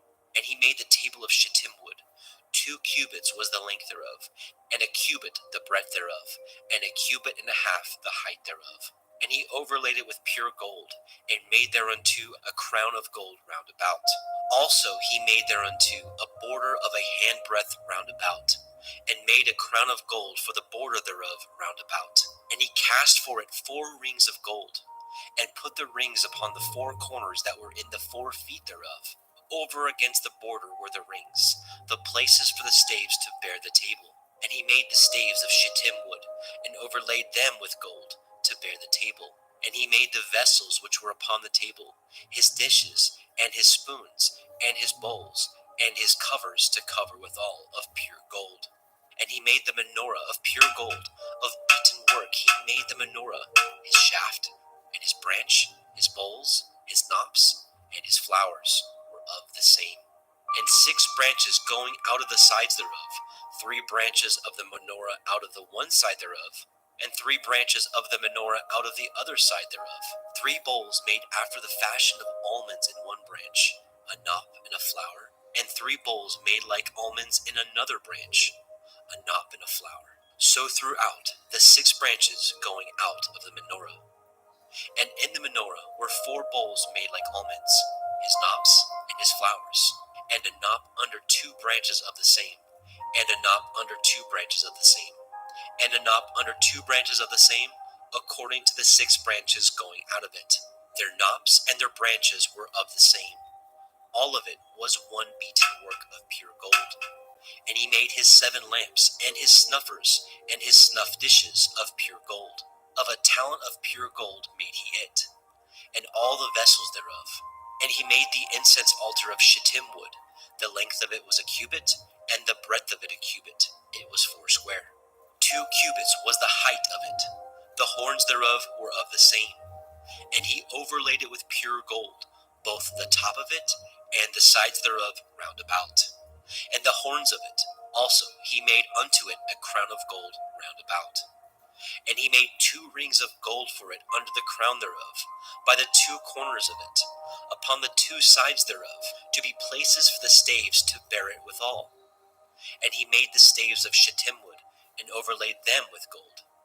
And he made the holy anointing oil, and the pure incense of sweet spices, according to the work of the apothecary. Shemot, Exodus chapter 38.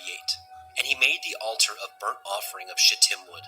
5 cubits was the length thereof, and 5 cubits the breadth thereof. It was 4 square, and 3 cubits the height thereof. And he made the horns thereof on the 4 corners of it. The horns thereof were of the same, and he overlaid it with brass. And he made all the vessels of the altar, the pots, the shovels, and the basins, and the flesh hooks, the fire pans, all the vessels thereof he made of brass. And he made for the altar a brazen grate of network under the compass thereof, beneath unto the midst of it. And he cast 4 rings for the 4 ends of the grate of brass, to be places for the staves. And he made the staves of shittim wood, and overlaid them with brass. And he put the staves into the rings on the sides of the altar, to bear it withal. He made the altar hollow with boards. And he made the laver of brass, and the foot of it brass, of the looking glasses of the women assembling, which assembled at the door of the tabernacle of the assembly. And he made the court on the south side southward. The hangings of the court were of fine twined linen, 100 cubits. Their pillars were 20, and their brazen sockets 20. The hooks of the pillars and their fillets were of silver. And for the north side the hangings were 100 cubits. Their pillars were 20, and their sockets of brass 20. The hooks of the pillars and their fillets of silver. And for the west side were hangings of 50 cubits. Their pillars 10, and their sockets 10. The hooks of the pillars and their fillets of silver. And for the east side, eastward, 50 cubits. The hangings of the one side of the gate were 15 cubits, their pillars 3, and their sockets 3. And for the other side of the court gate, on this hand and on that hand, were hangings of 15 cubits, their pillars 3, and their sockets 3. All the hangings of the court round about were of fine twined linen, and the sockets for the pillars were of brass, the hooks of the pillars and their fillets of silver, and the overlaying of their chapiters of silver, and all the pillars of the court were filleted with silver. And the hanging for the gate of the court was needlework of blue, and purple, and scarlet, and fine twined linen, and 20 cubits was the length, and the height in the breadth was 5 cubits, answerable to the hangings of the court. And their pillars were 4, and their sockets of brass 4, their hooks of silver, and the overlaying of their chapiters and their fillets of silver. And all the pins of the tabernacle and of the court round about were of brass. This is the sum of the tabernacle, even of the tabernacle of the assembly, as it was counted according to the commandment of Moshe, for the service of the Leviim, by the hand of Ithamar, son to Aharon the priest.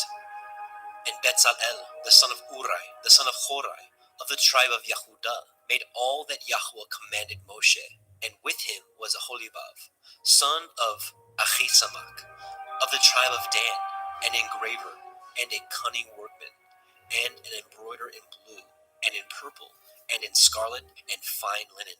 All the gold that was occupied for the work in all the work of the holy place, even the gold of the offering, was 29 talents, and 730 shekels, after the shekel of the sanctuary. And the silver of them that were numbered of the assembly was 100 talents, and 100,703 shekels, after the shekel of the sanctuary. A beka for every man, that is, half a shekel, after the shekel of the sanctuary, for every one that went to be numbered from 20 years old and upward, for 600,000 and 3,550 men. And of the 100 talents of silver were cast the sockets of the sanctuary, and the sockets of the veil, 100 sockets of 100 talents, a talent for a socket. And of the 1,775 shekels, he made hooks for the pillars, and overlaid their chapiters, and filleted them. And the brass of the offering was 70 talents, and 2,400 shekels. And therewith he made the sockets to the door of the tabernacle of the assembly, and the brazen altar, and the brazen grate for it, and all the vessels of the altar, and the sockets of the court round about, and the sockets of the court gate, and all the pins of the tabernacle, and all the pins of the court round about. Shemot, Exodus chapter 39. And of the blue, and purple, and scarlet, they made cloths of service, to do service in the holy place, and made the holy garments for Aharon, as Yahweh commanded Moshe. And he made the ephod of gold, blue, and purple, and scarlet, and fine twined linen. And they did beat the gold into thin plates, and cut it into wires, to work it in the blue, and in the purple, and in the scarlet, and in the fine linen, with cunning work. They made shoulder pieces for it, to couple it together. By the two edges was it coupled together. And the belt of his ephod, that was upon it, was of the same, according to the work thereof, of gold, blue, and purple, and scarlet, and fine twined linen, as Yahweh commanded Moshe. And they wrought onyx stones enclosed in ouches of gold, graven as signets are graven, with the names of the children of Yasharel. And he put them on the shoulders of the ephod, that they should be stones for a memorial to the children of Yasharel, as Yahweh commanded Moshe. And he made the breastplate of cunning work, like the work of the ephod, of gold, blue, and purple, and scarlet, and fine twined linen. It was foursquare. They made the breastplate double. A span was the length thereof, and a span the breadth thereof, being doubled. And they set in it 4 rows of stones. The first row was a sardius, a topaz, and a carbuncle. This was the first row. And the second row, an emerald, a sapphire, and a diamond. And the third row, a ligure, an agate, and an amethyst. And the fourth row, a beryl, an onyx, and a jasper. They were enclosed in ouches of gold in their enclosings. And the stones were according to the names of the children of Yasharel, 12, according to their names, like the engravings of a signet, every one with his name, according to the 12 tribes. And they made upon the breastplate chains at the end of wreathen work of pure gold. And they made 2 ouches of gold, and 2 gold rings, and put the 2 rings in the 2 ends of the breastplate. And they put the 2 wreathen chains of gold in the 2 rings on the ends of the breastplate. And the 2 ends of the 2 wreathen chains they fastened in the 2 ouches, and put them on the shoulder pieces of the ephod before it. And they made 2 rings of gold, and put them on the 2 ends of the breastplate, upon the border of it, which was on the side of the ephod inward. And they made 2 other golden rings, and put them on the 2 sides of the ephod underneath, toward the forepart of it, over against the other coupling thereof, above the belt of the ephod. And they did bind the breastplate by his rings unto the rings of the ephod with a lace of blue, that it might be above the belt of the ephod, and that the breastplate might not be loosed from the ephod, as Yahweh commanded Moshe. And he made the robe of the ephod of woven work, all of blue. And there was a hole in the midst of the robe, as the hole of a habergeon, with a band round about the hole, that it should not rend. And they made upon the hems of the robe pomegranates of blue, and purple, and scarlet, and twined linen. And they made bells of pure gold, and the bells between the pomegranates unto the hem of the robe, round about between the pomegranates. A bell and a pomegranate, a bell and a pomegranate, round about the hem of the robe to minister in, as Yahweh commanded Moshe. And they made coats of fine linen of woven work for Aharon, and for his sons, and a turban of fine linen, and goodly bonnets of fine linen, and linen breeches of fine twined linen, and a belt of fine twined linen, and blue, and purple, and scarlet of needlework, as Yahweh commanded Moshe. And they made the plate of the holy crown of pure gold, and wrote it upon a writing, like the engravings of a signet, Kodesh el Yahweh. And they tied it unto a lace of blue, to fasten it on high upon the turban, as Yahweh commanded Moshe. Thus was all the work of the tabernacle of the tent of the assembly finished. And the children of Yashrael did according to all that Yahweh commanded Moshe.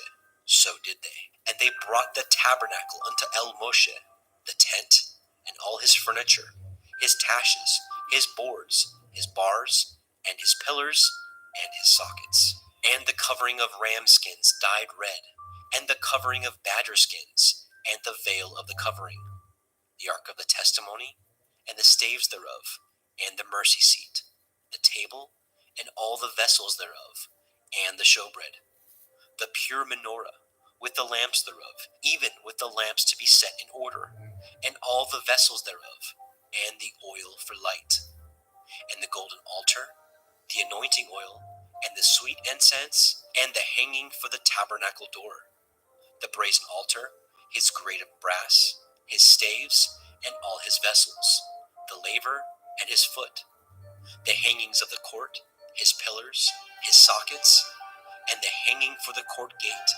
his cords, and his pins, and all the vessels of the service of the tabernacle, for the tent of the assembly, the cloths of service to do service in the holy place, and the holy garments for Aharon the priest, and for his sons' garments to minister in the priest's office, according to all that Yahweh commanded Moshe. So the children of Yashrael made all the work.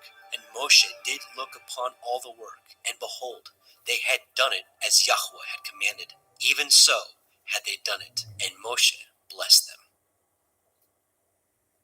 Shemot, Exodus chapter 40. And Yahweh spoke unto Moshe, saying, On the first day of the first month shall you set up the tabernacle of the tent of the assembly, and you shall put therein the ark of the testimony, and cover the ark with the veil. And you shall bring the table, and set in order the things that are to be set in order upon it. You shall bring the menorah, and light the lamps thereof. And you shall set the altar of gold for the incense before the ark of the testimony, and put the hangings of the door to the tabernacle. And you shall set the altar of burnt offering before the door of the tabernacle of the tent of the assembly. And you shall set the laver between the tent of the assembly and the altar, and shall put water therein. And you shall set the court round about, and hang up the hanging at the court gate. And you shall take the anointing oil, and anoint the tabernacle, and all that is therein, and shall hallow it, and all the vessels thereof, and it shall be holy. And you shall anoint the altar of the burnt offering, and all his vessels, and sanctify the altar, and it shall be an altar most holy. And you shall anoint the laver, and his foot, and sanctify it.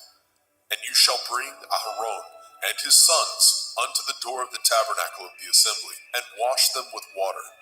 And you shall put upon Aharon the holy garments, and anoint him, and sanctify him, that he may minister unto me in the priest's office. And you shall bring his sons, and clothe them with coats. And you shall anoint them, as you anointed their father, that they may minister unto me in the priest's office. for their anointing shall surely be an everlasting priesthood throughout their generations. Thus did Moshe, according to all that Yahweh commanded him, so did he. And it came to pass in the first month in the second year, on the first day of the month, that the tabernacle was reared up. And Moshe reared up the tabernacle, and fastened his sockets, and set up the boards thereof, and put in the bars thereof, and reared up his pillars. And he spread abroad the tent over the tabernacle, and put the covering of the tent above upon it, as Yahweh commanded Moshe. And he took and put the testimony into the ark, and set the staves on the ark, and put the mercy seat above upon the ark. And he brought the ark into the tabernacle, and set up the veil of the covering, and covered the ark of the testimony, as Yahweh commanded Moshe. And he put the table in the tent of the assembly, upon the side of the tabernacle northward without the veil. And he set the bread in order upon it before Yahweh, as Yahweh commanded Moshe. And he put the menorah in the tent of the assembly over against the table on the side of the tabernacle southward. And he lighted the lamps before Yahweh, as Yahweh commanded Moshe. And he put the golden altar in the tent of the assembly before the veil. And he burnt sweet incense thereon, as Yahweh commanded Moshe. And he set up the hanging at the door of the tabernacle.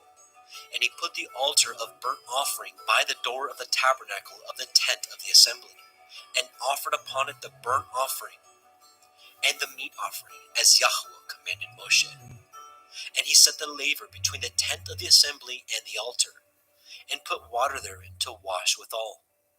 And Moshe and Aharon and his sons washed their hands and their feet thereat, when they went into the tent of the assembly, and when they came near unto the altar, they washed, as Yahweh commanded Moshe. And he reared up the court round about the tabernacle and the altar, and set up the hanging of the court gate. So Moshe finished the work. Then a cloud covered the tent of the assembly, and the glory of Yahweh filled the tabernacle. And Moshe was not able to enter into the tent of the assembly, because the cloud abode thereon, and the glory of Yahweh filled the tabernacle. And when the cloud was taken up over the tabernacle, the children of Yasharel went onward in all their journeys. But if the cloud were not taken up, then they journeyed not till the day that it was taken up. For the cloud of Yahweh was upon the tabernacle day by day, and fire on it by night, in the sight of all the house of Yasharel, throughout all their journeys.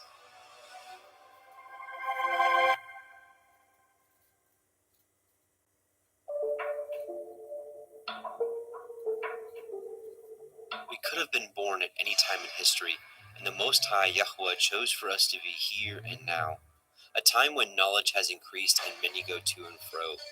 We find ourselves in the time of the end, according to the book of Daniel, and as we have seen, comes with both blessings and spiritual trials like no other.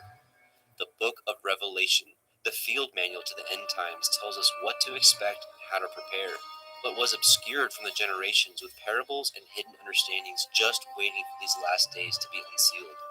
While we may also not get everything right, we will be leaning on the Spirit of truth of the Most High, Yahuwah Sebaoth, in the name of Yahushua HaMashiach, to reveal to us the proper understanding. For who knows if you have come to the kingdom for such a time as this?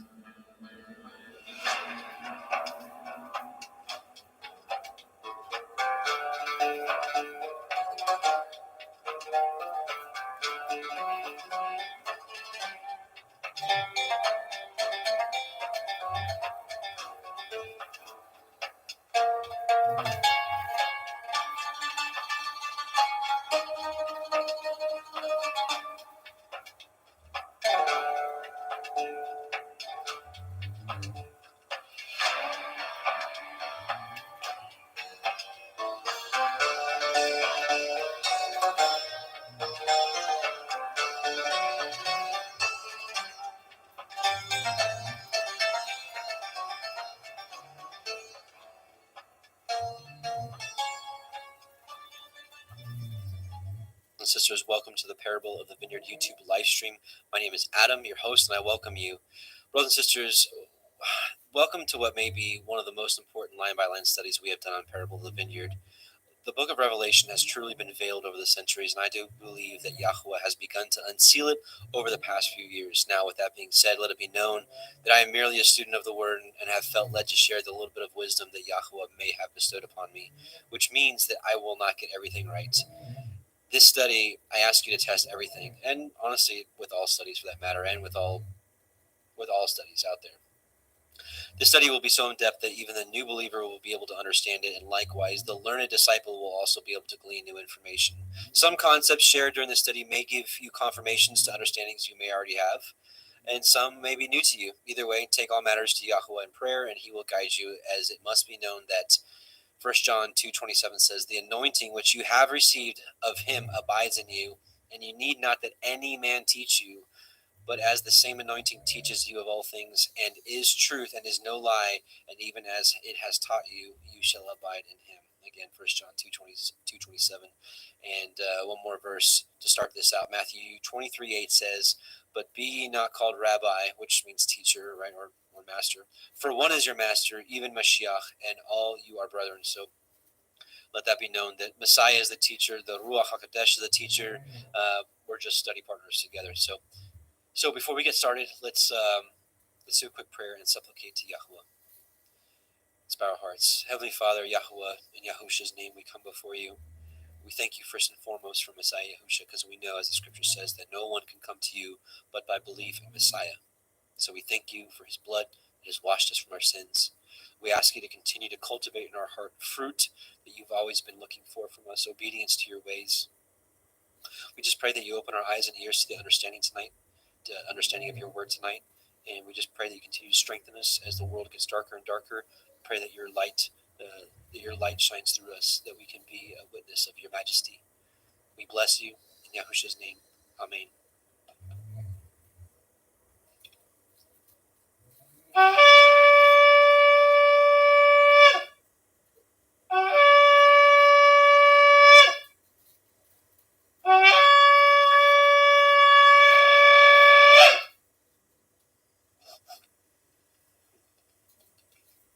Let's get into it. So last week in part 1, we got through Revelation 1:1 through 1:13.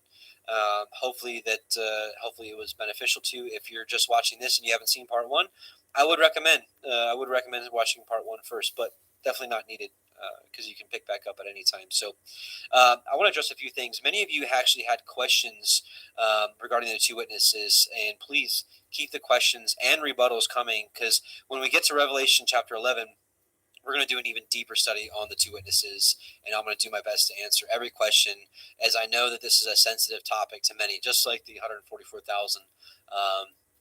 These are studies that people really dig their heels in once they kind of make their mind up. So, which I don't blame you. I don't. We all kind of tend to do that. But I definitely want to keep this study as open and transparent and as close to scriptures as possible, without reaching, without making assumptions, those type of things. But I do want to answer a few quick questions that came up. Now, a lot of you are really sticking to it's two physical men coming here, breathing fire on everybody like a dragon, and that kind of stuff. And that may be the case. I will address the Enoch Elijah or Moses Elijah theory real quick. Think about this. What if it's like kind of a dual understanding? And by the way, I am addressing what we talked about last week. For those of you that may just be stumbling upon this live or as recording, we talked a lot about the two witnesses. But what if it's not just two physical men? What if it's the spirit of Elijah and the spirit of Enoch, or the spirit of Moses and the spirit of Elijah, whatever you kind of hold to? Because it's kind of reminds me a little bit of what we saw with John the Baptist. And let me pull up a little scripture if you don't mind. And let's get this study started. So in Malachi 4:4-6, it says, "Remember ye the Torah of Moshe, my servant, which I command." The Hebrew word here for law is Torah. "Remember ye the Torah of Moshe, my servant, which I commanded unto him in Horeb," which is Mount Sinai, "for all Israel, with the statutes and judgments. Behold, I will send you Elijah the prophet before the coming of the great and dreadful day of Yahuwah, and he shall turn the heart of the fathers to the children, and the heart of the children to their fathers, lest I come and smite the earth with a curse." Right? So this is what was kind of left out there, hanging out there before Messiah Yahusha came. So let's see what Messiah said about this. Matthew 17, 10 through 13 says, "And his disciples asked him, saying, Why then say the scribes that Elias," which is Elijah, "must first come? And Yahusha answered and said unto him, Elias truly shall first come and restore all things. But I say unto you that Elias is come already. And they knew him not, but have done unto him whatsoever they listed. Likewise shall also the Son of Man suffer of them.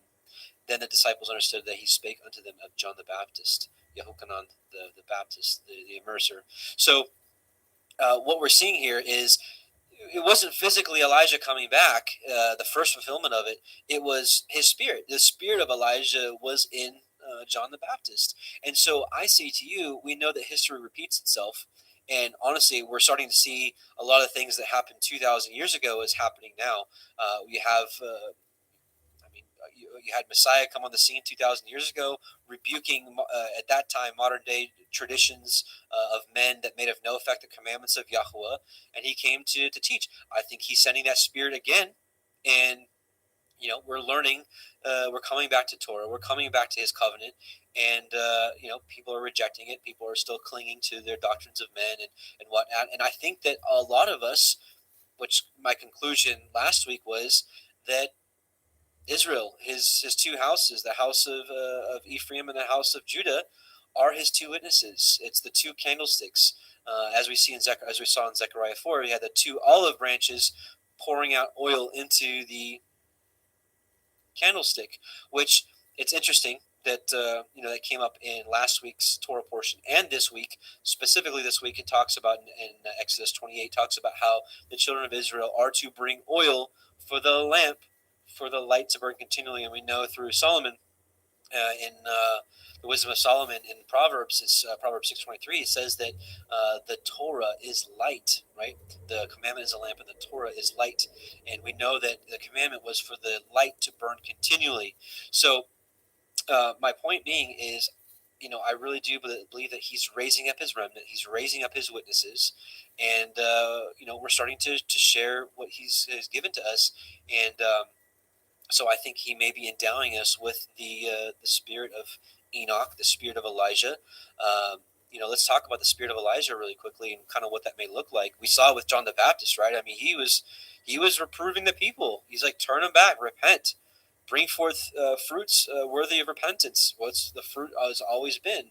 The fruit has always been, if you don't mind here, those of you that are familiar with this or are regulars here, you're very familiar with Psalm 1 through 3. Blessed is the man that walketh not in the counsel of the ungodly, nor standeth in the way of sinners, nor sitteth in the seat of the scornful, but his delight is in the Torah of Yahweh, and in his Torah doth he meditate day and night. And he, so the person that delights in the Torah and meditates on it, he shall be like a tree planted by the rivers of water that bringeth forth his fruit in his season.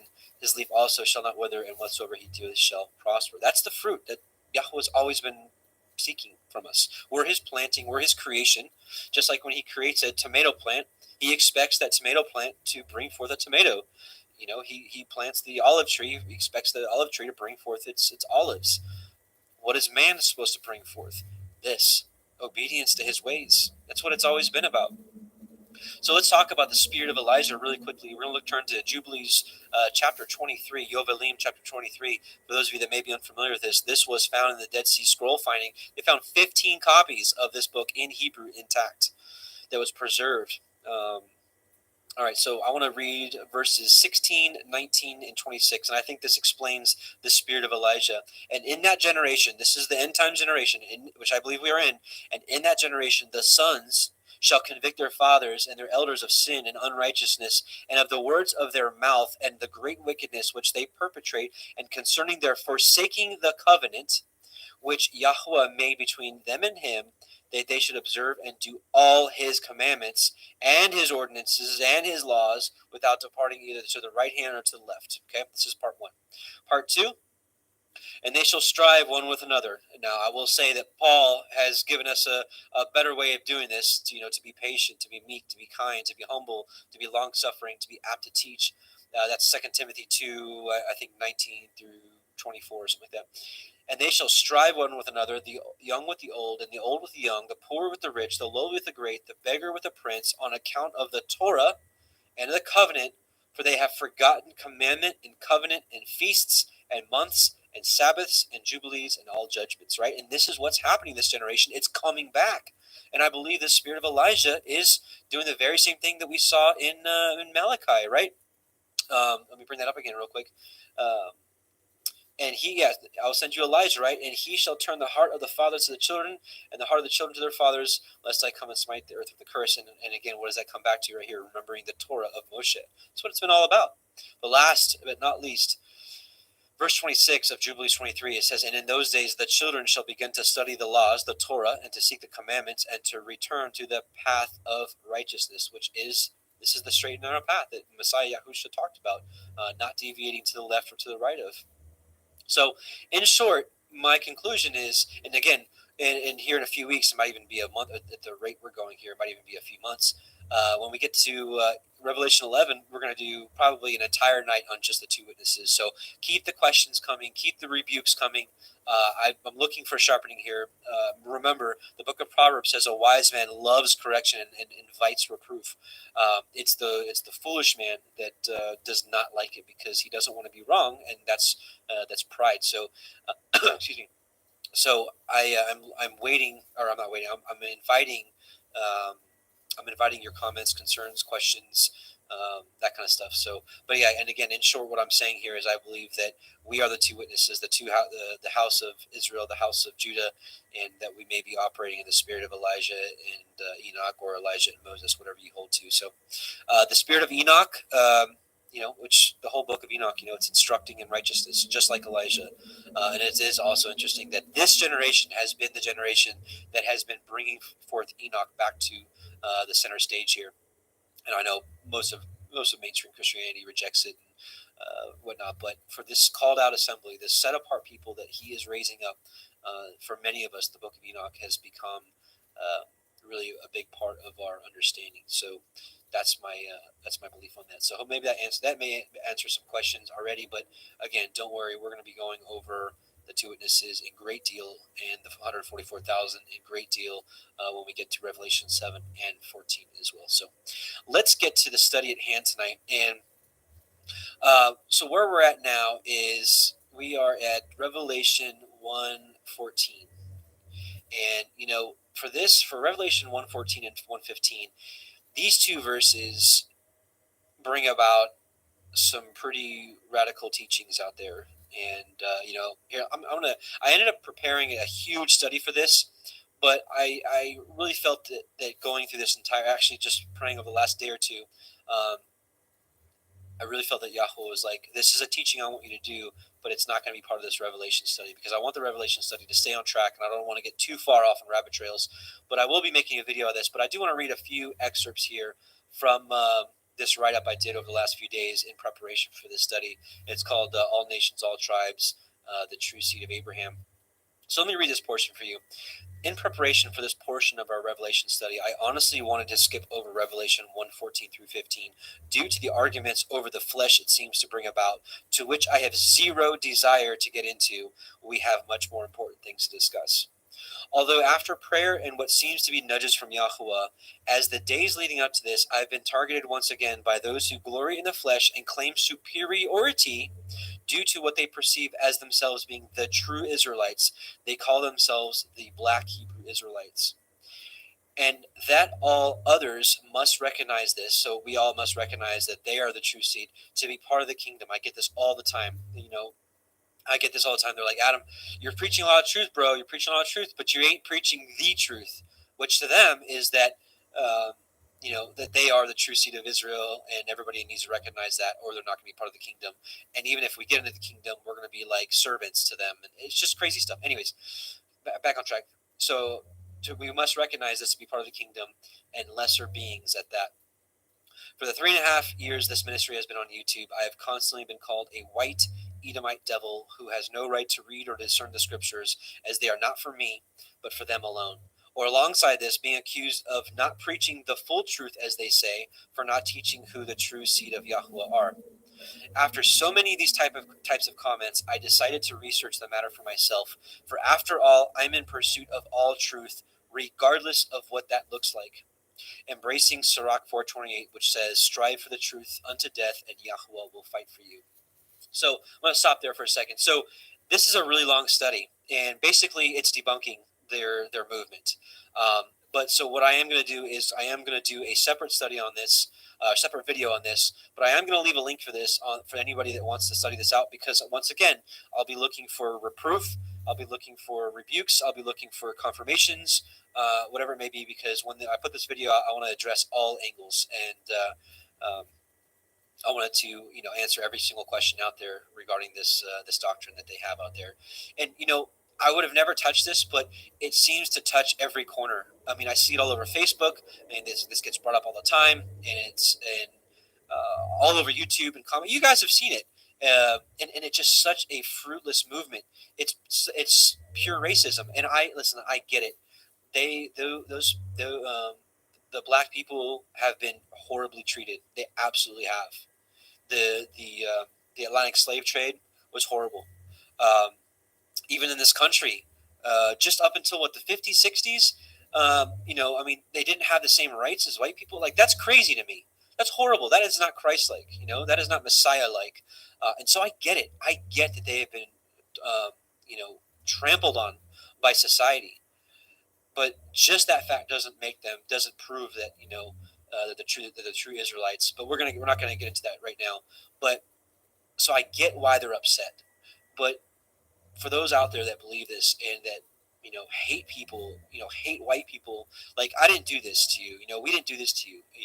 It was generations beforehand. But don't turn around and make the same mistakes that they did. We're supposed to be ambassadors for Messiah. How can we be ambassadors for Messiah if you're going around and telling people that they're inferior to you because of skin color? So you're making the same mistakes that other generations have. So we know that Messiah said, no longer is it eye for an eye, tooth for a tooth, but do good to them, right? Even do good. If you think that we're your enemies, you're still supposed to love us, right? So, anyways, so I'm not going to go through this whole study.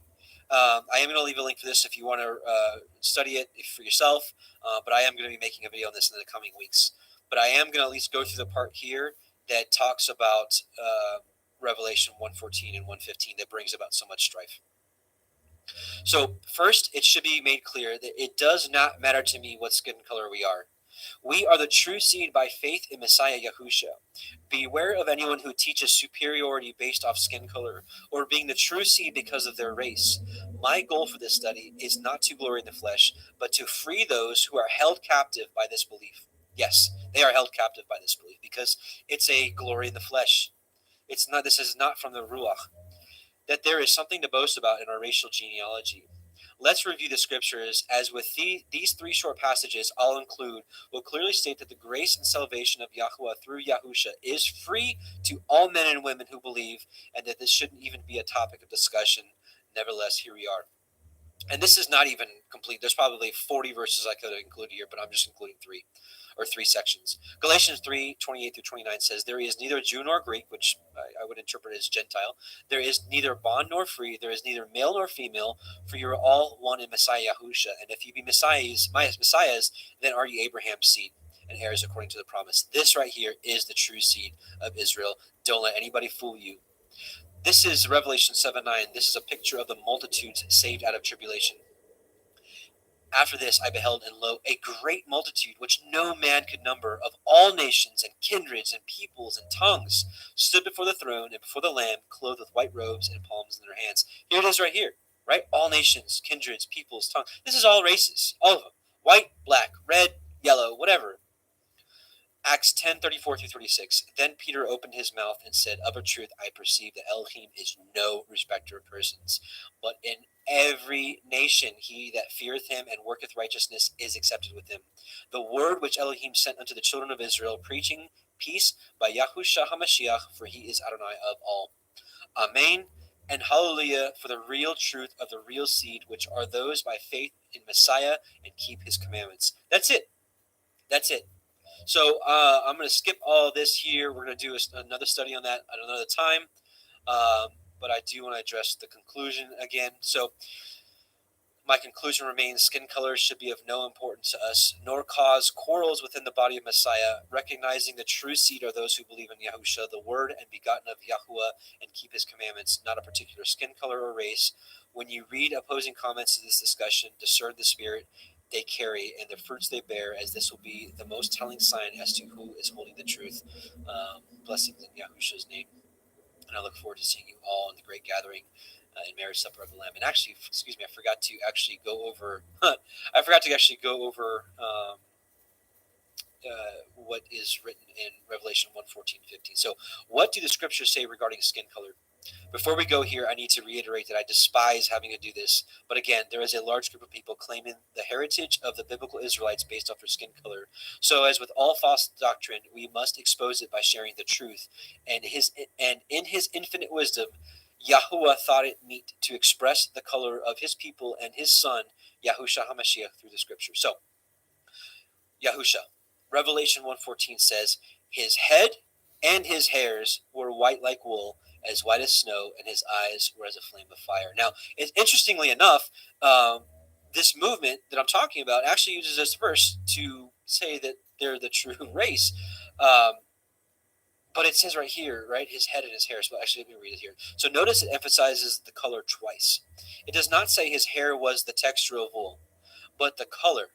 Then continues to reinforce his complexion being white as snow. Backing up to the beginning of that verse, it says his head was also white alongside his hair. What do we do with that?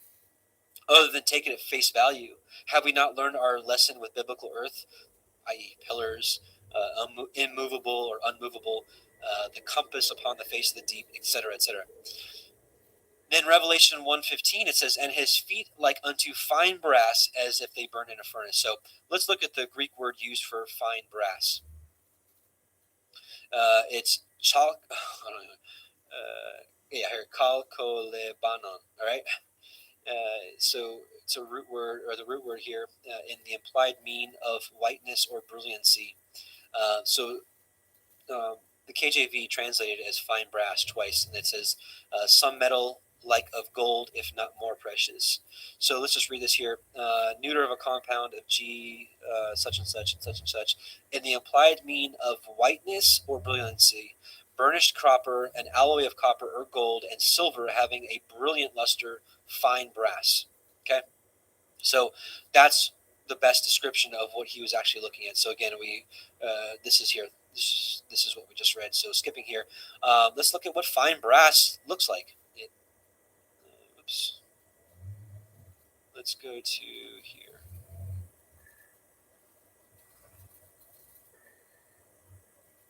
Oh, that's weird. So this is what fine brass looks like. Okay. Let's look at what brass in a furnace looks like. I'm not going to have any sound here, but this is brass. Yes, most gun shells are or bullet shells are made out of brass. So, anyways, he pours into this little furnace here, right? So this is what brass looks like in a furnace. Just skip ahead here. Anyways, and then this is when it's refined. So just to give you an idea of what Yehochanan was saying, and then here's another witness for Yahusha. This is Enoch 46:1, and there I saw one who had a head of days, and his head was white like wool, and with him was another being whose countenance had the appearance of a man, and his face was full of graciousness like one of the holy angels. So just a second witness, and also it's in Daniel as well. But what they say is that his hair had the texture of wool, but it's not what it says. It says his hair was white like wool. And anyways, I really hate even talking about this, but like I said, Abba put it on my heart that we have to address this because it was written. I can't just skip over what he found was meet to write in his scripture. So that's enough for now. Like I said, I'm going to put this link in the description box for those that want to read up on this and maybe even rebuke me before I put out that video to sharpen me in any way I can.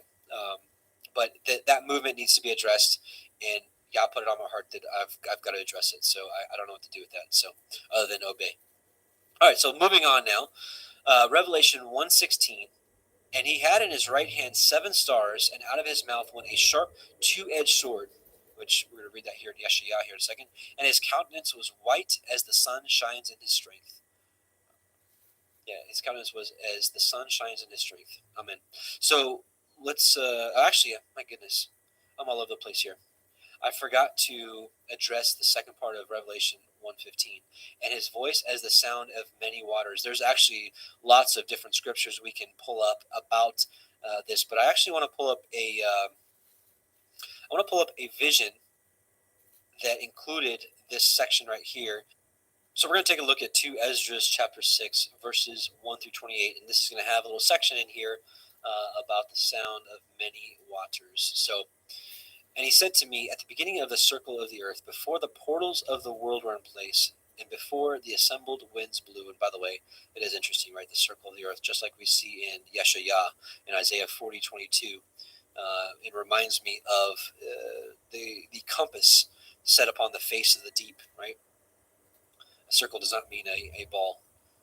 And in Isaiah 22, he actually says the word gadur, which is ball. And so he could have said that in Isaiah, but he didn't. He said circle. Anyways, and before the rumblings of the thunder sounded, and before the flashes of lightning shone, and before the foundations of paradise were laid, and before the beautiful flowers were seen, and before the powers of movement were established, and before the innumerable hosts of angels were gathered together, and before the heights of the air were lifted up, and before the measures of the firmaments were named, and before the footstool of Zion was established, and before the present years were reckoned,